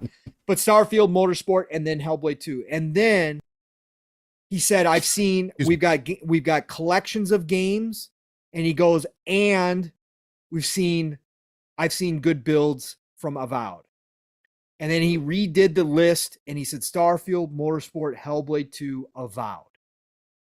That's your lineup. That's your roadmap till next summer. And that kind of does line things up too. There's going to be smaller stuff in there, right? There's going to be smaller games Game Pass too. Game Pass stuff, but there's going to be smaller games that show up, a Hi-Fi Rush, games collections of games. Was Curious Steel? Could he be alluding to a possible Gears that we've heard about, potentially a Marcus Phoenix collection dropping something in there? Was he just talking about other games in general, a collection of games? Interesting stuff, really good stuff, because what I'm saying here, folks, is he reiterated, we finally are to the point where we're going to get that game per quarter. And the way that he said it in confidence means now all this talk that we've had, all these times that Steele and I hear on Living Splitscreen and all the other shows that have said that, because Phil originally said that he wants one big game per quarter. Phil, I believe, has now seen the roadmap, knows where his developers are, how many games they have in the pipeline, and they're all lining up where he can be confident in that one per quarter, Steve. Yeah. And I'm not saying it's just going to be one per quarter, but I think that's it. And I think he gave us the roadmap till next summer before Showcase next year that we're going to see Starfield, Motorsport, Hellblade 2, and Avowed all in the next 12 months. All right, got to be careful with the 12-month thing. I know. He's not using that terminology, but I'm saying that the roadmap is laid out now and he can see it and that they're in a good spot and that those are ones that he's confident in. That's 4 in the next 12 months, right? 1 per quarter. Now I do agree if that is the lineup, especially with the way that he iterated it. And again, people can say, "Oh, you're overanalyzing." Okay, sure. No. You can say whatever you'd like. And none of it may be true. We may not see any of those games. They may all get delayed until next year, and we don't get them until 2025. That's not happening. Still, that's not happening. It's not happening with Starfield and Motorsport, I don't think. And I again, the way that he talked about those things, the only thing that has me kind of questionable is Avowed. Because when you make the comment that, I've seen builds of Avowed, that kind of tells me that they're still working on some things. Well, yeah, because they moved over to Unreal 5. We know that. Right. So there is the chance that I do think, again, especially since Avowed was the last one, that is probably it's Obsidian 2020. That's definitely 2024 middle. Maybe that's the game at the next E3 that you say, hey, this game's going to be available this fall. Maybe sooner, or maybe it's the Redfall spot. Could be. That could be. That could be. That definitely could be a summer thing. It depends on what else they have in the tuck and what other games that they have. Because again, especially when you maybe it is the fall game. You're right, I mean, who knows? It could be the September slot. But I Obsidian is damn good, and I think that they're going to have it ready. So, and he was confident. And it did seem like it. All the games that he mentioned, though, there is a specific reason why he said that, said those things. And we can't say that, Phil's good at talking and giving people hope and all these things. And then not also consider that he does a lot of things purposefully, right? Things on his shelf, which have come to, where he'll say, "Oh, no, there's nothing on my shelf." And they come to find out, I mean, some things have lined up based off of that shelf. So again, to each their own on how you see those things. If they are able to hit that Starfield, Forza Motorsport, it's a little depressing to me that, not depressing, but sad to me that if Motorsport comes out after Starfield, kind of weird. I don't know. I was expecting for Motorsport to be before Starfield, but then they would say it'd have to be before September. It's kind of like, why rush it? You might as well just release it. Again, hopefully, I would like to see them go to what I spoke on before, where Forza Horizon, Forza Motorsport have an opposite kind of cadence from each other, right? Where they release around the same time. So, for an example, if Motorsport comes out in November, Horizon 5 came out in November.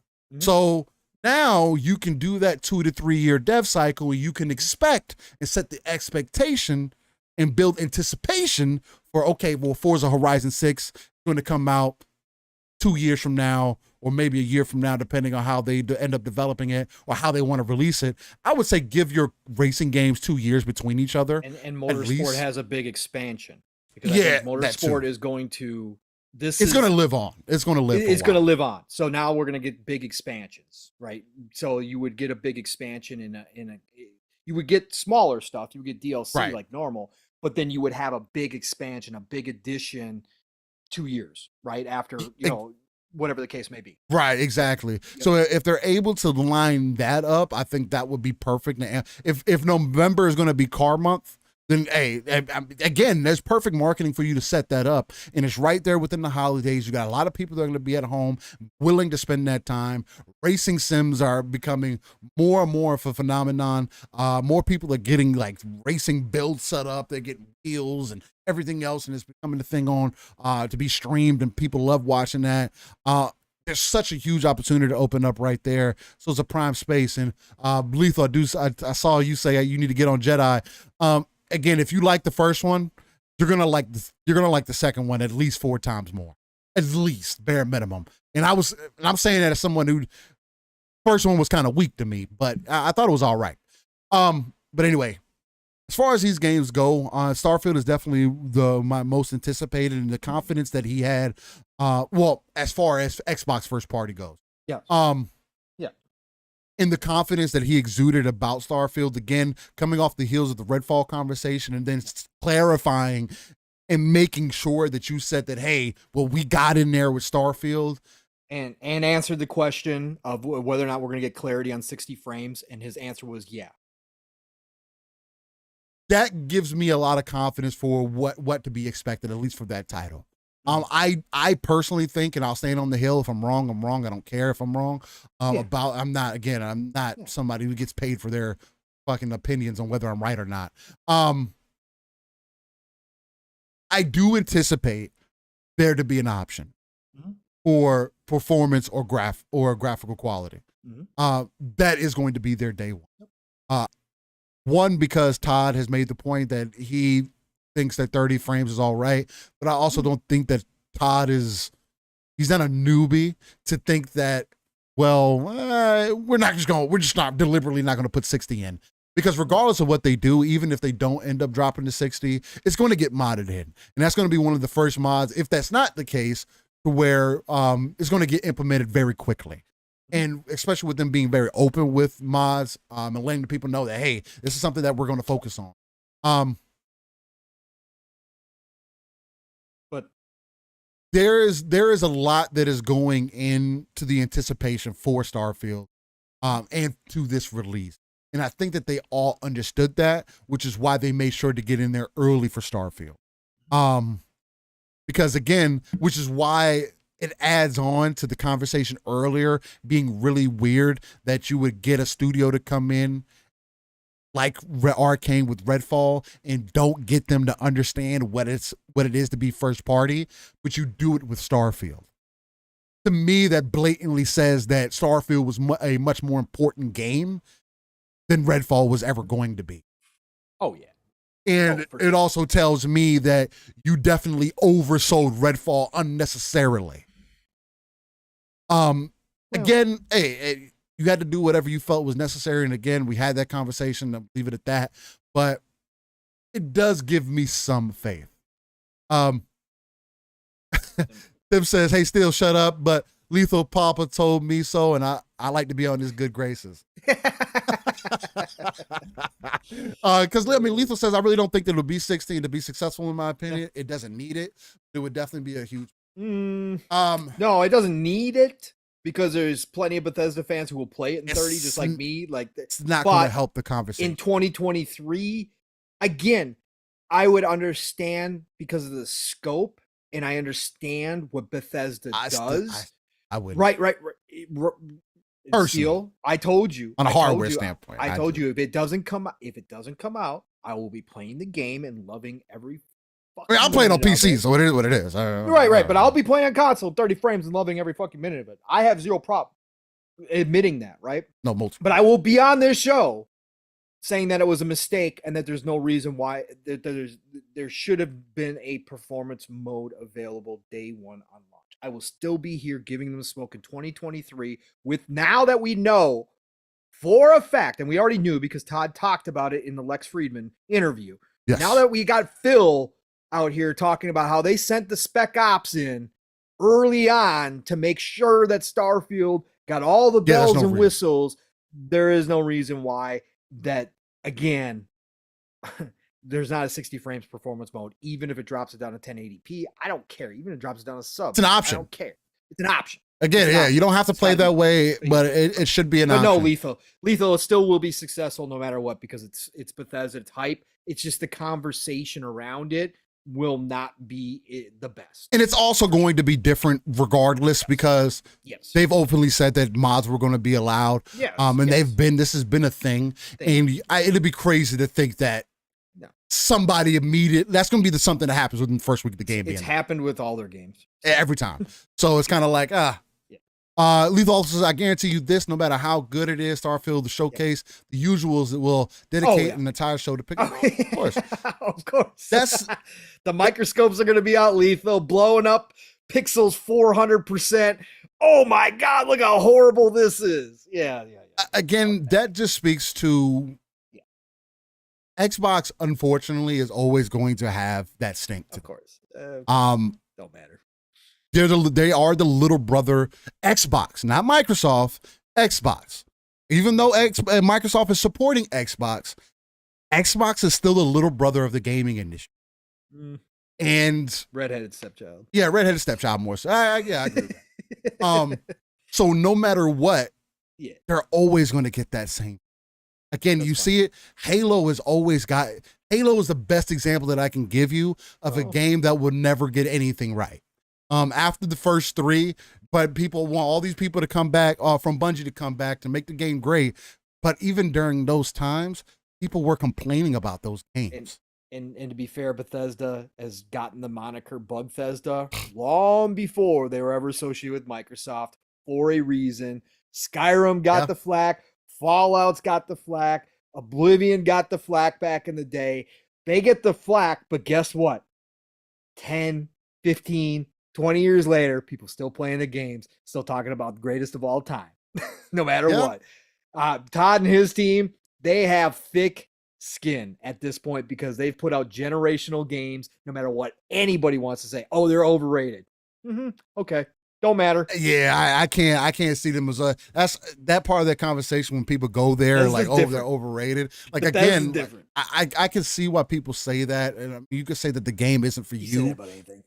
Yeah, you can literally say that about anything. But anything popular. At the same time, like you can't say that and then not admit that there's no other studio that does exactly what they do. Right. Literally, from a story standpoint, from a immersion standpoint, from a world building sandbox standpoint, like there's literally nobody who does the same thing. Not at that level, at least. I mean, again, the closest comparison I could give you was Mass Effect, but that's still a different game. Yeah, no. I guess it's still much controlled. That's a much more controlled, narrative-driven game. But in there, it gives you that fake fantasy that you have full control of everything, and they also continue it through multiple games, so it's kind of whatever. But anyway, again, it's very, very, very few. Yes, and Hazardor, that's probably going to be the case, but that mod is not going to be available on Xbox. He said sex mods on 1,000. Oh no! Phil won't allow those. Yeah, we are going to get mods. We are going to get mods on console. I think that's going to be a big part of this too. Yeah, no, 1,000%. It's definitely going to blow it up. I know that people are like thirsty for it too. They're waiting. There's already forums wish list on Steam. Number 1 wish list on Steam, man. Yeah, I wonder why. So they can start up their own again. Skyrim. Yeah. There's some interesting things happening in Skyrim on Reddit. I'll just let you know that. People are going to remember still. Again, people forget. We don't get these games very often. People are going to remember. It's going to be funny when it happens, bro. No matter how much flack, it don't matter. Unless the game's completely broken, which I don't believe it's going to be. Unless the game is completely broken. Yeah, especially what people are going to remember.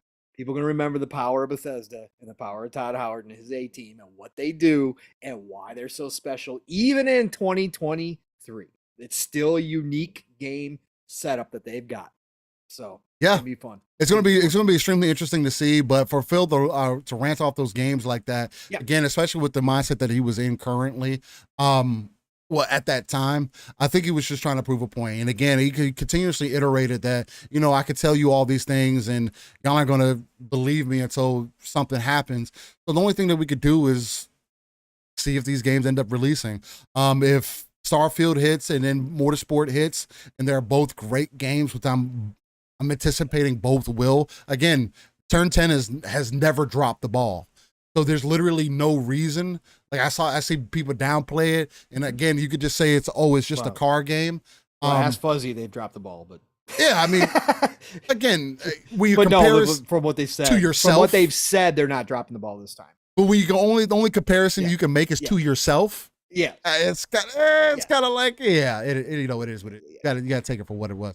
I mean, again, I agree with that too. Motorsport hadn't pulled me in recent years, and how they have set up, especially with like having the race set up, like they set it up, especially in Motorsport 7, at least from what I've seen, to where you can't put because before it was like as long as your car was in the class, that's all that mattered. Then it turned into, even if I put the car in that class and put it at the top of its class, that for whatever reason, there was still an issue.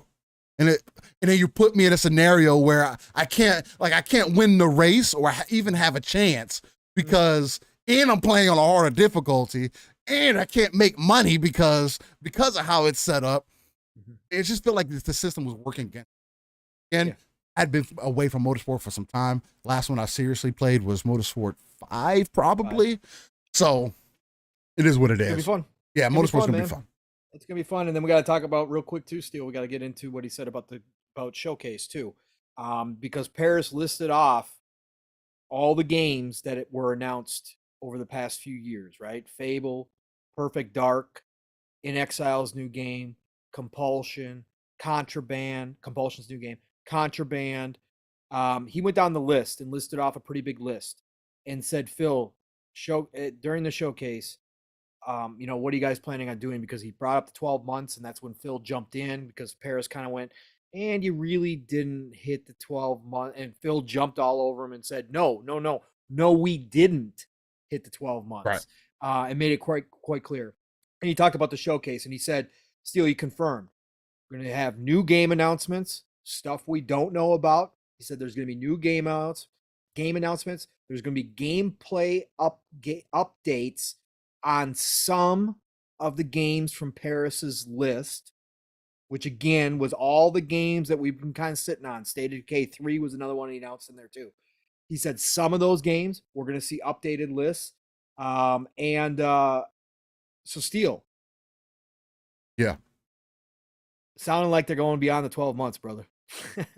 We're going to get some hopes and dreams. We're going back to normal. Like I said, business back to normal.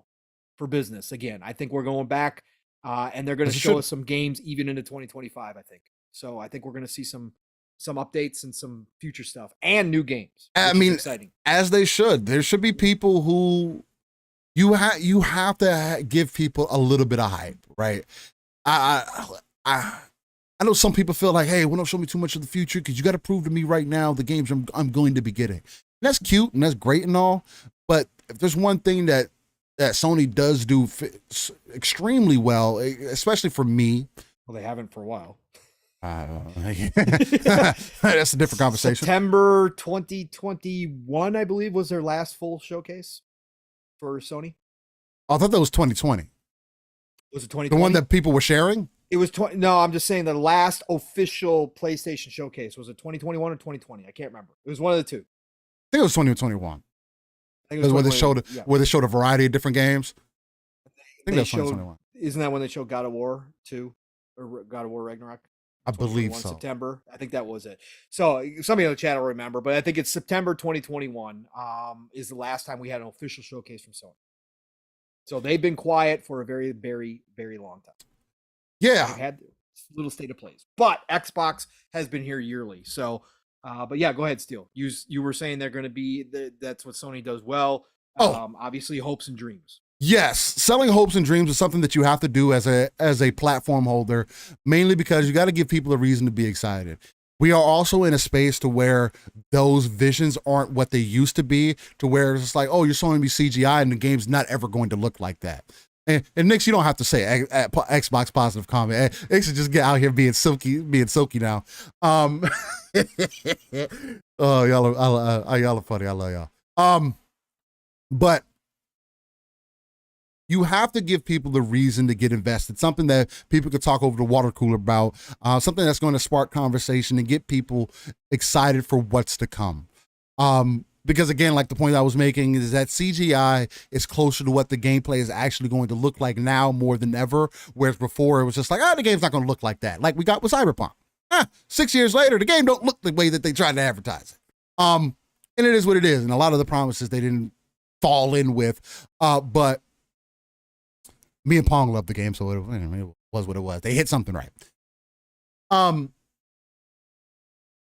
There is the only thing about that entire scenario of selling people on hopes and dreams is that you have to do it properly. You have to do it with games that are going to get people excited. It can't be something. It can't be for an example. Wow, why do I always forget about the name of this damn game? Like right there in the moment. The pirate game. Sea of Thieves? Sea of Thieves. You can't be trying to sell people on a Sea of Thieves 3 years from now. That's not going to do anything for the people. Sure, it has a base now, and that's cool, but you need something like a Stellar Blade, for an example, to get people excited. You need something like a Fable to get people excited for, right? When is that game going to come out? Is it a 2025 game? Can you put some form of a timeline? And again, the more of a roadmap that you can give to people, and also give yourself to kind of internalize and say, hey, this is the marks that we're trying to hit. Regardless of how people feel about delays happen. That's just the reality of gaming at this point. And if you can afford to delay a game, just because you said the game is going to come out in 2025 or whichever the case, you got to delay it for whichever reason, 2026. Again, you're building hype. And the one thing that Xbox has missed on is just building off the hype. You can delay something, but give some in that in between time, give people a reason to continuously be excited, right? No, give them some gameplay. Yeah, give me a fucking update. Can't go 3 years dark. Spider-Man. What? Why? I need an update. Factions. I need an update for an example. Or on the Xbox side of things, hey, Avowed, Fable, Contraband, Fable, Perfect Dark, go down the list. We need updates from these games. Where are they at? I'm not telling me that you don't have to give me an hour breakdown, the perfect gameplay scenario. No. But just like with this most recent Dev Direct that you guys did, it's a perfect example of setting the expectation for what's to come. Now, it didn't really work for Minecraft Legends, unfortunately, but it did work for what they needed it. For what they needed. Sorry. That's what they're going to do in this showcase, right? At least that's what I'm expecting. But again, people like me and yourself, Pong, we are some of the few that look at these showcases in boxes, right? Others look at them and as, how does it compare to this previous one? And I do some of that as far as pacing goes. That's the main thing that I consider. Right. Because other than that, their lessons there, because their shows have been really good at pacing. The main thing that's always been, and the reason that I always look at these in that vacuum is because I always end up finding games that I pull out that seem to be enjoyable for me, or that are at least of some interest. And if I can find a few, then that tells me that was a good showcase, in most cases. So hopefully they can set proper expectation. They can get people excited for what's to come for the future. Again, stepping back into that bag, because obviously the 12-month thing didn't work. And they should never ever do that again, because there's no reason why you, especially as a $1 trillion company, need to corner yourself and then fall short on the things that you cornered yourself into. Just doesn't make sense. How about we just do better with marketing? We get better with setting expectation. We get better with building up the hype. And you, as a $1 trillion company, have every opportunity to be able to do that. And I want to see you, take advantage of it. So that's really what my expectation, anticipation is, at least at this point, especially with him naming the games that he named. And again, everything was purposely done as far as the interview goes, right? There's a reason why he mentioned those games, with the games that they come to expect for this year, as far as the pipeline goes, and then also going over the games that we can anticipate for the future. Yeah. And each one of those has the potential of being something major, right? Mm-hmm. Yeah. That's kind of my thoughts on this. No, it's huge. And I think it was good that he quantified it and that he stated that we are going to see a few updates from Paris's list. And Paris didn't list all the games they've announced. So the fact that he said there was going to be a few on that list, Paris didn't mention like Indiana Jones, which I think does show up at this showcase. I think that they capitalize on the movie coming out. It's not going to be ready, but I think we get to see a teaser from Indiana more than we did the first time around. I think they capitalize on that, but I think we do get updates from Contraband. The obvious ones are going to be there, right? Motorsport's going to be there. I believe Hellblade 2 will be there in some form or fashion. Now, Mav brought up the fact that if Hellblade 2 is a January, February, they're probably going to have a dev direct for that at some point, like they're doing with Starfield, like they did before. They're going to have a blowout. But I think at this showcase, you give us another a glimpse and you announce that dev direct and say, hey, we're going to deep dive Hellblade 2 at this dev direct on such and such a date. I think that would be exciting. Mark your calendars type scenario. I think it'd be good. There's those rumors for that show that's coming at 2 days after the and I think Hellblade 2 further out. I think we get a dev direct closer to for sure. launch. You know what I'm saying? So, but either way, I think that shows up. I think Avowed does make an appearance here. If Phil is saying he's seen good builds, I think they pull something out of one of those good builds. Unreal Engine 5, we already know it's going to look good, gorgeous. It's Obsidian, already really high expectations from Obsidian, of course, because they know what they're doing. So I think Avowed's there. I think those are the easy ones. And like I said, Indiana Jones is my kind of out on a limb one there from first party. I think In Exile is there. I don't think Compulsion is there. Now, some people think that both are going to be there. Some people think Compulsion is going to be there. In Exile won't be. Compulsion, we just found out this week, it just is hiring a community manager.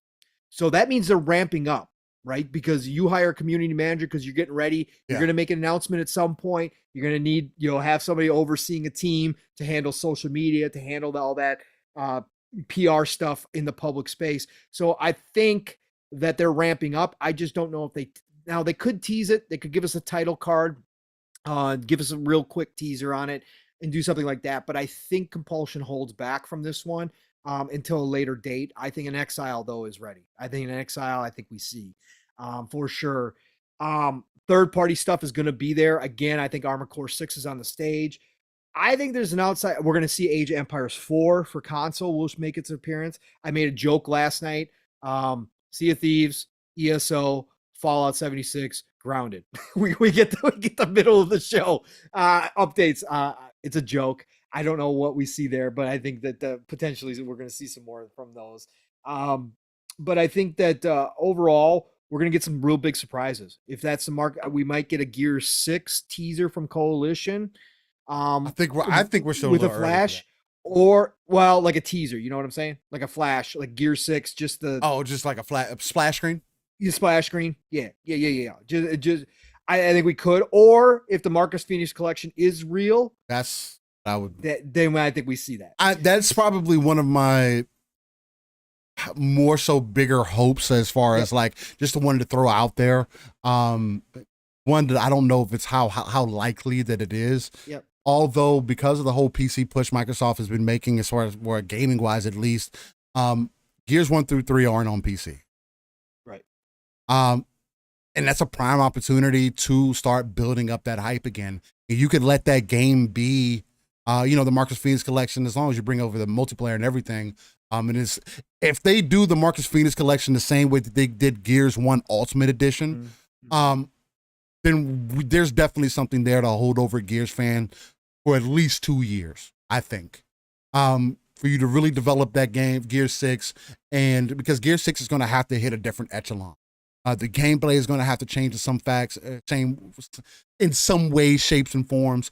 Because this time around, Xbox, you have to take advantage of your IP. You have to see, or hopefully you've been sitting in with creative meetings with the Coalition to see how they can reinvigorate the multiplayer for Gears. Because Gears, unfortunately, a lot outside of the campaign experience, many people are scared to jump into the multiplayer experience or are turned off of it because of that. Just fine. I mean, yeah, honestly, which is fine. It is what it is. Fine. In this space, in this day and age, still with how many options there are, sure, you still want a presence. There's not multiplayer. But there's not many third-person games. No. But I'm just saying, overall, there's a limited amount of people that just play third-person multiplayer games, right? So you're still competing against the first person. You're still, and you got Fortnite. Let's be real. It's the elephant in the room as the third person. Right, different. I get what I'm saying, Steel. Yes, you still want multiplayer. Yes, you still want to have a presence. But in 2023, are you going to dominate no matter what you change, are you going to dominate the market? No, you're not. Not looking for domination, but you can't do what you did from Gears 4 to 5, where there was so much content in Gears 4, to where you release Gears 5 and it's lacking content up front. Yes. When it's like, guys, it's easy to slip back. I understand. There's a lot of game here still, and Yeah. it took Gears 6 months for them to Five. get content. Well, Gears 5, sorry. It took Gears 5 6 months to a year to get the content and to make the changes that they needed to the store for it to be appealing to people. Correct. And for them to be like, oh, now it's worth me grinding this out. I get what you're saying. It's got to be upfront. They got to be ready day one. They exactly. gotta have it This can't be Halo. You can't go from Halo to now your second most important IP, arguably, in Gears. Because I mean, Forza, of course, but I'm not. Again, that's not something to worry about personally. Yeah. But in Gears, your second, probably most important IP, the game that really has put Unreal on the map the way that it is currently, you can't look over this opportunity, right? No. And then we get Project Belfry, Wandering Tower. I believe Jez says it's now called officially Wandering Tower from Stoic, which is another publishing deal that they have exclusive. That's the studio that made the Banner Saga. This is the one that Jez has described as hand-drawn animation, 2D style RPG that is in the vein of Dragon's Crown, which again, not a lot of people are going to remember, but I loved Dragon's Crown, of course, which was published by Atlas and which was developed by Vanillaware. One of the best looking animated style games out there. So Project Belfry, I think, does show up. Wandering Tower, I should call it, because I believe that is the name. That'll show up there as well. And then we're going to get some surprises still. We're going to have some games that we probably are shocked about, some third-party deals yet again, like we had last year with Persona showing up on Xbox. I think that Microsoft has been working behind the scenes diligently, and we're going to have some surprises, some new games out there. I'm really excited still. The way, like I said, the shift in Phil's energy during this segment when he talked about the roadmap, the one game per quarter, and he talked about Showcase, I'm excited. It's not just Phil being a salesman. He wasn't in a salesman mood. He was in a very bad mood throughout the entire interview, but this sparked that excitement in him. And that means it's genuine. And to me, I'm hyped. I'll always be hyped for Showcase time no matter what. But I'm hyped because I can't wait to see. And I think still there's an outside chance.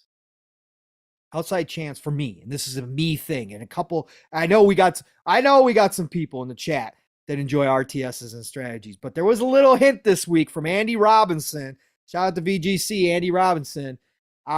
There's another Star Wars RTS game outside of the Respawn one. So we're talking 2 Star Wars RTS games. There's another RTS game, he said, from a big name developer. And if you whittle that down to only RTS developers, there's only a handful, literally, that you would consider big name still.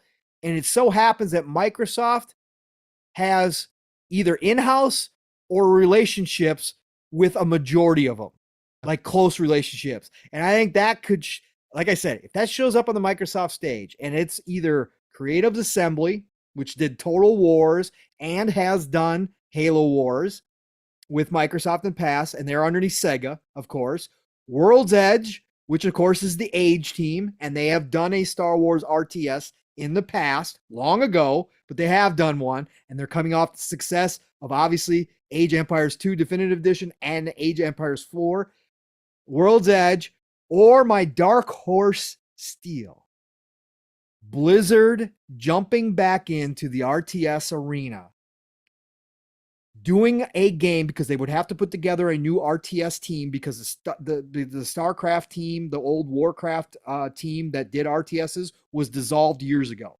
So they would have to form a new one. And we know Mike Ybarra teased, and obviously Phil talked about StarCraft coming back if they got the ABK acquisition. But let's say internally Blizzard wants to bring StarCraft back. They got to form a new team. Why not get your feet wet before you move on to bringing back StarCraft, which is huge, gigantic. Yeah, that's not bigger than anybody realizes. You don't just jump into that, right? You build a new team and you take on an IP like Star Wars and create an RTS to get your feet wet, to get the team gelled, to get that, to get that experience before you move back into StarCraft. A Star Wars RTS from Blizzard on the Microsoft stage, on the Xbox stage. Boy, oh boy. Again, niche, but it's Star Wars, and it would be Blizzard. it would turn some heads, and it would be kind of exciting. So Yeah, that's just a me thing. It That's could a end me up, thing. and That's my it could end up being pretty dope. Yep. That's for sure. Yeah. I didn't know that. You were talking about the KOTOR remake in chat, and they were saying that Jesse was saying that Sony wasn't happy with what they saw early on, and they put it on hold. Yes. I don't know how I missed that. Yeah, that was a while ago. That was last year. Yeah, I don't know how I missed problems. that. Hey, shout out to that. Everybody was so Which is excited sad. about that. Which is very sad. Again, first of all, that Microsoft missed out. Saber and okay, that's what it was. It's under Saber now. Yeah, it's under Saber. They moved it. So it's not necessarily on hold or canceled, but it's no. But it had a blip. It had a delay. Somebody else is working on. They were trying to do with it, right? So Tim, you hit the nail on the head with StarCraft. You said StarCraft is 10 million sales day one just from Korea. Oh, guaranteed. That's why I'm saying they're still playing StarCraft too. That's why that's why I'm saying you could see Blizzard, and it's weird to say, well, Star Wars RTS would not be as big of a property as Star. Yeah, no, it's not even close. Not even. That's what I'm saying. Expectations lower for Star Wars RTS out the gate. Let your team build on that experience before you go do a new StarCraft, because that StarCraft expectation. People aren't going to play about that. Bruh, StarCraft 3 would have to be magical. Yeah. Because you want to talk about a player base that'll be upset. Yes. And be extremely StarCraft vocal. 2 wasn't even like they had issues with StarCraft 2. Like that's why it didn't hit as well, except outside Korea. Yeah. Right. Korea's overtime. Overall, the feeling about StarCraft 2 was it wasn't the same as StarCraft 1, and that's why they dissolved the team. Right. That's why they got rid of it. That's why they stopped making it. Like I said, if they're ready to bring it back, it's going to be gigantic. I still think that the first thing that they need to do is do StarCraft Ghosts.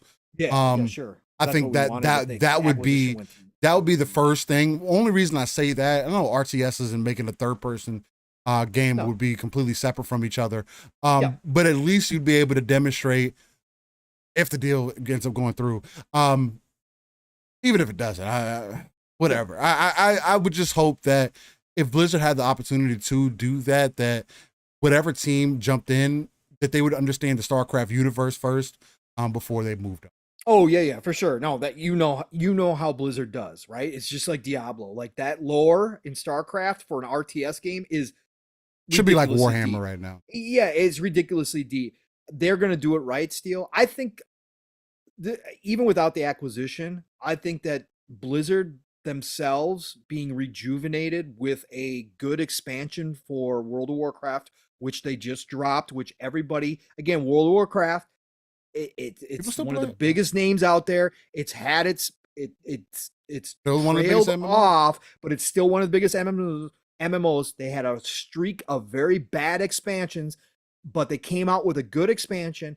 And now with Diablo 4 seemingly on the cusp of gigantic numbers still, I think Blizzard just opened the door, even if there's not an acquisition. I think if there's not even an acquisition, I think that those two successes have kicked open Bobby Kotick's door, and Blizzard is back to kind of controlling their destiny. And I think they're ready to go back to StarCraft. Is the Server Slam this weekend or is it next weekend? It's next weekend. Okay. 12th through the 14th. 12th through the 14th. Yep. I mean, it's going to be interesting to see the numbers from that one.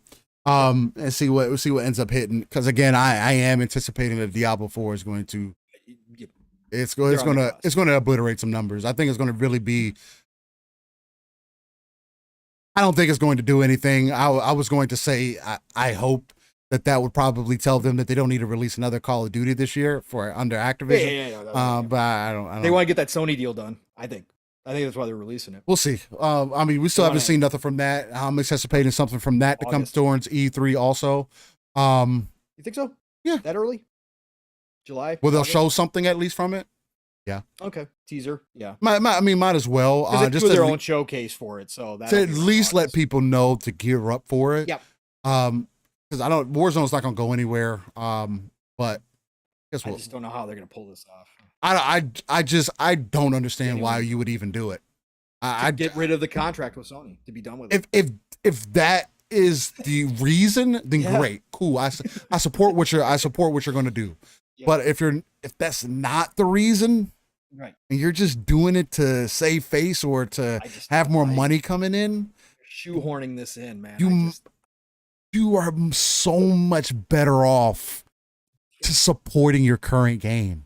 And make it the expansion that you originally said it was going to be. It was originally going to be a full-fledged DLC. It's even your Modern Warfare 2 is having a lot of drama around it right now that it didn't need. And again, especially for a game that had so many things positively working for it when it released, but now it's like, guys, you might want to wake up a little bit. I don't know. But again, I mean, it is what it is. I mean, again, Call of Duty could just be showing its age now. That people may just have had enough and want to move and want something else. Who knows? Again, it's going to sell. Well, ladies and gentlemen, I don't know how we did it.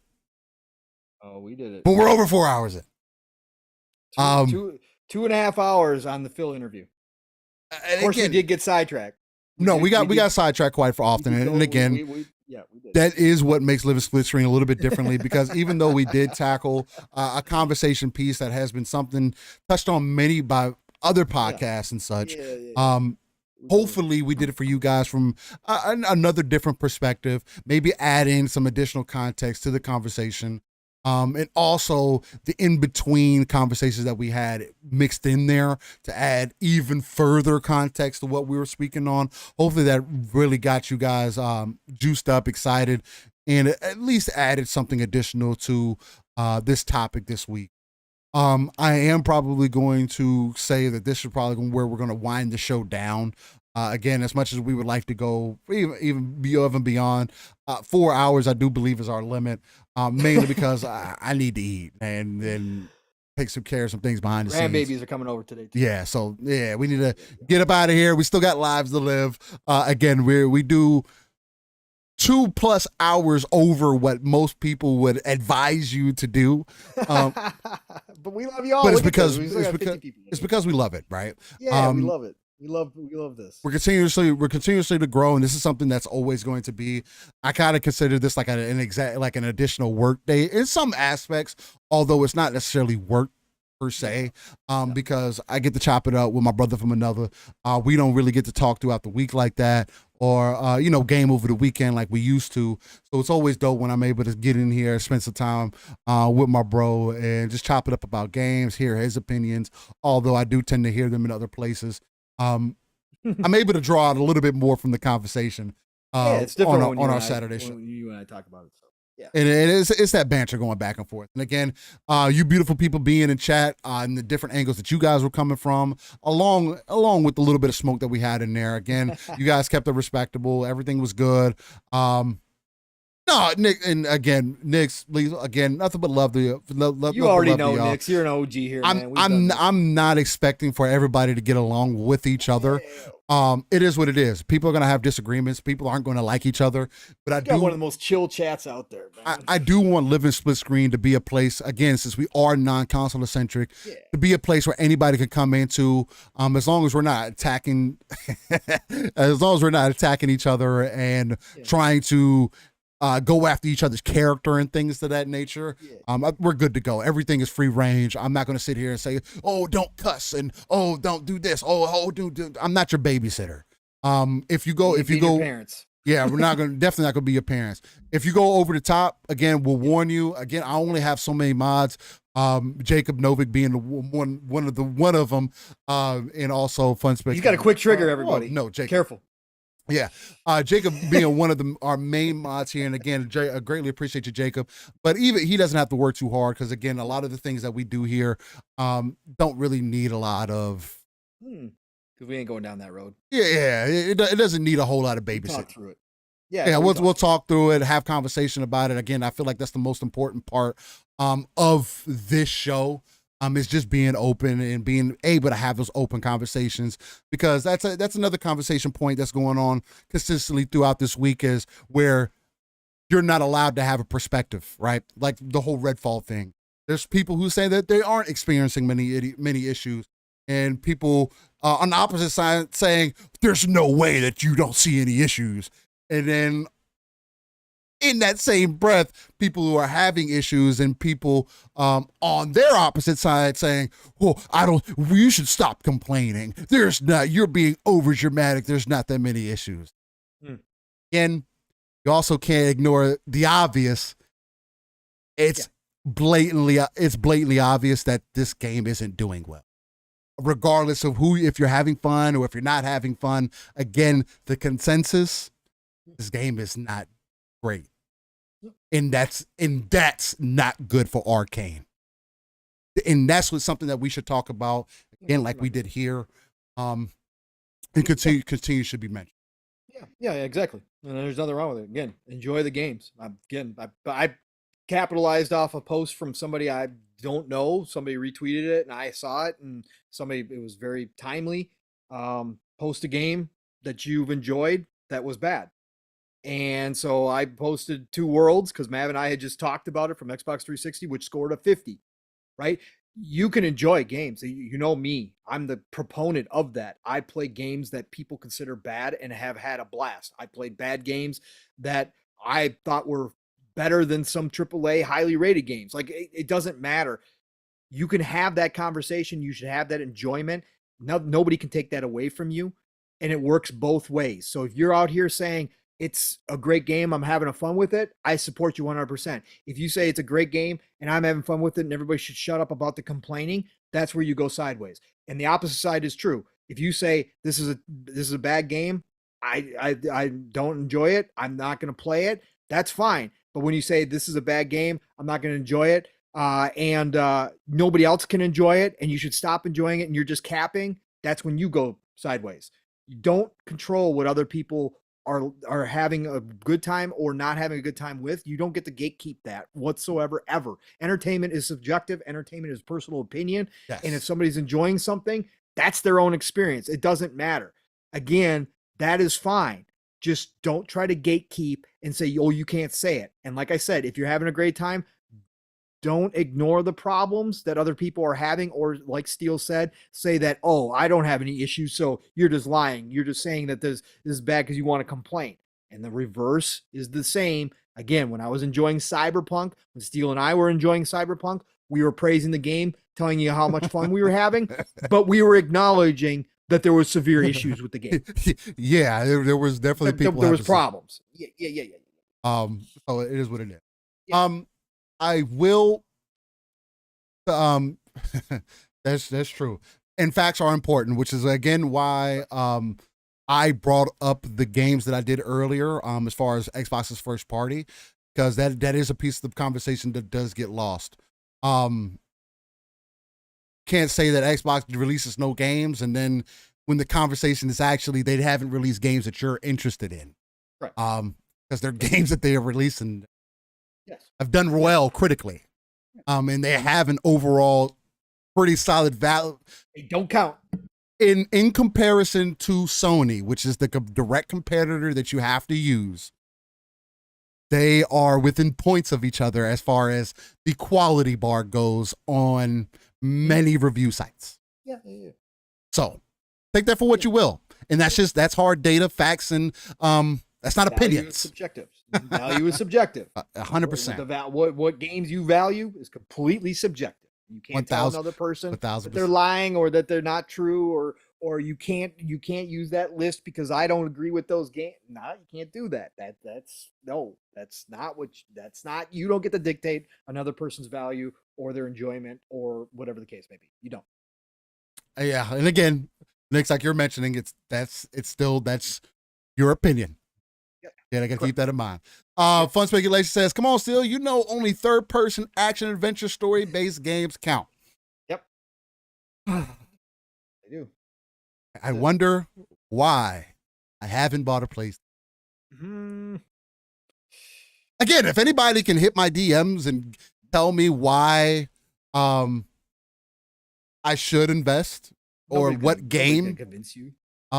I mean, again, I'm open for people to try. Like, they do this with other people, so I want to see if it works with me.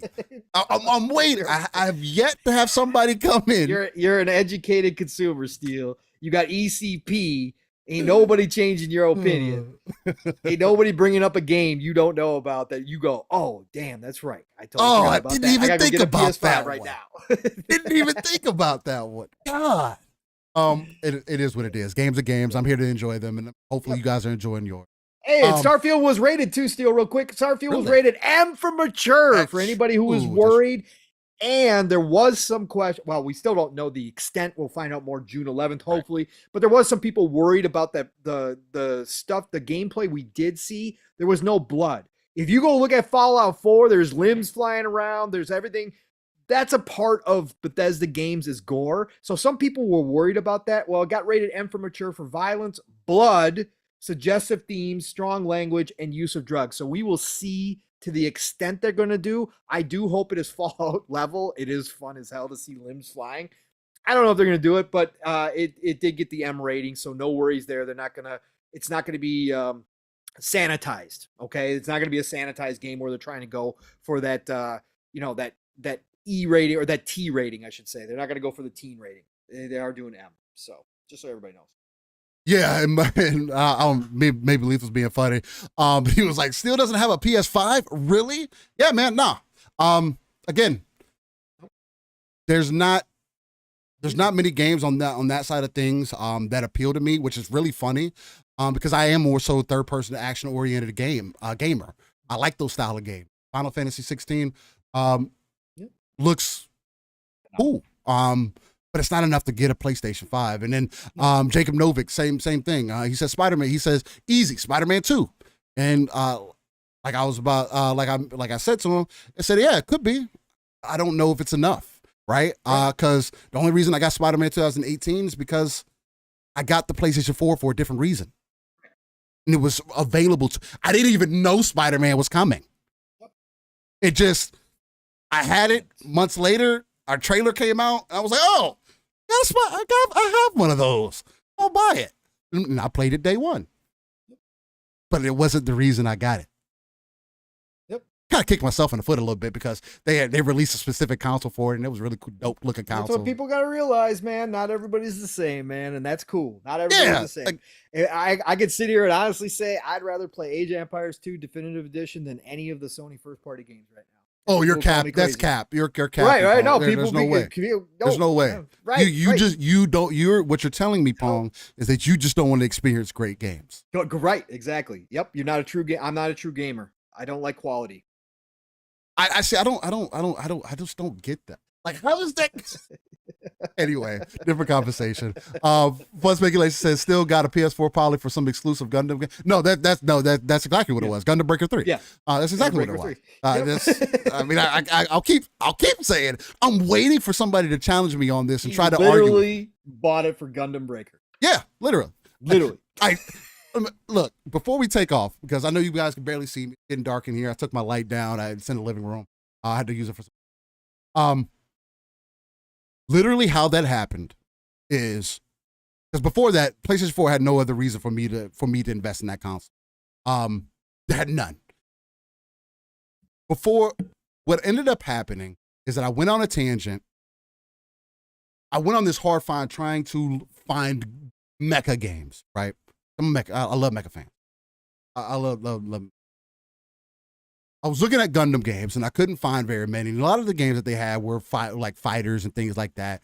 And I couldn't get a lot of them to work through an emulator. I saw the Dynasty Warrior Gundam game. I didn't even know that existed. But I saw that game and I was like, damn, I'll play that. But I couldn't get it through emulation.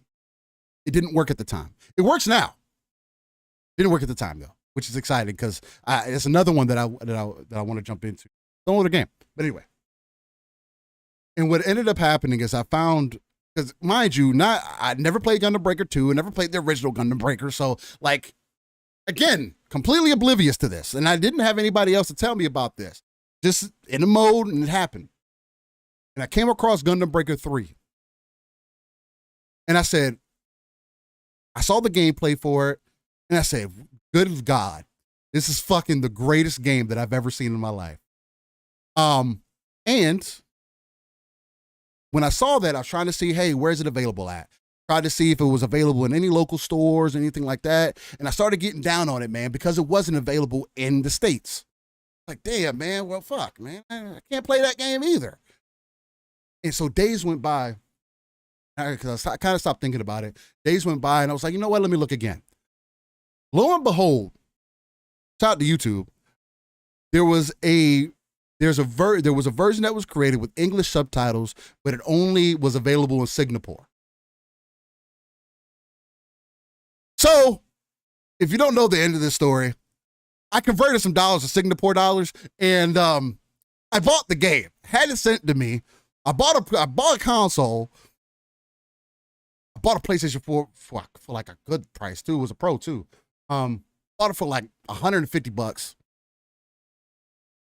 and got the game. That was like the only game that I was playing for a while. Like literally when I got that game, I didn't play anything else for 2 weeks at least. Beat the game. Spider-Man came out. I played Spider-Man. Beat Spider-Man, hardest difficulty. Then God of War 2018 came out.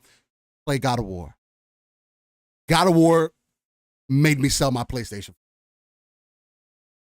I did not see. I put 6 hours into that game. Maybe it's my fault. I was playing on a difficulty underneath the highest difficulty. And it wasn't the difficulty that was the problem. The game was fucking boring.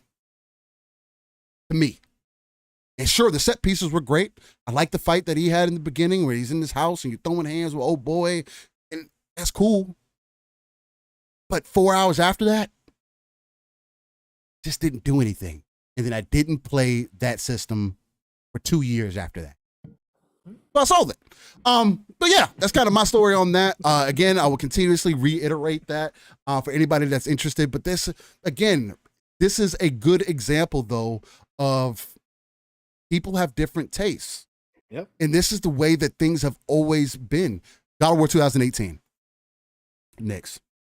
And this is the way that it's always been. Single player games.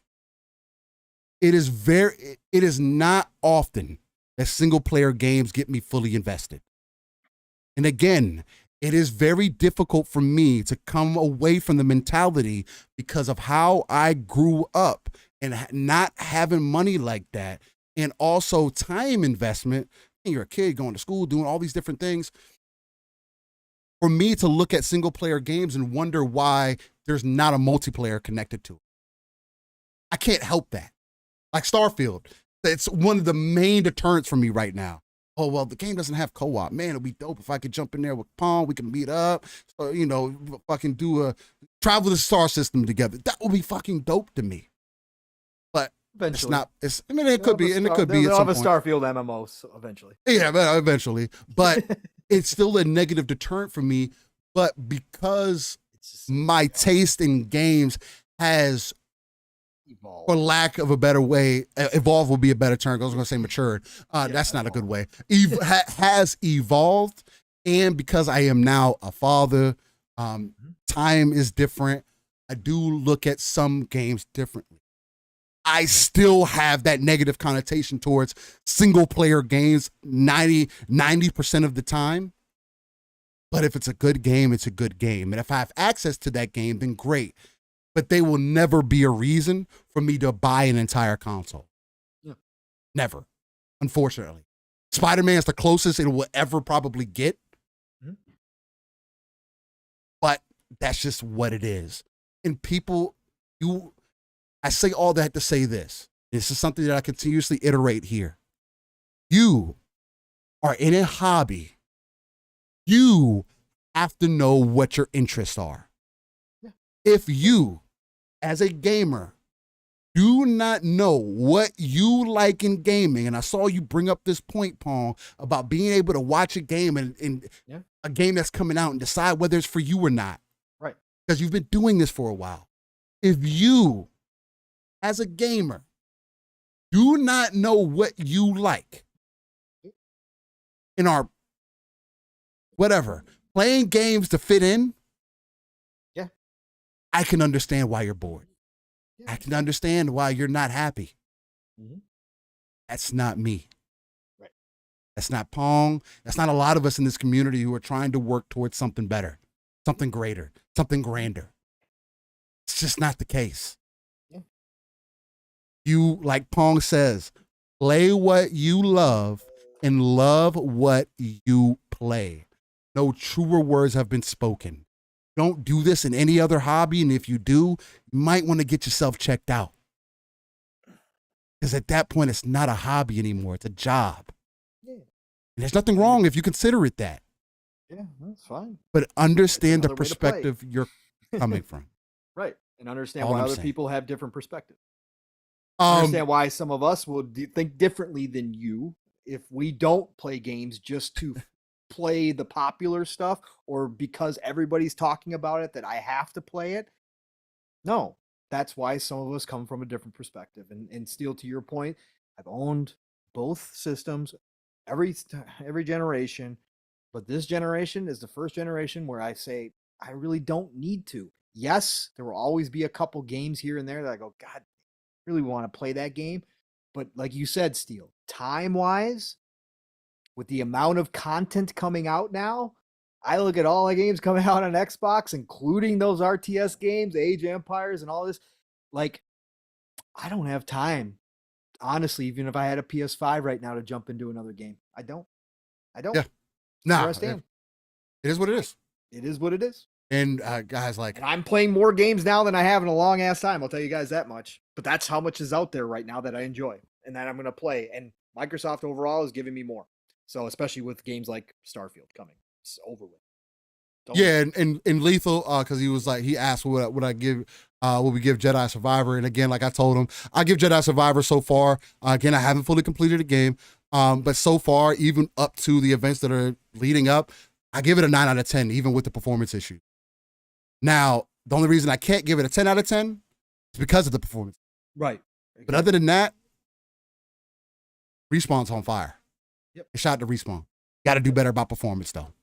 Anyway, let's wind the show down. I am going to skip on This Day in Gaming, just because we did have that additional conversation that we had right there. But nonetheless, I just got the call from the wife, by the way. Hey, perfect. Ladies and gentlemen, boys and girls, I want to say thank you for joining us on episode 101 of Living Split Screen, your non-console centric platform, taking that RTS approach and using that ECP, the educated consumer perspective. Again, if you can, hit that like button for us on the way out. Also, leave us a comment after the show if you can. It helps with the algorithms. And on the audio side of things, again, no matter where you're listening, Spotify, Apple, Google, no matter what, try to leave us a review if you can. It just helps with the Google searches and whatnot, and gets more people to come into the show and check us out. We are on that road to 1K, ladies and gentlemen. So please put us out there. And with that being said, you can find me, Steel Rain I. Steel Rain I. That T is a 7 everywhere. Google's the easiest place. I currently frequent the streets of the Xbox ecosystem just because it intrinsically works between PC and the Xbox console itself, or on Twitter. Hit me up in the DMs. I'm never hiding from nobody. You can send me a DM, a message. I'm going to send you a message back. If I don't, it's because I didn't see it. Whatever. And I'm probably going to be in the streets of Anthem for a little bit here over the weekend. Let's see what happens and see if I get bored, since PTK wanted to throw that in part of the rotation now. Nonetheless, Pong, lead the people to victory. Let them know where they can find you. And again, much love and appreciate you being here.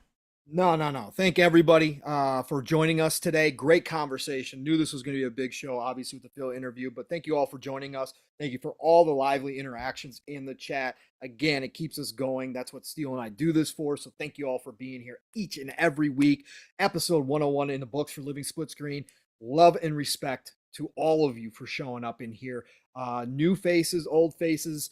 Love you all. And if you're listening to us in the future, the exact same to you. So otherwise, Pong Soul Xbox, Pong Soul on Twitter. You know the drill. Tonight, the Shop Podcast, PTK Blam's channel episode 301, because we just celebrated 300 last weekend. Huge number for PTK. Join PTK Blam, Fuzzy Belvedere, myself, and tonight we have another Lord. Last weekend we had Lord Cognito and Mav as a part of the show for 300. This week we got Lord Sav dropping back into the Shop Podcast. So you know it's going to be a great conversation tonight, 9 p.m. Eastern, 8 o'clock Central Time. Next week, you know how it starts all over again. Even though I'm not a part of the panel, well, I'm officially still a part of the panel. I can jump in whenever I want to. I just don't have time. Xbox Factor Podcast, Double Barrel Gaming, Mr. Boomstick, every Tuesday, 12 p.m. Eastern, 11 o'clock Central Time. All good things green on Tuesdays. And then, of course, Thursdays, it's PM in the PM Pong and Mav in the PM. That's right, every Thursday night over on Fun Speculations channel. Normally a two-man show. We do have guests from time to time there, but it's a lot like what Steele and I do here. Mav and I just had a 4-hour show on Thursday. About the Phil interview, of course. So go check that out. But every Thursday night, we are on Fun Speculations channel. That is 7 p.m. Eastern, 6 o'clock Central Time. And then Friday nights, it's back on Fun Speculations channel for Xbox Ultimate. Great conversations last night as well.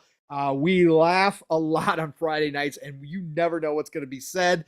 Crazy talks a couple weeks ago. Last night was a little bit more tame, but we still had some fun moments. But we do talk a lot of gaming there as well. 10 p.m. Eastern, 9 o'clock Central Time every Friday night. And then back here for 102 on Living Split Screen next Saturday with my brother from another Steel, one of my favorite people out there, one of my best friends I've got, man. Again, thank you for all you've been doing behind the scenes, Steel, with the short clips and stuff.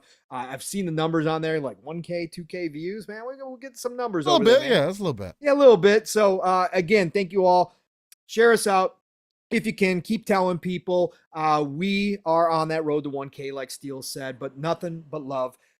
Hey, listen, folks, enjoy the rest of your weekend, whatever you got going on. It is the golden age of gaming. My God, I'm so freaking excited. Again, we have all these serious conversations, talk all this business stuff. Steele and I, all of our shows, we still talk gaming, like the games themselves and the fun that we're having. We're just do a wide variety of things. But guess what? At the end of the day, like I just got done saying, I got more than I know what to do with right now when it comes to actual games and playing the games. And you guys know I play the games. You know Steele plays the games because you get to see his streams here. I post stuff on Twitter all the time. I'm not one of those people that just talks. I actually do post because I'm having such a great time. It's the golden age. I hope you are enjoying this as much as we all are. And get out there, play what you love what you play. And I'm going to talk to you all real soon. Steele, get us out of here, brother. Ladies and gentlemen, boys and girls, you enjoy the rest of your Saturday afternoon into the evening. Stay safe out there. Take care of yourself and get some gaming in. I will be.